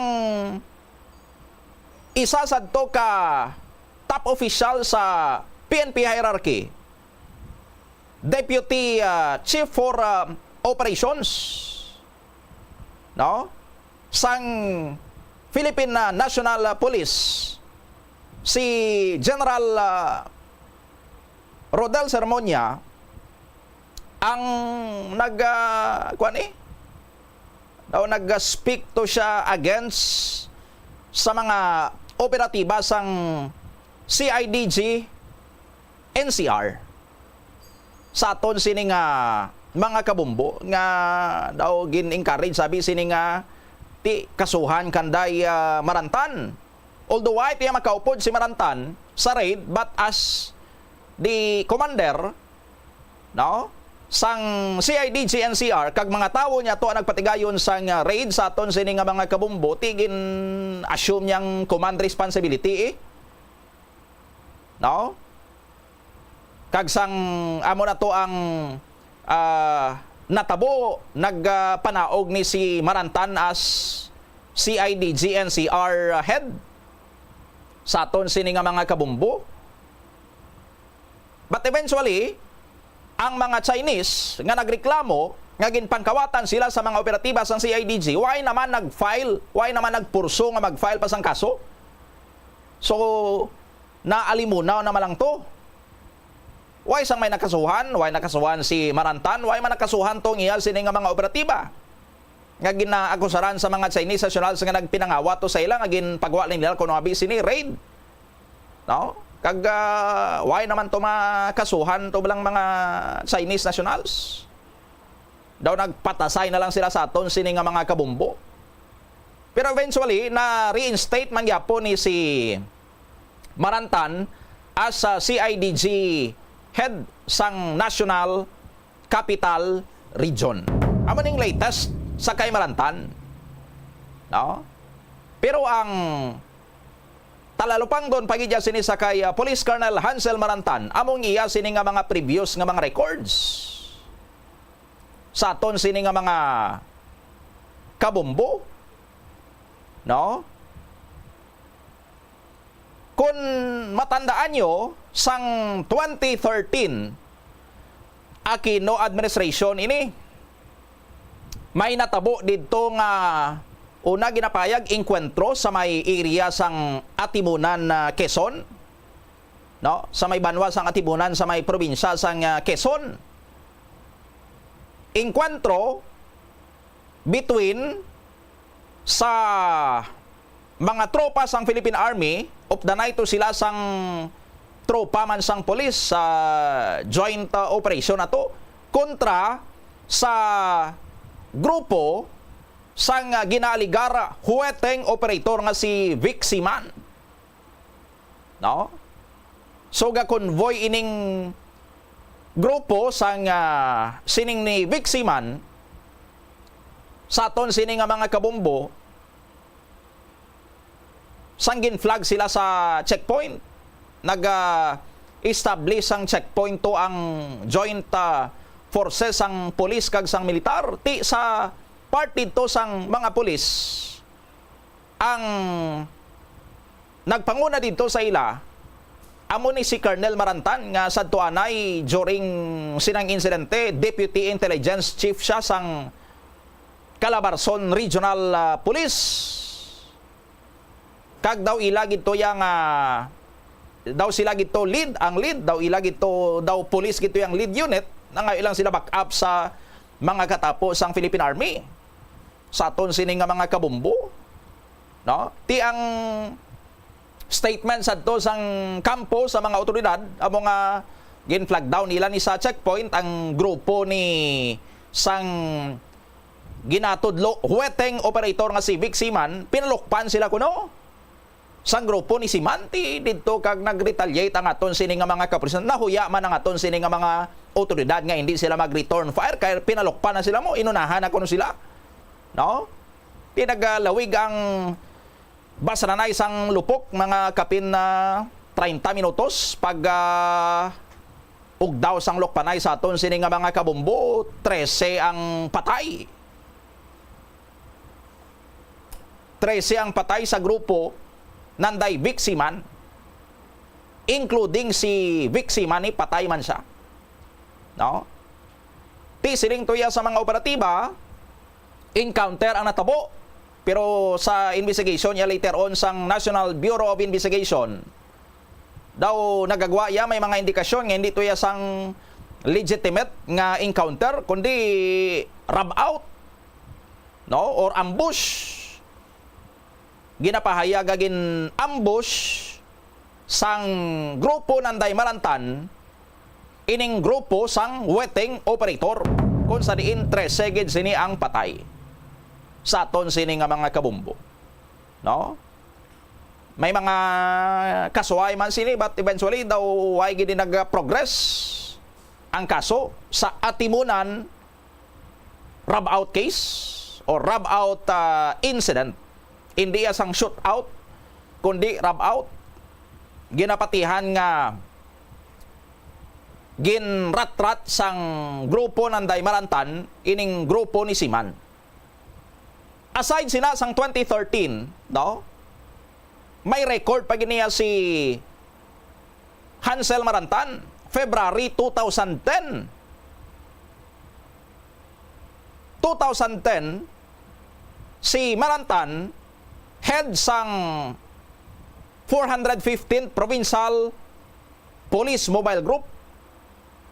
Dito man gyapon sa may Calabarzon, sa mobile siya na-assign sa aton sini nga mga kabumbo. No? Ti daw amo-amo dito sa natabo sa may area sang Atimunan, area sa may Candelaria naman sa banwa sang Candelaria sa may Quezon gyapon. may Quezon Province gyapon, same setup.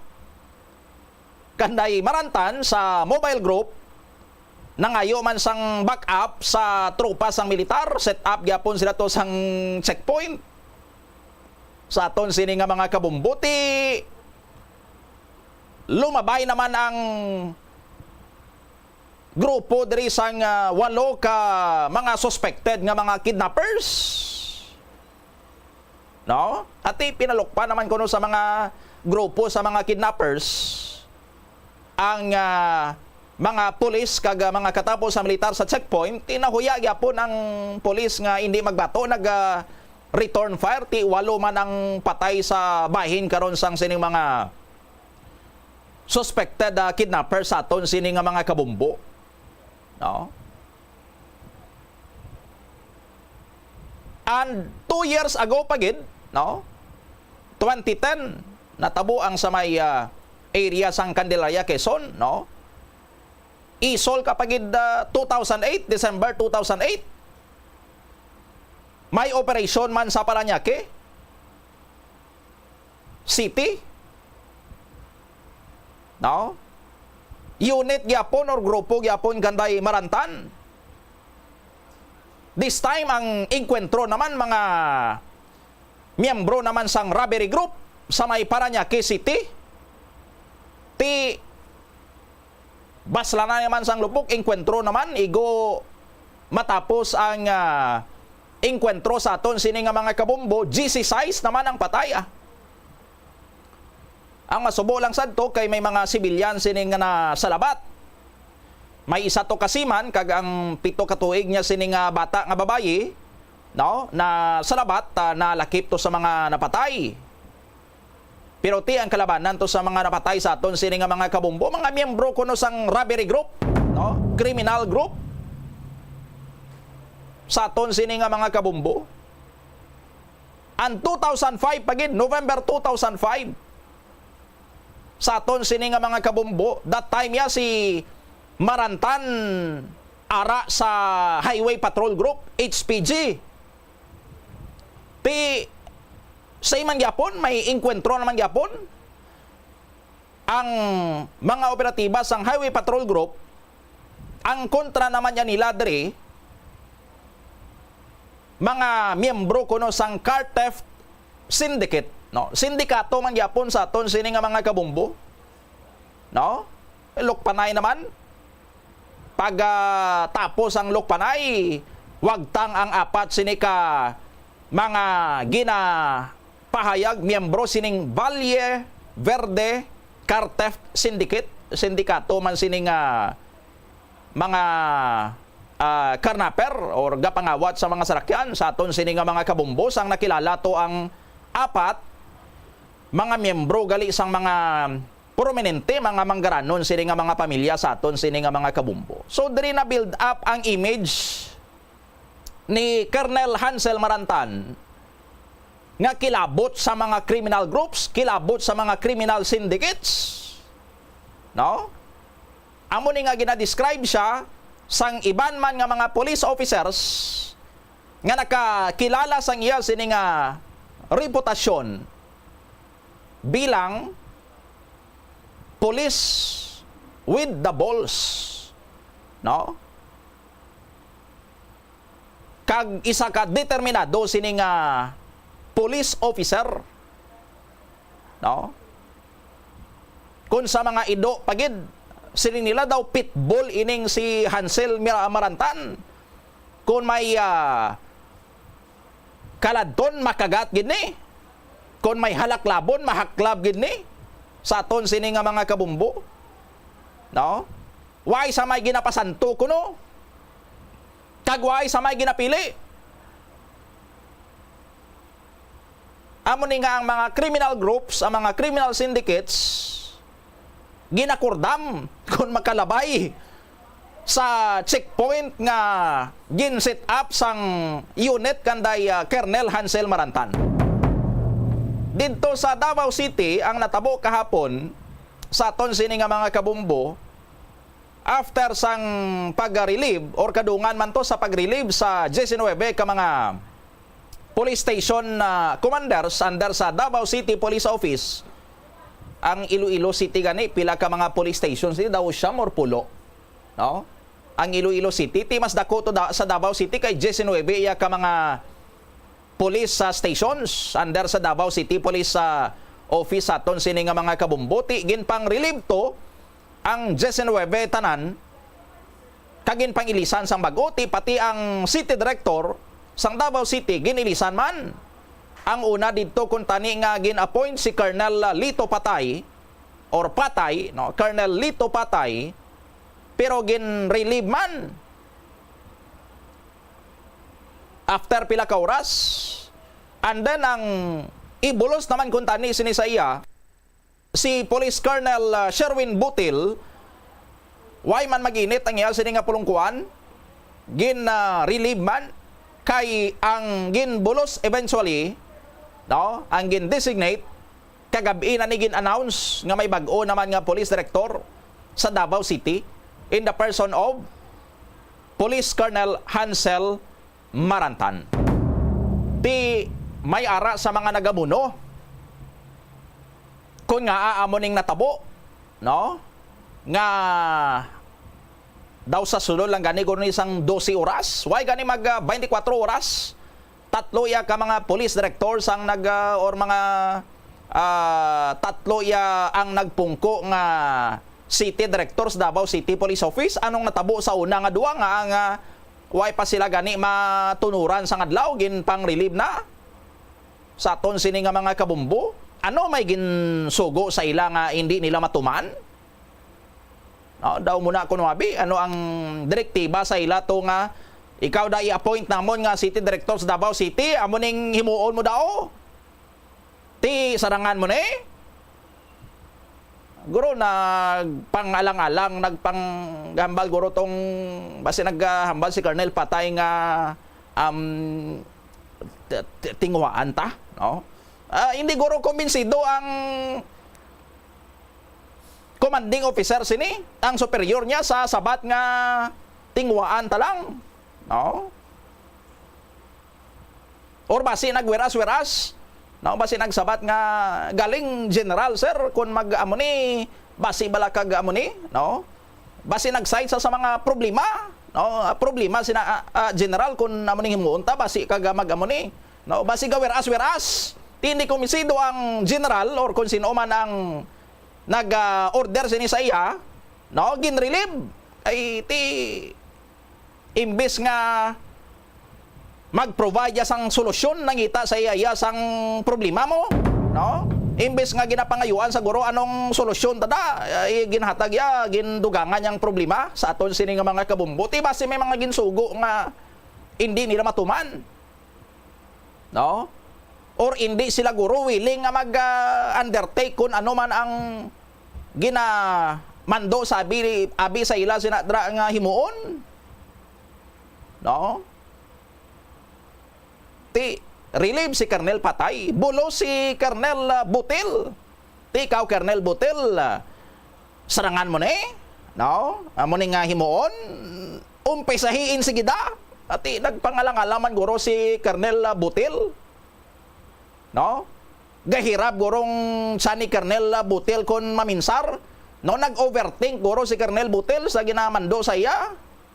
Kag basi nag-collapse sa guro, no? Kay basi kinulbaan, basi kinurdam sa, basi ang banya guro, why kuya gina-anticipate general nga mo gali ning salapuan ko di nga amo ni gali ang akon di nga mangin trabaho, ti basi bumak out bala or basi hindi man kumbinsido ang nag-appoint sa iya dra, no? Kay ga duwa-duwa kay ginapangita guro yan nila inang pag abot bala sang order, ang officer nga gin-appoint nila dra, gina-expect nila should hit the ground running, no? Nga hindi na mag-weras-weras, yes sir ka lang bala, no? Tikay daw lang alang gining una nga duwa nga gin-appoint, no? Sus na sertaran niya guro nila na may nakahutik guro sa ilang nga si Colonel Hansel Marantan balang butang da, No, ang pitbull tabalang ibutang da kay hindi lang na magtaghol mga club gida. Sa aton sini nga mga kabumbo. Susti ka layo halin sa National Capital Region ang CIDG chief sa aton sini nga mga kabumbo pinalupad sa iya sa may Davao City para nga mag city director sa aton sini nga mga kabumbo, no? Tiyang pamangkot, ano ang ginaluto dira karon sa Davao City? No? Nga si Colonel Patay, si Colonel Butel, no? Daw lasay ila siniguro nga panimpla. Lasay guro ila sini nga panamil.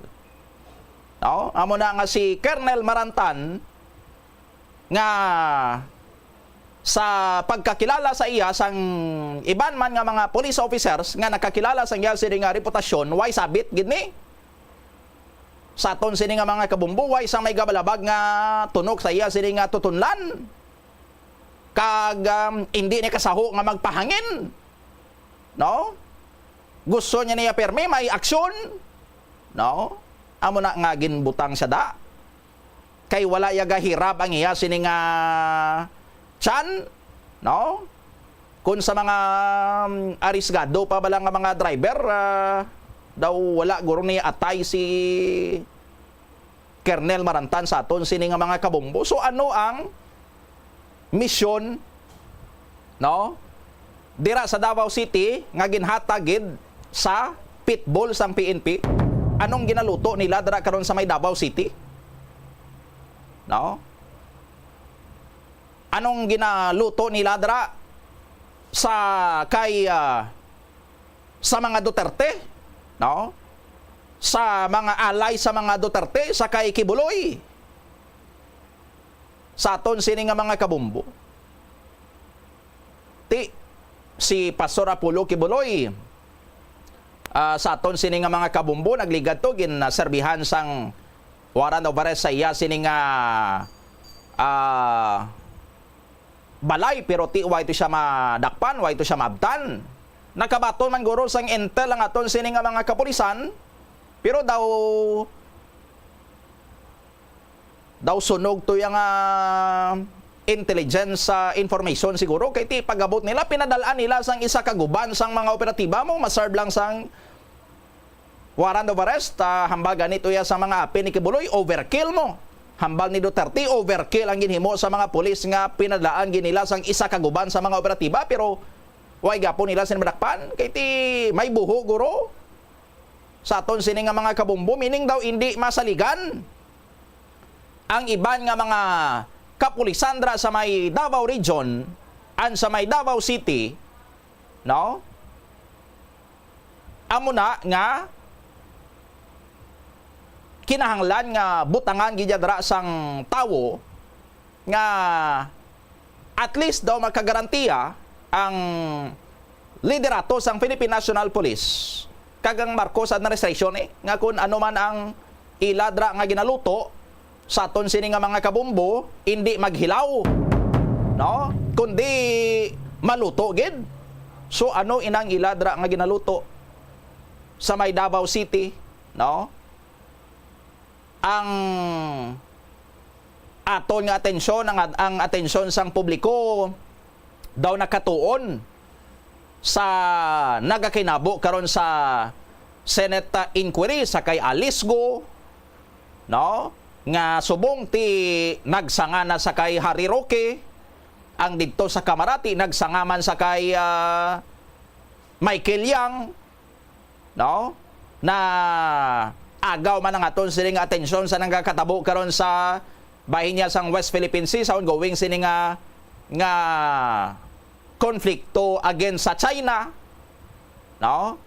Nagaw ang aton sining atensyon sang ginbuyagyag to ni Senator Amy Marcos nga may 25 na ka mga target sang hypersonic missiles sang China diri sa Pilipinas, basi lokpan tadi dugay-dugay, no? Nagaw silang aton sining atensyon, pero hindi nakaron malipod sa aton, no? Nga may ara sang ginabuko dira sa may Davao Region. May ara sang ginabuko dira sa may Davao City. Kung ano ina, no? Hindi ta pa karon mabalaan kung ano ang mission order ni Police Colonel Hansel Marantan. No? Pero isa lang nga aton sinidiri nga sigurado sa aton sini nga mga kabumbo, no? Si Marantan ya once ipadala ni siya, why ni siya ginapadala sa lugar nga matawhay? No? Why ni siya ginapadala sa lugar nga husto lang sa maghangaw-hangaw da sa mga matahom nga mga kabulakan sa palibot? No? Nga maghaklo sang priska nga hangin while naga sunbathing sa or naga kapi-kapi siya sa baybayon while watching the sunset, no? Hindi sang amo ng reputasyon ni Colonel Marantan nga i-assign sa ipadala sa isa ka lugar para magpahangin sa, no? Ginapadala si Marantan sa isa ka lugar kay didto may aksyon. Anong aksyon da karon sa Davao City? Or ano ang palaboton nga aksyon dra sa may Davao City? Amo nang balantayan sa aton sini nga mga kabumbo. 39 minutos na nakaligad sa alas 8 sa aga sa aton sini nga pagbalik. I-check naton aton nga koneksyon dito sa may Davao or Davao City. Cebu City dito ya may ara sang aksyon. Aksyon sa ongoing sini nga palarong pambansa 2024. May naka buhay naman ay hansang bulawan nga medalya sa mga atleta halin sa Western Visayas. Balikan ta na pagkatapos sa mga pahanumdom. The Farmers Bazaar, your traditional public market with the touch of Plazuela Dos, ang isa ka lugar nga gintukod sa tion kag sa kasagsagan sa COVID-19 pandemic nga may tinutuyo nga maghatag sa imo sang safe marketing experience. Subong nga ang COVID-19 hindi na gid man dako nga pamahog kag nagapakadto na kita sa next normal. Rest assured nga ang Farmers Bazaar will further evolve agud nga magpadayon sa paghatag sa inyo sing satisfying marketing experience. The Farmers Bazaar sa lower level tara na pahamtang ang fish, poultry kag meat section para naman sa inyo mga kinahanglanon nga prutas, utang kag iban pa, magbisita sa upper level pinaagi sa paggamit sa hagdanan ukon sa pagkadto direkta sa parking lot. The Farmers Bazaar, your traditional public market with the touch of Plazuela Dos. Plazuela de Iloilo Billboard of Activities for July 7 to 13, 2024. The Crayons Band is set to unleash their great selection of pop songs sa 2 ka oras kag 30 minutos nga musical blitz sa concert at the Plaza. Mangininyo sa Hulyo 13, Sabado, umpisa alas 6 sa gabi. Sa tion sa musical show, napulo ka mga matahom nga Plazuela de Iloilo Special Edition mugs kag madamo pa nga iban ang igaparafol sa mga suki sa Plazuela de Iloilo. Sa Hulyo 14, Domingo, ginaagdang tanan nga mangin kabahin sang Eucharistic celebration nga pagkahiwaton sa Latolda sa mga adlaw alas 11 sang aga. Sa tion sang misa, pangayoon naton sa Ginoo nga hatagan niya kita sang kabakod nga malampuwasan ang mga challenges sang ginapaabot nga weather abnormality nga amo ang La Nina. Plazuela de Iloilo, we remain to be one with you in a common hope for a better community and a progressive country in 2024. Ang pinakadumaan na nga international business organization sa Pilipinas, amo ang Iloilo International Chamber of Commerce nga gintukod sang Ilonggo nga si Don Esteban de la Rama sadtong 1924. Si de la Rama nagserbi nga general sang panahon sang Philippine Revolution kag nangin senador sang pungsod halin sang 1941 tubtob 1947. Sang 1923, gintukod ni de la Rama ang Panay Electric Company. Magluwas sa interes sa industriya sang kalamay kag kuryente, gintukod man sang ila kompanya ang De La Rama Steamship Company Incorporated sa Iloilo nga mo ang nagbiyahe sa Iloilo kag Negros.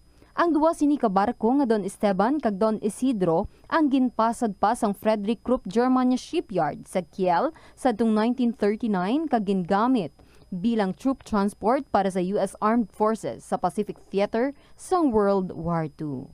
Masami bala nga nagabiring ang imo tiil? Suno kay Dr. John Hubert Pua, isa ka orthopedic surgeon, masami nga mabatyagan ang cramps sa idalom nga parte sang lawas. Apang mas delikado kung masami mo ini mabatyagan sa ibabaw nga parte sang imo lawas, kaangay sang kamot, bangod posible ini nga palatandaan sang mas malala nga balatian, kaangay sang sakit sa tagipusoon, diabetes, kag hypothyroidism. Nagpanugyan ang doktor nga ang pinaka-epektibo nga solusyon sa cramps amo ang stretching exercise tubtub madula ang pagbiring.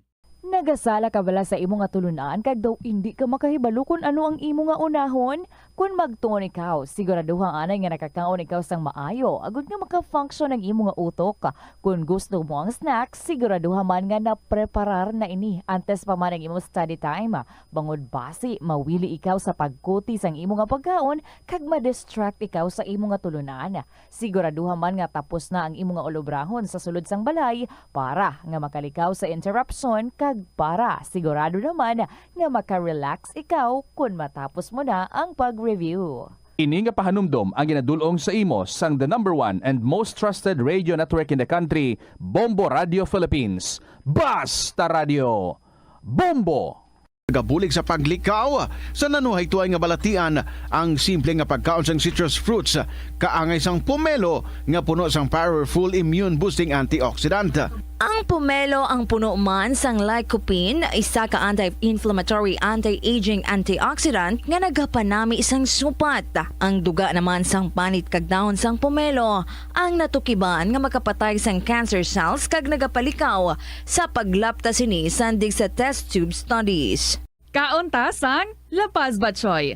Ang Iloilo ang kilala bilang home of La Paz Batchoy. Mahimo kagid nga maglibot sa Iloilo, mag-food trip, kag ikaw mismo ang maghusgar kung ano ka namit ang La Paz Batchoy. Pwede mo gid ma-enjoy ang La Paz Batchoy nga may pandesal kag puto. Butangi man sang gamay nga paminta kag patis ang sabaw. I-mix sang maayo. Kag enjoy. Kung kulang pa kag wala pa nabusog, pwede gid nga magpadugang sang sabaw. Sa kasakuon sa mga ginikanan subong, tumalagsahon na lang kamo nagaupod bisan magkaon. Apang bisan anuman kuntani nga kasakuon sang miyembro sang pamilya, hatagi gid sang oras nga kamo makaupdanay sa kalan-an o kon makalagaw kung wala sang trabaho. Kung nagaplano sa aktibidad agod nga maka-enjoy upod ang imo nga pamilya, tandaan nga ang focus nyo amo ang pag-spend sang inyo oras nga updanay kag wala dapat sang iban nga mga bagay nga ginapaminsar kaangay sang trabaho o kon homework. Pila ng imo edad? May savings ka na bala? Ang iban sa aton nagakabudlayan magkinot o kung mag-save sang kwarta. Apang paano bala iniumpisahan? I-separate ang wants kag needs. Pamangkuton ang kaugalingon kung bala kinahanglanon gid ang imo nga baklon. Kung ginakulang ka na sang kwarta, hindi ini dapat pagastuhon sa butang nga hindi man lang importante. Kung hindi ka gid makakinot, mas maayo nga buhinan mong imo expenses. Mag-set sang goal. Umpisahi ang pagpanumdum kung para sa diin o kung para sa ano ikaw nagakinot. Paano ba lamang kalikaw sa aksidente sa dalan? Yari mga tips nga dapat tandaan sa tion nga nagamaneho. Una, likawan ang masaming nga pagsaylo sang linya. Ang swerving o kung pagsaylo sang lane sa isa ka delikado nga maneuver nga masami ginatunaan sang bunggo anay. Kung himuon ini, siguraduhon nga may bastante ang oras kag espasyo.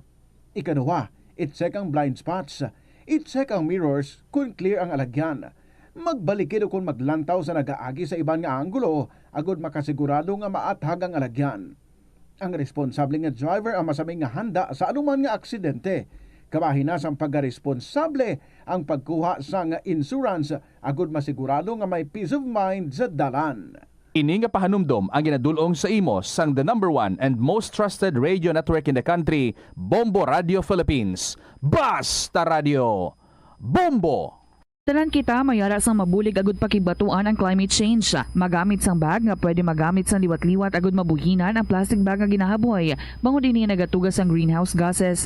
Ikaduha, hindi masumi magamit sang computer. Kung 4 ka oras lamang sa isa ka adlaw ang imo nga paggamit sang computer, makabuhing ka na sang carbon dioxide emission nga 83%. Ikatatlo, kung malapit man lang imo nga kaladuan, mas maayo nga maglakat o kung magsakay na lang sa bike. Magluwas sa makakinot ka na, mabuhinan pang polusyon nga nagatugas ang climate change. Yari ang mga tips nga dapat mo tandaan para mangin safe kag healthy ang pagkaon sa imong pamilya. Maglikaw sa tuman ka matambok, maasin, kag matamis nga mga pagkaon. basahon sang maayo ang label sa mga balaklon kag i-check gid ang ilang nga expiration date. I-check sang maayo ang ginabakal nga karne kag isda agud makalikaw sa diarrhea kag food poisoning.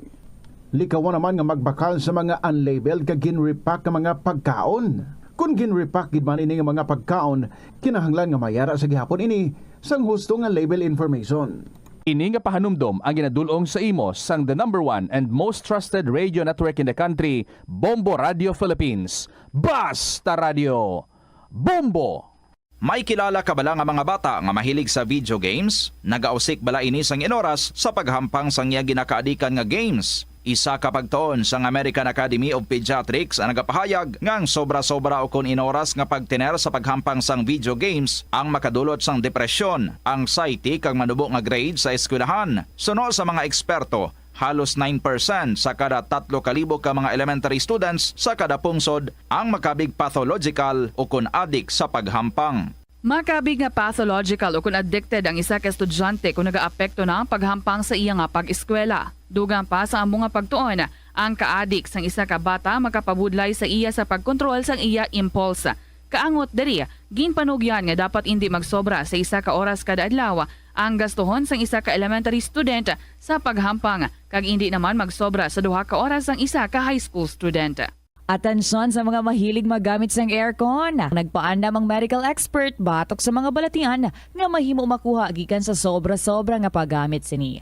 Suno ka Dr. Maria Encarnita Limpin, isa ka experienced healthcare specialist, mas maayo nga tsakyaron nga malimpyo ang hangin nga nagikan sa aircon bangod kun mahigko. Mahimo ini nga magtugas sang impeksyon kag mga balatian kaangay sang pulmonya. Gani hagan-hagan na lang ina bangod bisan makabulig ini sa imo sa magginot nga tiyempo, may risgo man ini sa imo nga ikaayong lawas. Nga ginadubilian ang illegal nga droga. Makamamatay. Ang nagagamit sang shabu posible mapatay tungod sa cardiac arrest o kung hindi gani tungod sa drug overdose. Makaguba sang lawas. Makadulot ini sang pagkaguba sang kidney o kung pag-angkon sang hepatitis, posible man nga malatnan sang acquired immune deficiency syndrome o kung AIDS. Maglikaw sa illegal nga droga para sa matawhay kag malinong nga komunidad kag pamilya. Nagalibogid bala ang imo ulo kung manog tapos na ang bulan o kung basta due date mo na, nagapahanumdumgid ang financial experts nga dapat bayaran mo sa husto nga tion ang imo nga utang bangod maalam ini nga paagi sa paggastos ang imo kwarta kag may maayo pa nga mga benepisyo. Halimbawa, malikawan ang late fees kag maprioridad ang importante nga mga galastuhan. Dumdumaman nga ang on-time payment history ang makatibong man o kung makapamaayo gid sa imo nga credit score kag mapa-improve ang interest rates. Ini nga pahanumdom ang ginadulong sa imo sang the #1 and most trusted radio network in the country, Bombo Radio Philippines. Basta Radio! Bombo! Ano bala ang dapat tandaan sa tion nga magbiyahe agod mangin hassle-free ang bakasyon? Yari ang pila ka mga tips. Una, i-check ang health kag travel alert sa napili nga mga lugar. Ikadua, magpili isang safe nga accommodation. Mag-research ka magbasa sa mga reviews sa napili nga lugar antes mag-book. Ikatatlo, siguraduhon nga may nagagana nga mobile phone ang tanan nga mga upod agud mangin mahapos ang komunikasyon sa tion nga madula o kun kinahanglan nga magbulagay sa dalan. Be prepared in case of emergencies. Siguraduhon nga may backup nga emergency plan nga may medical reimbursement sa tion nga may maospital bangod sa aksidente. Ini nga pahanumdom ang ginadulong sa imo sang the #1 and most trusted radio network in the country. Philippine Standard Time, 8 minutos antes ang las 9 saga pabalik diri sa Bombohanay Big Time. Sanbay, may kaupo naton sa diri madugay aton sining connection with the Department of Agriculture diri sa aton sining pangalagad. Istoryahan naton ang ining batuan, no? Batuan or ang other name sang batuan gali ni Bombo Chris, Garcinia Binukaw, no, or Binukaw sa iban tawagali nila sinisang batuan Binukaw kundri sa aton batuan, no, amo ni balang gamit naton one of the main ingredients sa madamo man aton sining nga mga niluto, especially kon ang aton sining nga niluto nagakinanglan sang aslom. Ti number 1 ada kun gapasabaw kita sinigang, no, ti sa sinigang may iban man nga mga pwede gamiton sa pampaslom or souring agent, but ang isa gid sa mga favorites is ang batuan. Even sa pagluto sa mga isda, no, magluto sang paksiw or pinamalhan, lain gid ang nanam sang isda kon may ara sang batuan nga ginaslom sa aton sini nga mga kabumbo, no. May isa pa giniya kaluto nga gwapo man bumukris, maglagpang balasang isda nga freshwater nga fish ang mabunit mo da sa suba, no. Tilapia or haruan or turagsoy, no, isugba mo na tapos maglagpang ka, butangan mo sang kuani, syempre may sabaw na, no. Tiyang iban sila nga mga ingredients, pareho sang sibuyas, kamatis, kag batuan, no, ginasugba man na upod sila sugba sang isda kag amo nang ibutang mo dayon sa ibo sining nilagpang. Di may batuan man na sa aton sining nga mga kabumbo, pero hindi lang sang dira asta ang batuan, no, nga gamit lang sa pagluto. Kung may sinigang, kung may pinamalhan, no, maglaga kung kaisa sa mga karne, kuan man na, importante man nga ingredients ni ang batuan kay may gina-develop man sa karon ang ato niya sining mga hensya sang gobyerno nga magamit pagid, no. Damo ang pwede pagid nga ma-develop abi sining nga mga produkto sa batuan. Inline sa main kaupon naton subong agad ri sa aton sining nga pagpangalagad ang aton sining nga senior science research specialist si Miss Nora Garpa. Ma'am Nora, good morning gid. Welcome sa Bombo Radio Iloilo. Kaupon mo si Bombo Doni. Good morning, Bombo Doni. I am pleased na ari kami subong sa Department of Agriculture nga gintagaan mo kami chance, no, nga mapaabot ang amon nga technology for batuan. Oo.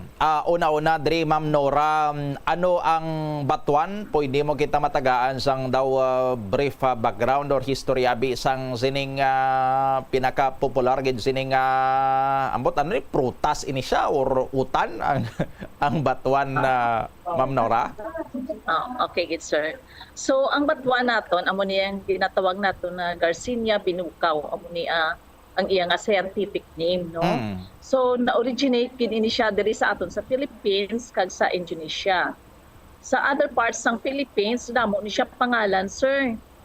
Kung sa Benguet inatawag ni siya nga balok, sa Ilocos Norte balukaw, Zambales bangkok, sa mga Rizal, Bataan and Batangas bilukaw, no. Pero diri sa aton well known kita sa batuan. Amo gid siya ang aton nga pinaka main ingredients sa aton nga mga sinigang, pinamalhan. So kag ang aton ang pinaka-ilonggo naton nga menu is the Hello ma'am. Okay, standby. Balik-balikan naton nga connection karon with Miss Nora Garpadri sa aton sining pangalagad, no. Ginahatag karon ni Ma'am Nora Garpa ang background sining batuan. Aside gali diri sa aton sa Panay Island, no, diri sa Iloilo, damo pa sa mga areas nga may nagatubo man sining batuan, although ginakabig nga endemic ini sa aton sining mga kabombo, meaning daw diri lang niya sa aton bala nga makita, pero sa parts ng Indonesia gali may mga batuan man ini didto or amo ning Garcinia binukaw ning iya sining scientific name sa aton sining mga kabumbo. So pero ang batuan niya diri sa aton hindi niya sang kumbaga immigrant, no, hindi na sang alien kundi diri gid ini sa aton, native sa aton. Diri sa bay niya karon sang pungsod Pilipinas kag dako ganing iya sining kapuslanan nga ginagamit as one of the main ingredients sa madamo man naton sini nga mga niluto, especially kon nagakinanglan sang aslom, no, ti kon wala sang langgaw sa aton sini nga mga kabombo, batuan sini ang ginabutang kag ang iban daw hindi man bagay nga kun kinahanglan nga maaslom langgaw gin sigida, no? Kay may ara man niya sa mga niluto bumukris nga tuyo mo sini maaslom, pero dapat may ara gid sang souring agent gagamiton nga hindi ya insigida vinegar, kun hindi ya sang insigida sini langgaw, kay hindi man mayong iya sini nga sabor kun langgaw insigida, no? So may ara gid sang dapat nga unique gid sa iya sini nga ingredient nga maslom, kag amo ni gani isa sa mga ginagamit aton sa pagpaslom amo ni ang batuan, no? But this time hindi lang na iya sa pangpaslom sa mga niluto ang gamit sang batuan, kay through research and technology sa mga natungdan ngayon sa aton sini nga gobyerno naga-develop pagid sang iban sini nga mga produkto nga ang main ingredient niya man is ang batuan, no? Sa aton sini nga mga kabumbo, kun kaysa ni kung damo ka sang supply sang batuan, tiga kaluto maning batuan mo. Kung kaysa nati kung luto-luto na siya, ginahaboy na lang gani, kaya bita daw hindi na mapuslan, but may ara pa ya kung tani gali isang mga pwede sini nga magamitan kita, no? So ano bala ining mga resulta sa mga research kag ano karon nga mga technology ang ginagamit sa aton sining nga mga ahensya sang gobyerno sa Department of Agriculture para nga maka-develop pagidya sang mga high value sining nga mga products nga halin sa sining prutas nga batuan, no? Sa aton sining nga mga kabumbo na bilong gali ni siya sa genus nga Garcinia, no? Mga magpamilya galin sila sang inang mangustin bala sa aton sini nga mga kabumbo, no? So ang pamangkot ano ni siya, prutas bala ini siya, kay ti bunga siya mo, no? Kag kon pamilya niya sang mangustin ti prutas, pero ginagamit sa iya as vegetable, kay ti panakot sa mga main or mga madamo sini nga mga Filipino dishes. Balikan taliwat si Ma'am Nora sa linya. Ma'am, again, please come back. Okay, so sorry gida kay na medyo nadula kami on the air. So ang nahambal ko na batuan is scientific name is Garcinia binukaw. So na-originate ini diri sa Philippines kal sa Indonesia. So sa linan hambal kung kanamo di siya dali mga local names, no? Kag ang pinagid ka well known diri sa aton is amo ni siya ang batuan nga ginatawag naton as souring agent. Pinabutang naton sa aton mga sinigang, pinamalhan, kag ang pinaka carrier ginaton nga menu diri sa Iloilo is sa KBL. So diri gid siya na discovery ang aton nga batuan tungod sa among nga secretary sa Department of Agriculture, Sir Arthur Yap, nga nakapilaw gid siya sang aton nga KBL nga ginatawag. So na-amaze gid siya kung ano nga klase nga mga pangpaaslom ang iya nga napilawan. So dito niya kami nga ginhambalan nga mag-ubra kami sang mga technology about batuan. No, so pero ang batuan damo siya gali mga health benefits. Wala nga lang na naton siya na pilupangdan nga makaayo gali siya sa aton nga panglawason. Number 1, ang batuan is high in pectin. Ang pectin nga ini amo ni ang soluble fiber sa mga prutas. Sa diin ginagamit nga thickener, no, sa aton nga cooking o sa aton nga baking. That's why gali nga kung magluto kita nga may batuan malapuyot, no? Very savory gid ang aton nga mga ginaluto. Ang batuan gali sang una ginahimo man ni siya sa mga katigulangan naton nga ginaayo sa mga infection o pamamaga sa mga intestine kag ginakos ang diarrhea. So wala kita kabalo gali nga amo man ni gini ang ilang nga gina-squeeze, no, kay ang juice gali pwede gali siya sa mga infection sa aton nga dyan. Ang batuan, damo man siya mga phytochemicals, no? Kung hamalo naton mga antioxidant, anti-cancer, anti-amnesia, and anti-inflammatory. So may ara siya gali nga mga antioxidant na kudiin ang muni ba lang hambal nila nga mga NX3, may mga antioxidant, no? Nga nagapampabata kuno. So may ara man na gali ang batuan, wala lang gid naton kumbaga wala lang natin siya ma-discover gid sa thoroughly gid nga pag-discover sa batuan. Kay ang batuan isa siya sa mga family sang Garcinia. So ang balatan ang NX3 is Garcinia mangustana. So aton niya nga batuan is Garcinia binukaw. So do mo lang. So pamilya sang mangustin. So sus kadamo gali sang mga traditional nga mga uses ang ining batuan sa na-mention na nimo Ma'am Nora, kag ang iban gani guro di daw na focus lang kita sa paggamit sini as ingredients. But aside sina sa mga traditional nga mga pwede magamitan sang sining batuan na Ma'am Nora, ano pa ang mga nakita ninyo sa inyo sining mga research sabi sa potential nga pwede pagid malabutan sang sining batuan? Yes, sir. So, ang atong galing nga batuan, hindi lang siya pang paaslong, no? Kay kadamo, pagig kita nga na-discover sa ini nga batuan. So, ang number one, kailangan hambal ko ang batuan, rich siya sa pectin. Mataas ang iyang pectin. So, pwede gali siya himuon na jam or jelly. Pwede pagid siya himuon nga candy. So, nakaobra kami pastillas di batuan. No? Aside from that, may ala kami nga adaptor si Ma'am Brendan si Ma'am Fe Sarabia nga sa Brendan si sa Oton, Brendan Bakery, nakahimo gid siya sang batuan piyaya.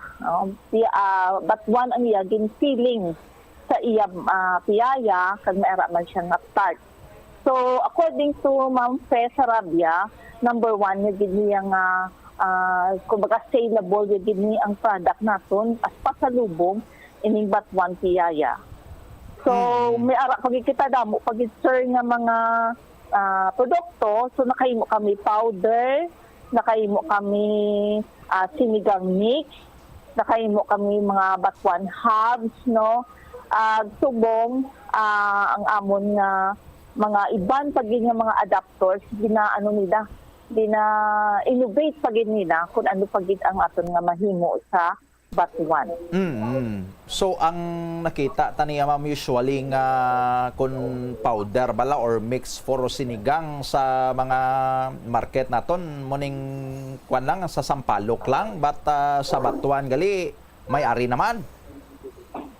Sir. So ang proud kita sa aton sini nga powder o ko na atong sinigang mix kay organically processed ni siya, wala kami nag-add on sa mga synthetic nga mga ingredients. So very sure kita nga healthy gid ang aton nga batuan product. Okay, so kung kung may ara nagali isang powder nga mix ni siya, hindi ka na maguri nga mag-stock sang batuan nga damo tapos ang iban maluo malang Ma'am Nora? Yes, sir. Kay ang batuan abi ang iyang shelf life kun fruit ano daw siya nagalast na siya guro mga 5 days, no? Kay nagaano na siya, sir, naga-shrink na siya, naga-brown na siya. So kung mag-amo na do hindi na ta magamit kay meaning nga balaton hindi na siya fresh, pero gali pwede gid siya gali naton mahimo nga powder para nga magiging readily available gid siya all year round. Kay ang aton gali nga batuan, no, seasonal abi siya, sir. Nang naga-start siya flowering stage as manotice natin kung may ara kita nga batuan sa aton nga mga balay nga tree, naga-start siya flowering by August. So tapos mamunga siya until May lang. So pagka June, July, August, September, daw mo gina-sir nga mahal gid siya ang batuan kay syempre kumbaga mayara siya nga on season fruiting kag may off season nga fruiting. Okay. So you have mentioned, Ma'am Nora, ang iba na sa mga products nga na-develop ninyo, may batuan tart, may batuan na piyaya, and then may powder na. Other than sina, may iban pagid kamo mga current ninyo nga mga research and development activities sang DA Western Visayas in relation sa pagdevelop sang batuan technology? Yes, sir. Sa Subong, nakadevelop na kami sang vinegar, no, langgaw out of Batman. Then, sa baking naman, naka-obra kami sang cupcake, no? Ang iyang feeling is Batuan, kag ang parang no Spanish roll bala nga ang iyaman nga feeling nga Batuan. So good po siya sa mga snacks din naton. So sa aton nga mga everyday natin, nagsipangapi-ngapi lang, no, sa aton nga mga ilang Batuan nga tinapay nga ginhambal ko. So, continue, just sir, ang aton subong nga pag-develop, pag-gid ang iban pag-gid nga mga Batuan products. Wala kami nag-untap hasta nga fully utilize din naton ang Batuan. So, nagakanda kami hands-on training sa group of farmers, no? Especially dito sa Bataan Green Farmers Association. Ako din ng hands-on Batuan processing dito kami. So, i-introduce naman sa ila ang pinang mga kalain-lain ng mga na-develop natin ng mga Batuan products. So, may araman nga mga group of men and women sa Tubungan. Naman kita dito sa ila. So, monitor lang naman sila kung ano na ang ilang mga produkto na nahimo out ng aton ng mga training.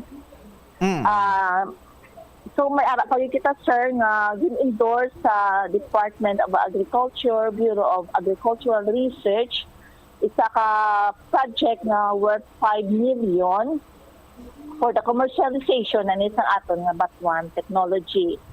So gina-include diri ang pag-rehab sang ilang existing processing facility.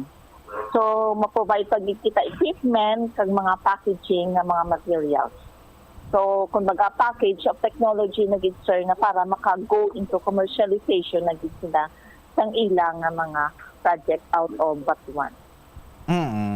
Okay. Since ang Batuan ni Ma'am susceptible gid ni siya sa spoilage kung gulang na, kag especially kung maluto na siya. So, anong mga ginahimo diri or mga mahimo diri nga mga pamagi abi or mga methods nga dapat i-observe or sundon para mapasiguro nga ang ining mga produkto naton ang hindi dasig abi nga mag-expire, ma'am, or hindi dasig nga ma-spoil? Yes sir, amo sir ang kumbaga ginton ang ginamon sir kay amo ginhambal ko do very good siya sa spoilage siyang Batuan o dasig gid siya yung ma-deteriorate. So ang pinaka-best gid sini is amo gini ang aton nga i-process, imuon gid siya naton nga into value-added products, no. So sa nambal ko na ang Batuan seasonal. So kung mag-season siya gani, kakalabot lang siya 20 pesos ang ganda, di ba, dito sa mga uma-uma, no? Pero kung off-season na siya, so kakalabot na siya 300 pesos per kilo. So pinakasayang din siya kung para sa aton, o okay lang sa aton, kay damo kita po sa ibang nga lugar, ng mga Ilonggo, nga nag-kanto diri kang makuha sang Batuan, do ka very expensive na sa ila kung mag-amuna ni ang kinido. So dapat kinaton nga siguraduhon ang shelf life sang aton nga mga Batuan fruits. So sa nambal ko na para hindi masayang ang aton nga Batuan kay kadamo-damo diri sa aton. So dapat kinaton siya nga i-process sa mga nahambal ko na nga mga value-added products naton. So ang aton nga mga kliyente diri is hindi lang diri sa Iloilo, outside sa region, especially ara na siya gani kalambot outside ng Philippines. So nakitaan namon din potential din siya ang Batuan for as an industry. Okay. So bangod karon sini ma'am sa development naton sang Batuan based nga or Batuan technology naka himo kita sa mga Batuan based nga mga products nga hindi lang ya nga ang gamit sa iya ang traditional nga pang-aslom naton sa mga niluto. So ano mga nakita nyo diri karon nga daw makabukas sabi nga mga opportunities para sa agriculture sector with this development, Ma'am Nora? Yes, sir. Kung sa akon siya, dako gid siya ang potential sang batuan, no? Pa-develop lang siya kag ma-commercialize. So with the help man naton diri nga mga Ilonggo kag sa inyo man nga mga media.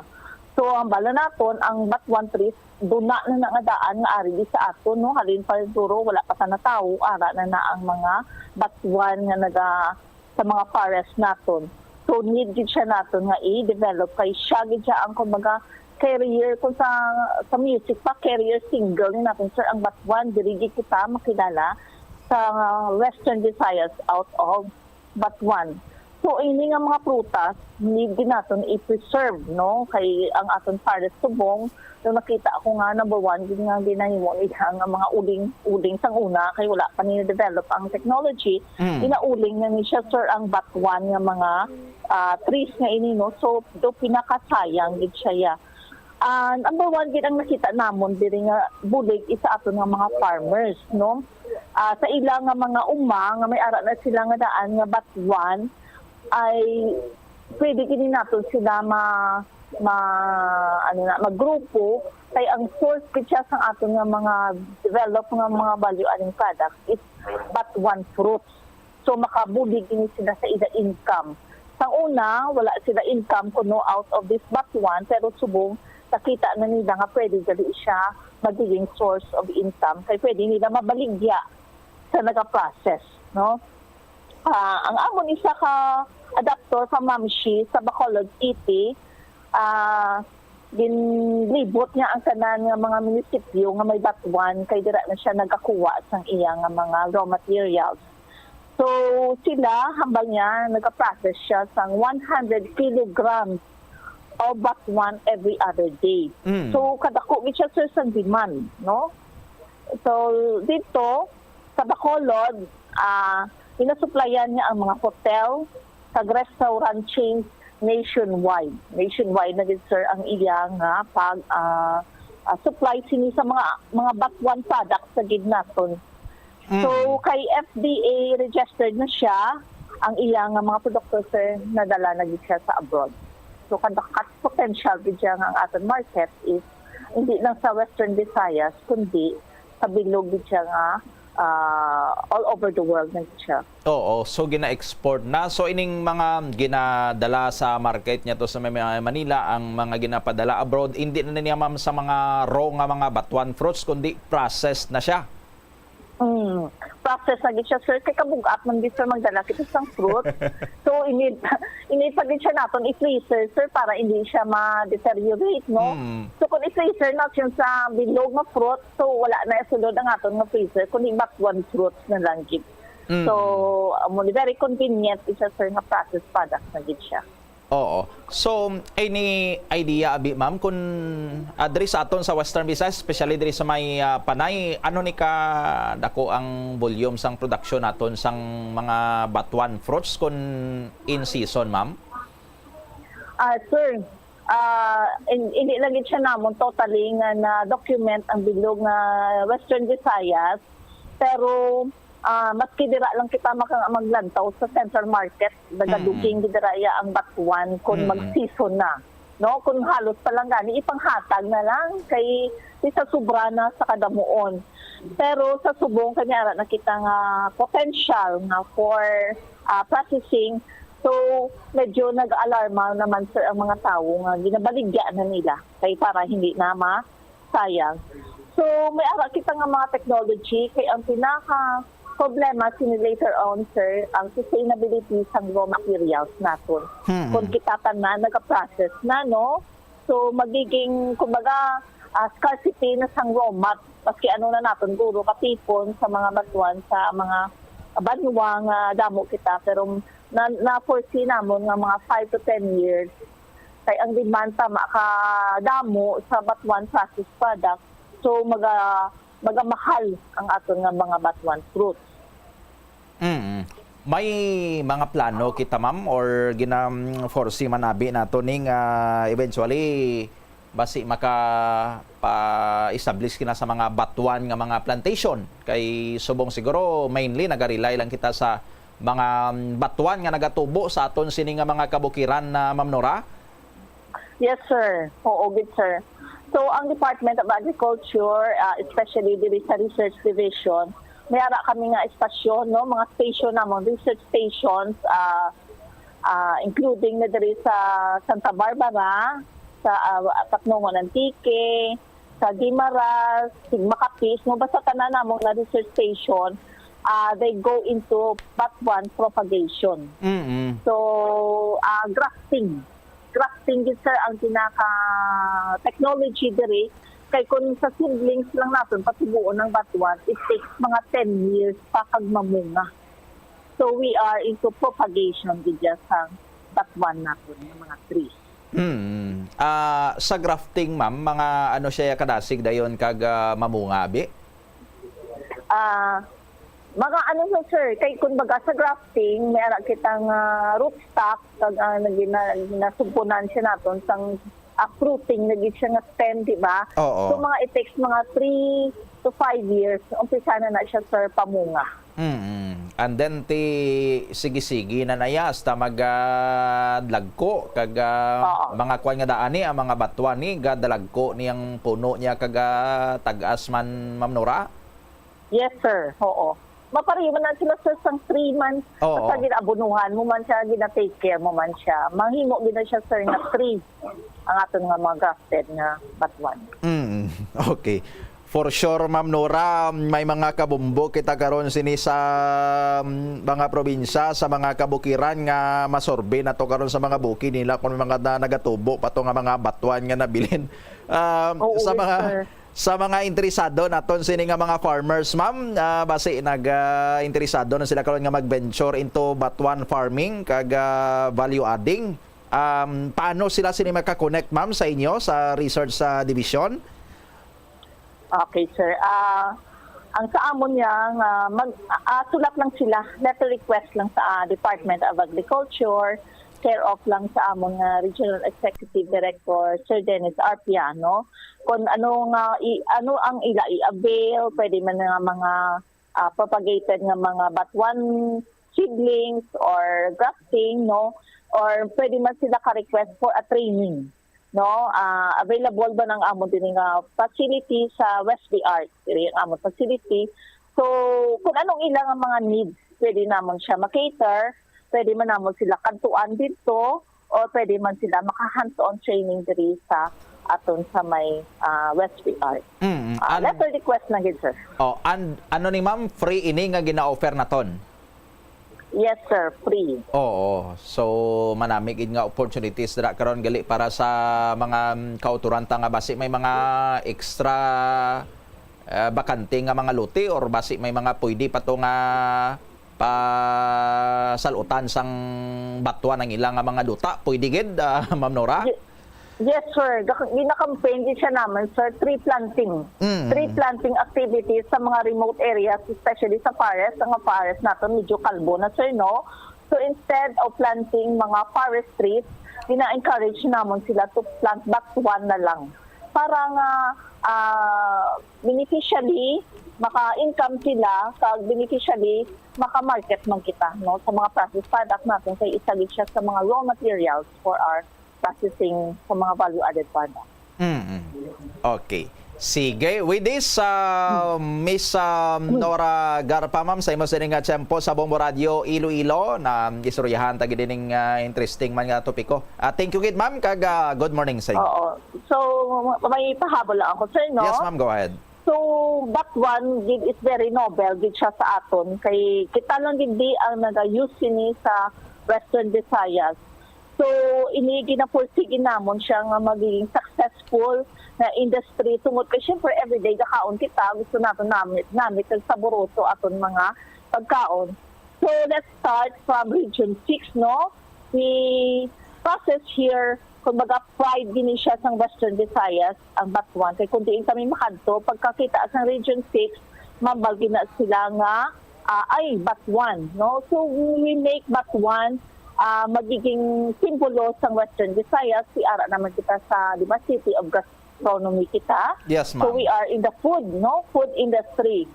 So we produce local batwan products but we market globally. Amo nang amon dream, sir. Amo nang amon target. We market globally. Okay. Sige. Ma'am, again, thank you gid sa imo kag good morning. Thank you man, sir, and good morning.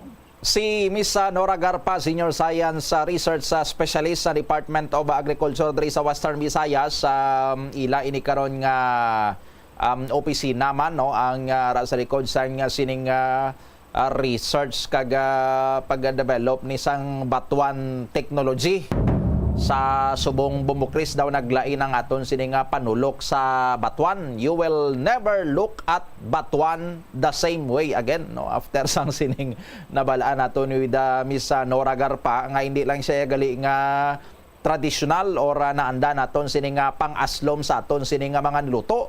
Ang balto sang kilala ko sa San Joaquino sa ila to kunong batuan subong gadalagan taga 150 to 200 ang kilo sang batuan subong ambot kun diri sa aton sa may syudad sang Iloilo kun taga pilang kilo sang batuan subong galing kay way man diya sang gabaligya gid sang kinilo nga wholesale or way man sa may kapangumpra gid kinilo nga batuan kun gamiton lang sa sulod balay kundi inatado lang or tagkwa lang mga naputos na yung daan. Good for isa, dua, tatlo ka lutuay sa aton sini nga mga kabombo kay hindi mo masta kay kadunot man kung magaluto na no, but with batuan technology sa aton sini nga mga kabombo ma-preserve ang yal sini nga shelf life, mas mapatiner kag mas damo payagali nga mga produkto ang ma-create or mahimo halin sa simple nga batuan. 25 minutos na nakalikan sa alas 9 saga or siguro ang iban sining nga mga balita karon bantayan na lang sa masunod naton sining nga mga news and public affairs programs karon sa Bombo Hanay Saudto kay magasunod na diri ang Black Time program nga City Hall in Action with former board member Manny Galyar. Ini si Bombo Donny Digala para sa the number 1 and the most trusted radio network in the country, ang Bombo Radio Philippines. Basta Radio, Bombo! Ang Ilonggo nga si Jose Peping Tensay sang Haro, Iloilo ang pinakaunang nga Filipino nga piloto nga nakapalupad sang isa ka passenger plane sa 1925. Ini amo ang eroplano nga Curtiss Oriole biplane nga may ruta nga nagalawig sang 43 kilometro sa lin sa Iloilo padulong sa Bacolod. Samtang ang pinakauna naman nga commercial airline sa pungsod kay sa Asia amo ang Iloilo Negros Air Express Company nga nauna pa sa Japan Airlines kay Singapore Airlines. May flight inihalin sa Iloilo padulong sa Manila, Bacolod, Cebu, Davao kag Zamboanga sang 1932 kag padulong sa Hong Kong, Bangkok, San Francisco, Shanghai kag India sang 1946. Bangod sini ginkabig ang Iloilo nga birthplace sang Filipino commercial air transportation. Yari ang mga simple nga paagi agon makakinot sang tubig. Magpamunyag lang sang tanom kon ginakinahanglan kag nagakadapat. Magtala na sang adlaw kag oras ang pagpamunyag sa mga tanom kag sundon ini. Bunyagan sa makaisa lang ang mga tanom sa sinang adlaw. Antes maglas 9 sa aga ang mas nagakabagay nga oras sa pagpamunyag agod nga mas makapanalupsop ini sa mga gamot kag mangin available sa bilog nga adlaw. Madamo sa aton ang hindi katulog kung wala sang electric fan. Yari ang pila sa hindi manaming nga epekto sa paggamit sa fan kada gabi. Congestion, ang naga-circulate ka hangin halin sa mga fans, ang makapadry sang baba, ilong kag tutunlan. Allergies, masami nga madala sa hangin ang mga yabok na naga-trigger sang allergies. Makatugas ang muscle cramp ang hangin nga naghalin sa mga electric fan. Amo nga kun kaisa, may eksperyensyahan ang masakit na lawas kung magbugtaw. Importante man nga regular nga tinluan ang fan blades, agod masigurado nga hindi ini pagkiniran sang yabok. Yari ang mga simpleng nga paagi agod makakinot sang tubig. Tinguba ang mga lalabahan kag tinguba man ang pagpanglaba. Ang pagpanglaba sang isa ka bes sa isa ka semana ang nagakinot sang naglabot sa 50 litro sang tubig. Kung nagagamit sang washing machine, iset ini sa mas manubo nga wash cycle. Makakinot ka na sa tubig, makakinot ka pa sa enerhiya. Ang kalibutan ginakabugusan sang 71% sang tubig ukon kadagatan. Kag ang kadagatan nagabulig sa pagtugas ng tubig nga aton mainom kag hangin nga aton ginahaklo. Gani aton halungan kag imentenar ang malimpyo nga ginaagyan sang tubig kag mga kadagatan sa masunod nga mga pamaagi. Magpartisipar sa mga organisasyon o clean up events, likawan ang paghaboy sa mga basura kung sa diin lang. Buhinan ang paggamit sa mga single-use plastic. Hindi pag-i-flush o kung ihulog sa mga lababo ang mga basura sa panimalay, kaangay sang plastic straw, auto fluids, kag mga grasa. Kadagatan proteksyonan, kag limpyuhan. Ini nga pahanumdom ang ginadulong sa imo sang the #1 and most trusted radio network in the country, Bombo Radio Philippines. Basta Radio! Bombo! Ang Iloilo ang pinakauna nga syudad sa luwas sang Manila nga nakaangkon sang direct shipping lines padulong sa iban nga mga pungsod. Halin sang 1855, nagaserbe na ang Port of Iloilo nga alagyan sang mga international shipping lines nga halin kag padulong sa Australia, Hong Kong, China, Singapore, Europe kag Amerika. September 29, 1855, sang ginbuksan ni Queen Isabella II sang Spain ang Port of Iloilo para sa international market. Mas nangin mahapos pagid ang trade sa tunga sang Iloilo kag Europe, ilabi na sa United Kingdom sang nabuksan ang Suez Canal sadtong 1869. Panugyan na rin sa eksperto kung kwarta ang paghambalan. Apesar limitado ang imo abilidad nga mag-invest, ang gamay nga contribution sa investment accounts ang makabulig sa imo nga maggamit ang earned money nga maka-generate sang dugang nga income. Ikonsiderar ang pagbukas ng retirement account o kung iban nga investment account. Ini nga pahanumdom ang ginadulong sa imo sang the #1 and most trusted radio network in the country, Bombo Radio Philippines. Basta Radio! Bombo! Umpisa sang pandemya nangin mas conscious na ang mga tao sa personal hygiene bilang kabahina sang COVID-19 prevention. Apang magluwas sa COVID-19, madamo pa sang iban nga germs kag virus ang kinahanglan likawan agud indi mag-angkon sang sakit. Yari mga proper hygiene practices nga dapat muhimuon agud maligawan ang nagkalailain nga sahi sa malatian. Insakto nga paghugas sang kamot, pagpaligo adlaw-adlaw, pagpabilin sang good oral hygiene, pagsunod sa cough and colds etiquette. Ang pinakauna nga exclusive school for boys kag dormitory sa Pilipinas ang gintukod sa banwa sang Tigbawan, Iloilo. Ini gintukod sang tanyag nga Jesuit priest kag historian nga si Father Pedro Chirino sadtong 1592. Ginapahayag nga binulan pa lamang nga nakaabot si Chirino sa Tigbawan, natun-an na sini ang lokal nga lingwahe nga Haraya nga amo ang ginapatihan, ginhalinan sang Kinaraya. Nagsulat man siya sang catechesis sa pulo nga Haraya. Si Father Chirino upod ang isa pa ka Jesuit brother nga si Francisco Martin ang nagtudlo dito sang catechism, reading, writing, Spanish kag liturgical music sa mga kabataan sang mga prominente nga pamilya nga Ilonggo kag Espanyol sa banwa. Sang 1975, nagpahamtang sang marker ang National Historical Institute sa banwa sang Tigbawan bilang pagkilala sa amo nga maragtas. Ang Iloilo River Esplanade ang lugar nga para sa inyo. Ini ang favorite spot sang mga Ilonggos sa pag-ehersisyo kag paglantaw sang sunset. Madamo man sa mga local cafes kag restaurants nga malapit sa Iloilo River Esplanade nga makasatisfy gid sang imo nga kagutom. Ang Iloilo River Esplanade ang nakadaog na sa madamo nga mga awards, lakip na diri ang 2017 Gantimpala Excellence Award. Nabaton man sini ang haligi ng Dangal Award para sa Landscape Architecture category sang 2018 National Commission for Culture and the Arts o kon NCCA haligi ng Dangal Award. Nakasimba ka na bala sa Miagao Church?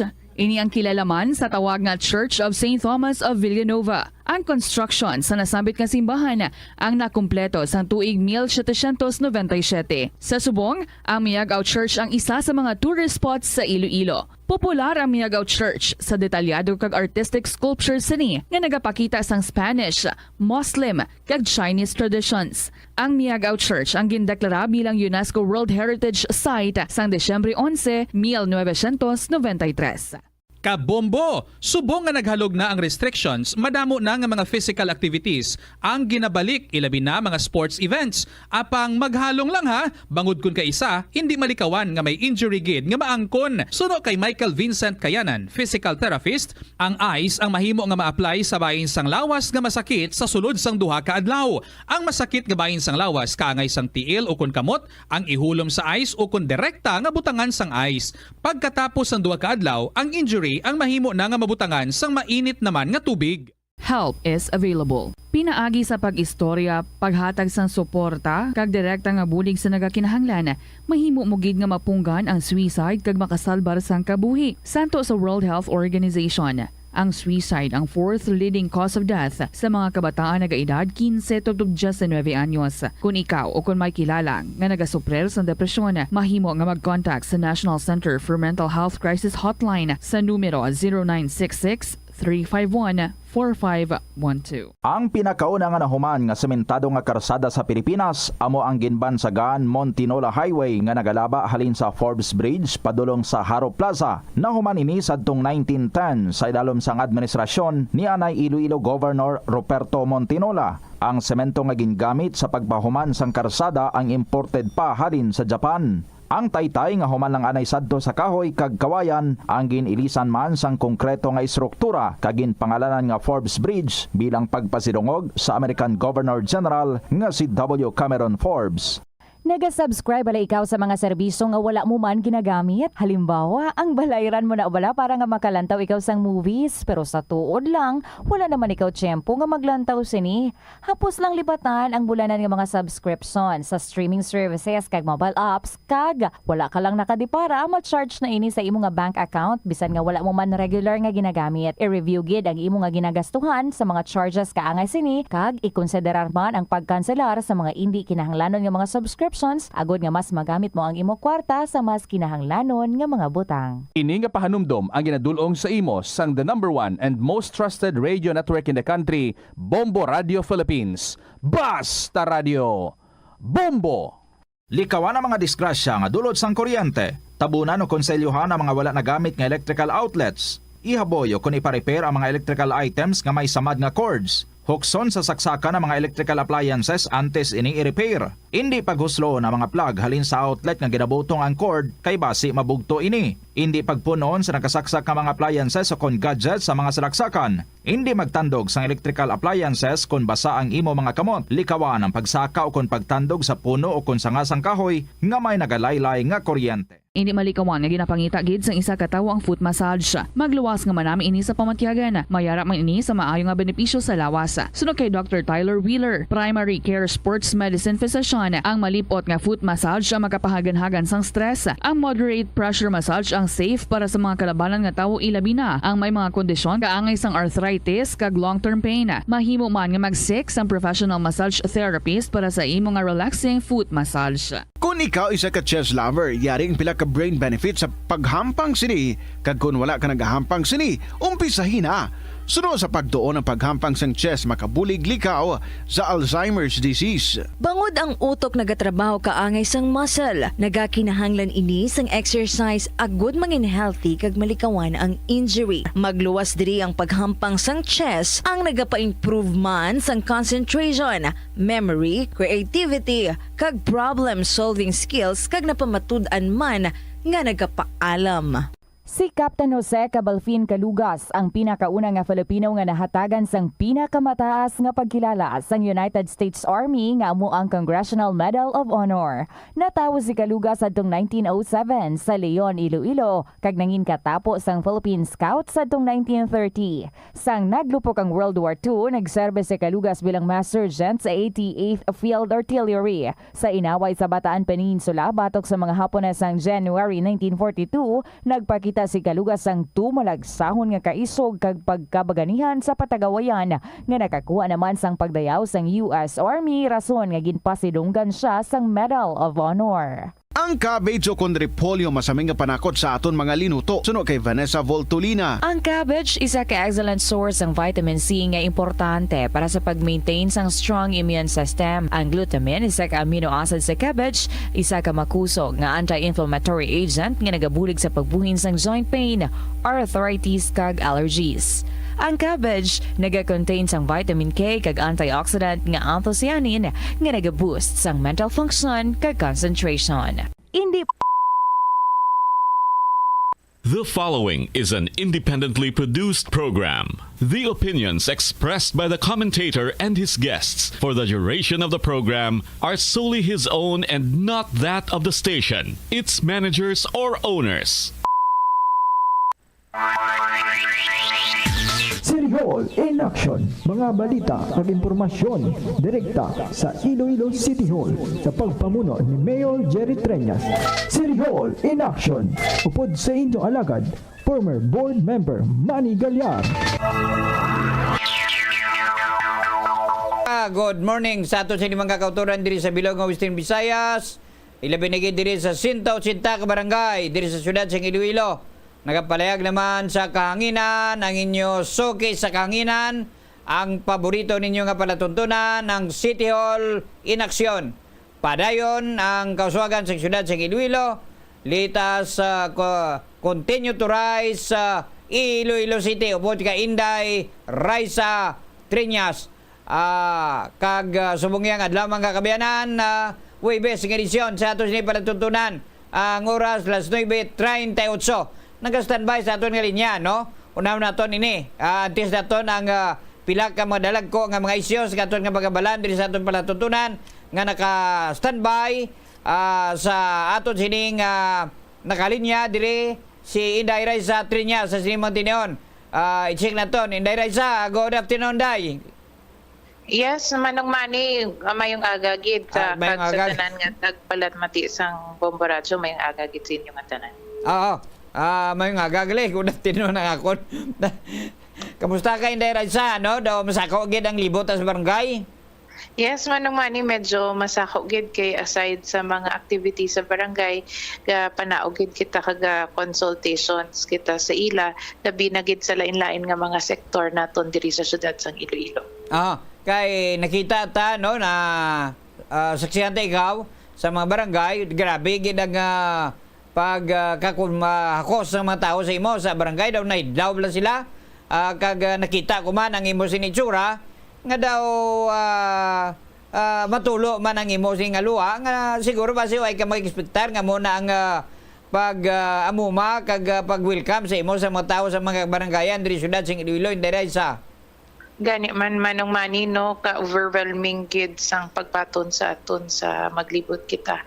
Labi na gid kun magstorya kita sa iba-iba nga sektor ga storya sila sa akon nga Inday ikaw lang gid ang nakapamati sa amon nga sektor, ikaw pa lang ang nakabulig. Kapasalamat gid sila kun kisa gani sakto nang hamba mo Manong Manny gatulo man ang akon buha kay hamba ko sila isa man lang ang aton nga goal is paano pa magserbisyo sa mga palangga naton nga pumuluyo diri sa syudad sa Iloilo. I see. I take naintindihan ko sa mga tao ang imo sinibalatyagon ang pagkasinsiro mo sa inatawag nga public service hindi ka na malipatan sa mga tao sina no kay personal nakita kanila kag nakita nila kung paano kasinsiro si Inday Raisa Triñas sa pangimanwa diri sa syudad sa Iloilo nga nakita taman nga ang imo sining balatyagon, ang imo sining gusto nga matagaan gid sang maayong serbisyo ang mga kauturan naton diri sa syudad sing Iloilo Inday Raisa. Manong Manny no nakita gid nila siguro nga kung ano kita ka sincere labi na gid ka mga programa kita gid nga endorse para sa ila kag nakita gid nila nga first time ang ila nga sektor natutukan gid kag nabutangan gid sa importansya kay nakita gid naton nga dako gid nga kilanlan kun matagad man naton bulig ang ila nga mga sektor. Mga pila na ka barangay ang nakatuan mo Inday Raisa? Manong Manny do siguro halos tanan na gid nga barangay no kay kun kisa sa isa ka adlaw tag 5 tag 8 ka barangay depende sa mga activities naton kag sa mga programa naton nga ginakadtuan. I see. Now, kadto kita sa sining trabaho program nimo na nabalanta nga mang livelihood training mo daw damo nang nag-graduate sini no mga pila ka bilog ang nakapatapos sa sining training Inday Raisa sa imo sining livelihood program? Now almost 100 plus na no tapos may manugsulog kita nga lain-lain na nga training ang ato na obra para sa ila. Computer training, may ara food processing, may duwa kita nga waiting reflexology, caregiving, kag isa pagali ka housekeeping nga training na manogsugod naman by this month kag may 3 na kita nga natapos nga training. Plus, may bag-o pagid kita, no? May man gani manong-mani na kastoryanay kita subong. May ara kita trainings available nga for NC2,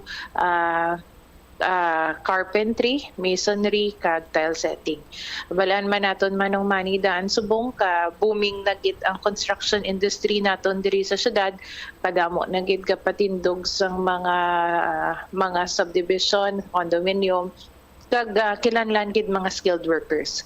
So ini damo gani kita available basi kung subong may nagapamati man nga taga syudad, may available kita nga mga trainings kadto lang sa LADIP office diri sa Iloilo City Government or mag-message lang sa aton nga Facebook page sa Raisa Treñas nga Facebook page. Ang initanan nga ginapatigayon nimo nga mga training livelihood program, ini mapuslan gid sa mga kauturan naton diri sa syudad sa Iloilo, kag madamo gid ang nagahanga sa sining programa nimo, kay manti iniyatanan na panagbuhian gid, no? Ilagi na iya personal nga nabalaan kag sa sining pagi makakita sila sa kwarta, no? Ang nasiling mo nga carpentry din sila ka training? Actually, manong-mani, ang training ni is TIIC naton diri sa Molo. Sa Molo, no? So, accredited ni sila sang kuan, sang TISDA mga muna bilang? Yes, mga NC2 na ni dayon ang mag-graduate. So, pag abroad na, mga insito, no? Amo mo na gani manong-mani, dugang ko, no?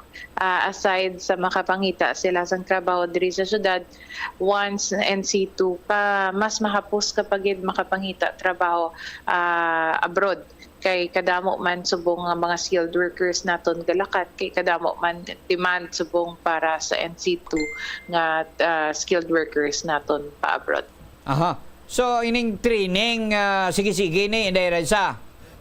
As of now, man ang available, but once nga may ara pa mga interesado, pangitaan naton paagi manong-mani kay isa man lang aton tinutuyo, makabulig pa kita sa mas madamo ang mga Ilonggo para diri sa syudad sa Iloilo. Now, kadto kita, Inday Raisa, no?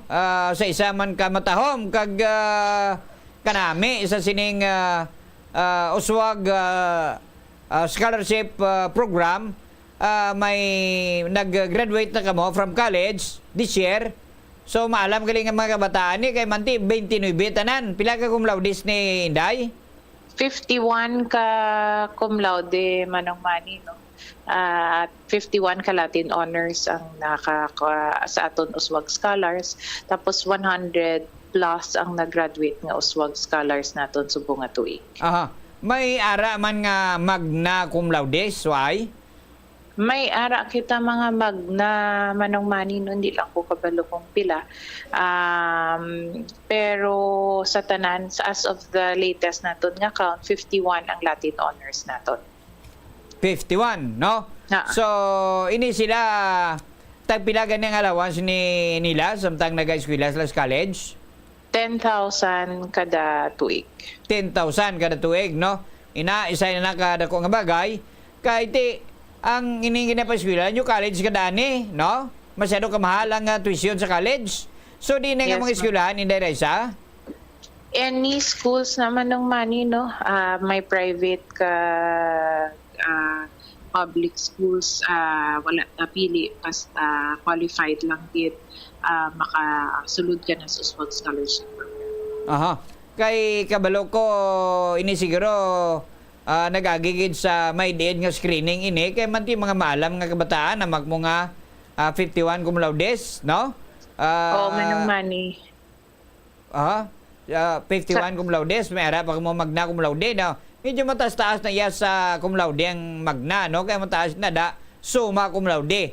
So, maalam ni nga mga kabataan kag nakadapat, kag nakabagay, kag tagaan sila sang insakto nga edukasyon para magamit nila ang ikaalam nila, kag may produktibo sila sa pilakadlaw sa aton sa syudad, kag makabulig sila sa ilang sining pamilya, Inday Raisa.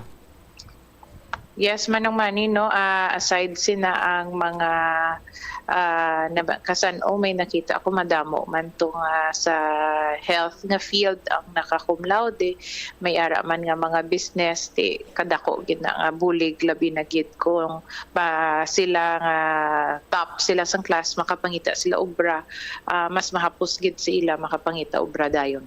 Aha. Mga pila na kabilog naka-avail sini sang uswag scholarship program nyo? As of now, Manong Manny, do almost 30,000 na since 2010, no? 30,000? Do amo na i-check ko lang gid Manong Manny kido last time amo na siya, pero sa Subong may ara kita nga avail nga uswag scholar Subong sa city, more than 3,000 nga uswag scholars diri sa aton syudad. More than 3,000 sa Subong, no? So, since 2010, kadamo nagali sa mga nag-graduate sini, kag in fact siguro may mga trabaho na nitanan Inday. Ay, Manong Manny, kung kisa bala magadto ko sa barangay, may mga iloy nga gakadtugid sa akon, kisa may kahipi pa nga Inday ang akon bata nakagraduate uswag scholar. Bala sa 5 ko kabata, ang isa lang na nga nakagraduate amo pa ng uswag scholar. Di ka nami Manong Manny pamatian. Kag kun ako gani, ang bako gani sa isa ka nanay sa Lobo Kasano, nasang nagadto ko, bako imogid nga bata, akong inspirasyon nga magpursigigid, nga magserbisyo kay iya mga bata, pila uswag scholar, kag maayo na nga nakatrabaho ang iya kabataan. So nakita ko gid ang importansya sang edukasyon kung makatag kita sang saktong edukasyon kag mabuligan naton aton kabataan, makatag man kita kaayuhan sa ila pangabuhi kung masuportaran ta man ang ila pag-eskwela.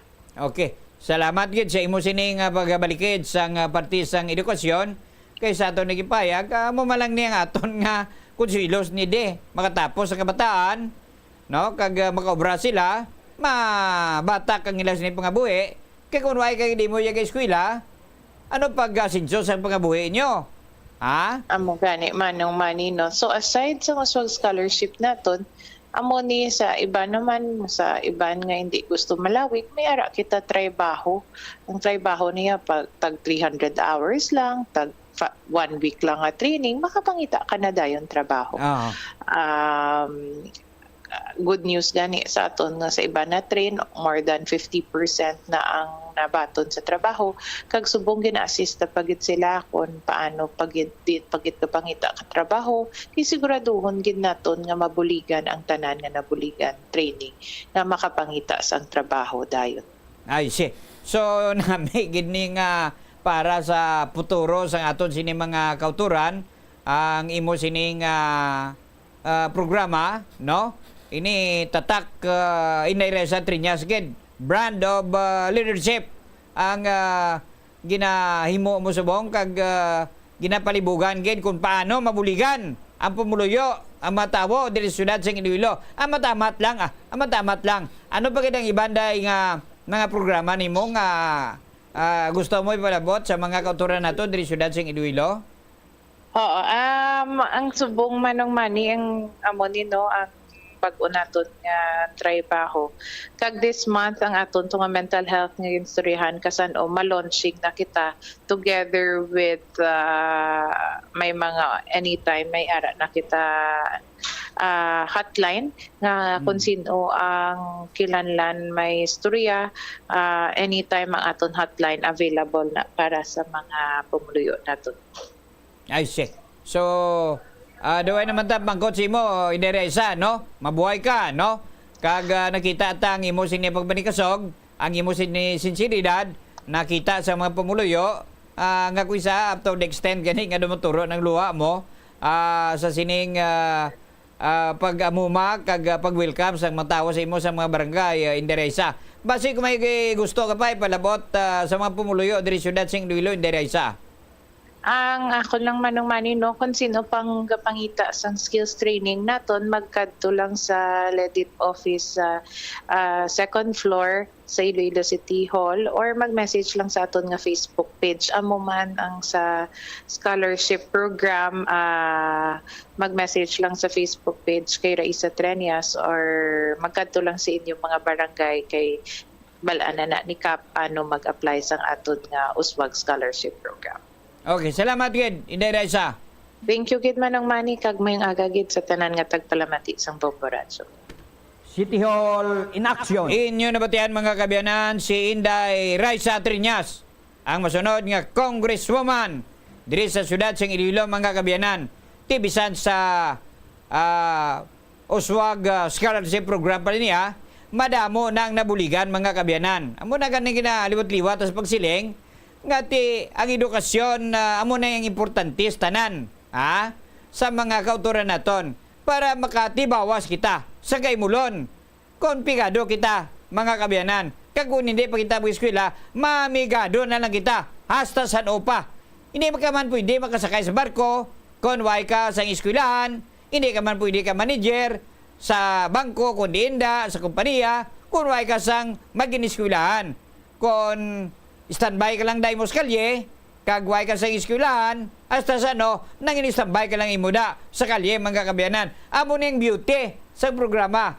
Karon nga ginapatuman ni Inday Raisa Triñas diri sa syudad sang Iloilo. Dugang hanta ng mga kabiyanan sa masunod naton nga pagpangalagad diri sa aton sini nga palatuntunan kag sa pihak nga bayan mga kabiyanan may report kita nga nabaton ato no yatan mga kabiyanan. Ang report report sa Office of Building Permit mga kabiyanan. Nga ginpirmahan ini ni Engineer Mavi Gustilo. May kang tanan sa mga proyekto sang City District Engineering Office diri syudad sing Iloilo. Natingala taman gali. Daw to ka pudir na ninyo. Ang report mga kabiyanan sa Office of Building Permit mga kabiyanan nga way sa mga permit way sa mga kulang sa mga requirement. Amo na kun nga kadugay kagway mabisahan ang iban nga mga proyekto sa District Engineering Office mga kabiyanan. Ang iban gani nabisahan na agaw daw dali na lang ini matapos way gid sa papilis nga gipasa sa syudad sa Iloilo mga kabiyanan. Kay kinahanglan ang papilis nga i-process diri sa city government. Ano ba lang nasiling sa National Building Permit Code? Ang code nga niya, muna pasulundan nga tumanon mga kabiyanan. National Building Code of the Philippines. Nagasiling nga no person, corporation, entity or government agency shall construct, alter, add, change, repair, or demolish structures without securing a permit from the office of the building official mga kabiyanan. Now, pila kabilog nga mga proyekto ang nakapindig mga kabiyanan sa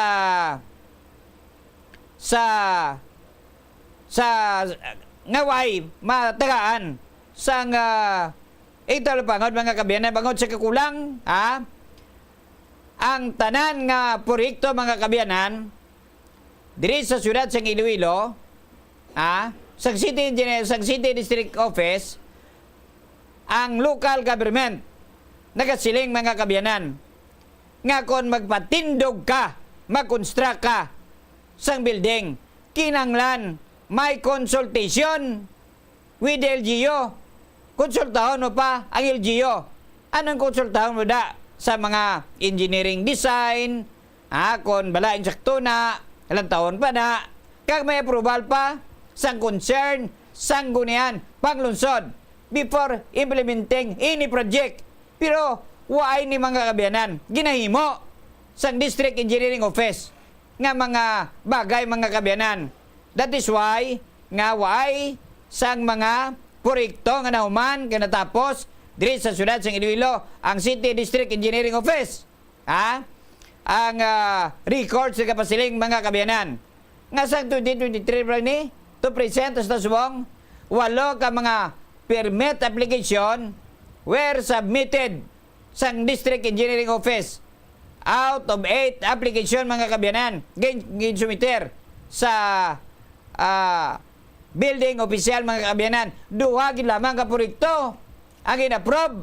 Ang isa iya pending payment. Ang 5 iya we return sa District Engineering Office for rectification. Ginbalik mga kabyanan ang 5. Bangod sang pagkoreher, pagtadlong sang ila sini nga mga papilis, hindi man pwede padayunon ina mga kabyanan, aprobahan sang building official nga sala kag kulang ang mga papilis mga kabyanan nga ginabutang dira. Nano nga mga papilis ang dapat nga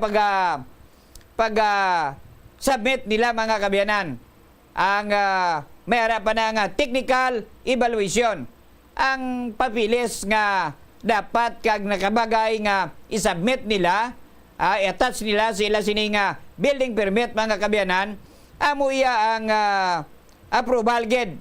Ang kinanan ang tagiya sang duta amo gid ang makonsulta. Ako din mo ibutang imo sini nga construction. Di sino ang tagiya sang duta diri syudad sa Iloilo kundi ang city government. Dito ka mangayo sang pag-consent sa ilang mga kabyanan kung pwede ibutang dira kag mga iban pagid nga mga documentary requirement mga kabyanan antes ikaw nga tagaan sang building permit mga kabyanan sa syudad sa Iloilo. Ang tanan-tanan nga pasa mga kabyanan sang City District Engineering Office 36 ka mga proyekto. 36 tanan ka mga projects ang ginsumiter sa opisina sang building official mga kabyanan for technical evaluation. Ang out of 36, 22 have completed sa ila sini initial evaluation process nga may corresponding corrections. May correction pa na kag ang findings gin-endorse pabalik sa District Engineering Office mga kabyanan kag agod nga kuriran nila kag ibalik dito sa Office of Building Official mga kabyanan for approval sa ila sini nga building permit. Tiyesta subong why sing building permit why nila mabalik? Tiano ni waslik puder? Ano ni? Ibayulartan lang kasuguan? Yan ano ni? Ibayulartan na lang ang National Building Code? Pabayaan na lang ni? Doon ni man pwede. Gibutangan kaya kita sa kasuguan para nga sundon ta. Ang kasuguan aton mga kabyanan, ano na lang matabo sa aton. Kung why kita kasuguan, kiyos ang matabo sa aton mga kabyanan. Ang pinakarason pagid sa suno sa report sa ubong mga kabyanan.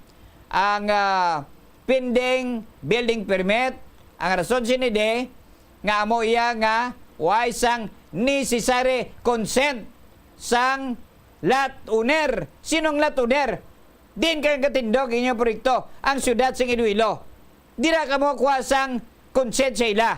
Kung mapasugot ang syudad sa Iloilo mga kabyanan. Amuna kun nga why ka mamatagaan permit ang ibanda gina pa untat nga mga proyekto kay kulang sa necessary requirement, necessary paper mga kabyanan. Tiyang ibanda i-charge nila sa politika bala ni nga ginabayular ng National Building Code, politika ni ibo lang galit sala ni pagkatapos sling mo bangod sa politika hindi na ya why niya labot politika di why niya labot politika di ang inistoryahan tadi ang laye nga dapat sundon nyo hindi nyo laktudon ang pag-obra ninyo sa mga building Kung ano pa nga mga proyekto diri syudad sa Iloilo. Kay sino na yung proyekto? Ha? Iya sa congressman ang iba ni. No? Kabalo naman kita nga way na suwo nga ginatawag nga pork barrel sang nagligad pa nga 2013. It was already declared sa ombudsman nga illegal ang pork barrel. Nanong ginahimo sa mga congressmen, mga kabiyanan? Ginasirkumbent nilang kasuguan. Ha? Pag abot sang budget hearing, may mga insertion sila. Inapunduhan nila ang DPWH, punduhan nila ang Department of Agriculture, kag DSWD, kag ibang pada nga insya sa gobyerno. Kag ginatudlo sang congressman, o niya, sa District Engineering, niya, butangan mo ito nga muni, butangan multi-purpose sa muni. No? Amo na ang ginimo sa DEDA, sina butangan mo na budget, no? Nga muni mo unta para sa mangunguma. Amo na ginahimo sa mga congressmen, mga kabiyanan. Practically, nakita ta nga ining mga proyekto, mga kabiyanan, iya ini tanan. Basi hindi mangguro, tanan, proklabanan, iya sa mga congressmen ini. Ang dira sa District Engineering Office. Kung diri sa syudad, kay sino ina, kay Congresswoman Jam Barunda. Ti gusto ninyo, patarasakan lang, gusto ninyo, baliwala ang kasuguan. Pagkatapos kung sawayon ka muda, araw-araw pa, kung sawayon ka muda, singanon nyo lang nga, ginapapolitikahan ka mo, politikabla na, nga ginasaway ka mo, gaway-suway sang ginatawag nga necessary paper, way ninyo gintuman ang sa idalom sa National Building Code, way ka mo clearance, sa sanggunian panglunsod, kinanan may approval pa ina sa sanggunian panglunsod, aray na sa kasuguan na kasiling sina, kaginanan may consent ina sa latuner. Sino ang latuner sini? Ang syudad sa Iloilo. Kaya ang inyo mga proyekto diri kapatong sa syudad sa Iloilo, mga kabiyanan, di bodo ang latuner sini, amo iya ang syudad sa Iloilo. Tinano ang imon sini? Ginanan, lisensya kamo. Sa Tagbalay. Sino ang Tagbalay sini? Amo iya ang gobyerno sa syudad sa Iloilo. Ina nga bagay, huwag nyo na ginimo. Huwag nyo na ginimo. Pagkatapos kung sawayon ka muda, luto tayo mga pagkabal sa inyo. Kung sawayon ka muda, siling mo politikata na ni, till dato ni Marens. Nanong politika ni man? Basi ka mo ang kapamulitikada. Gipailan nyo kaso si Mayor Trinyas. Kaya sino ang abogado na? Sino ang abogado? Iya sa kontra ni Mayor Trinyas. Kaya din kayo mo kita aban? Nga kaso? Laban. Dead on arrival ni? Palabo ko sa bato, kung kalabot sa ombudsman ni? Pagkalabot ka sa Sinigan Bayan ni? Di mo kita nga selected. Di mo kita nga kodigo penal. Nga piliyon mo lang ya ang pailan sa kaso da. Sa kaso ni Mayor Trinyas. Hasta gali ang nagpangguba dira. Nagpamaso si Mayor Trinyas. Huwag mo kabalo nga ang nagpangguba sa nada. PPP na. Iya sang isim. Ang nagpangguba sa nada. Panday. Hindi si Mayor Trinyas. Tapos piliyon nyo ya. Nga si Mayor Trinyas lang, inyo nipasakaan kaso. Nga damo ang involved sinide. That is why mga kabiyanan nga dead on arrival ini. Nga klasisang kaso mga kabiyanan. Kagway may magpagkuba si Mayor Trinyas? Kag may permit man sinis Mayor Trinyas? Ipagway lang garing na sa proper forum. Kung pasabto na siya sa ombudsman. Kamo giniyang klaro nga pamulitika mga kabiyanan. Kag ginsingle out si Mayor Trinyas. Pagkatapos, ang abogado nga naghimo sini mga kabiyanan, abogado sa kontra sa politika ni Mayor Jerry Trinyas. Tindi bala, klaro? Ngay na, isang pamulitika? Ti, ang niyang mga building yung naging pa tindog dire. Isarch yun lang sa politika. Politika bala na?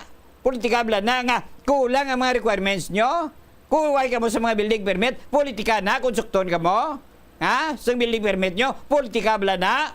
Kung mga muna, di pa bayantan lang Kung hindi magamuya madutlan sa kaso, kung hindi ka mo yung masaway ka, pagpatindog da, pinagustaw lang gali ka mo da, kaya manti, in-charge sa politika, till that to the Marens. Nano nga politika man?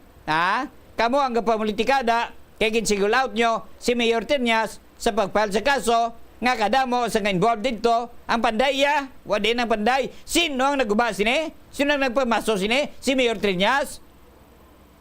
Diyos ko, puro santo. Sino mga kabiyanan ang nagsugo sini? Si Mayor Triñas? Basta nalipat ka mo nga ini PPP ang pagpabara mga kabiyanan sa Central Market, dugangan tana sa sunod nga pagpangalagan naton mga kabiyanan diri sa aton sini palatuntunan kag alang-alangge ang aton sini nga panahon sa masunod nga semana mangin ka po naton posible si Engineer Mabi Agustilo ang officer mga kabiyanan sa Office of the Building Permit diri Syudad sing Iloilo sa pag-explain sini thoroughly sa iyo sini nga report sa sining mga Y permit, Y sang mga papilis nga mga construction sa District Engineering Office sa diri sa Syudad sing Iloilo. Alang-alang na gid aton sining panahon diri sa aton sini palatuntunan. Standby balik kita mga kabiyanan sa palaboton nga Lunes nga adlaw. 1:30 ang takna sa hapon. Kag subong man sa masunod nga Huwebes nga adlaw mga kabiyanan. Ini ang inyo lagad si former board member Manny Galyar ay sa return. Mayadayad nga aga kaninyong tanan. The preceding was an independently produced program. The opinions expressed by the commentator and his guests for the duration of the program are solely his own and not that of the station, its managers, or owners.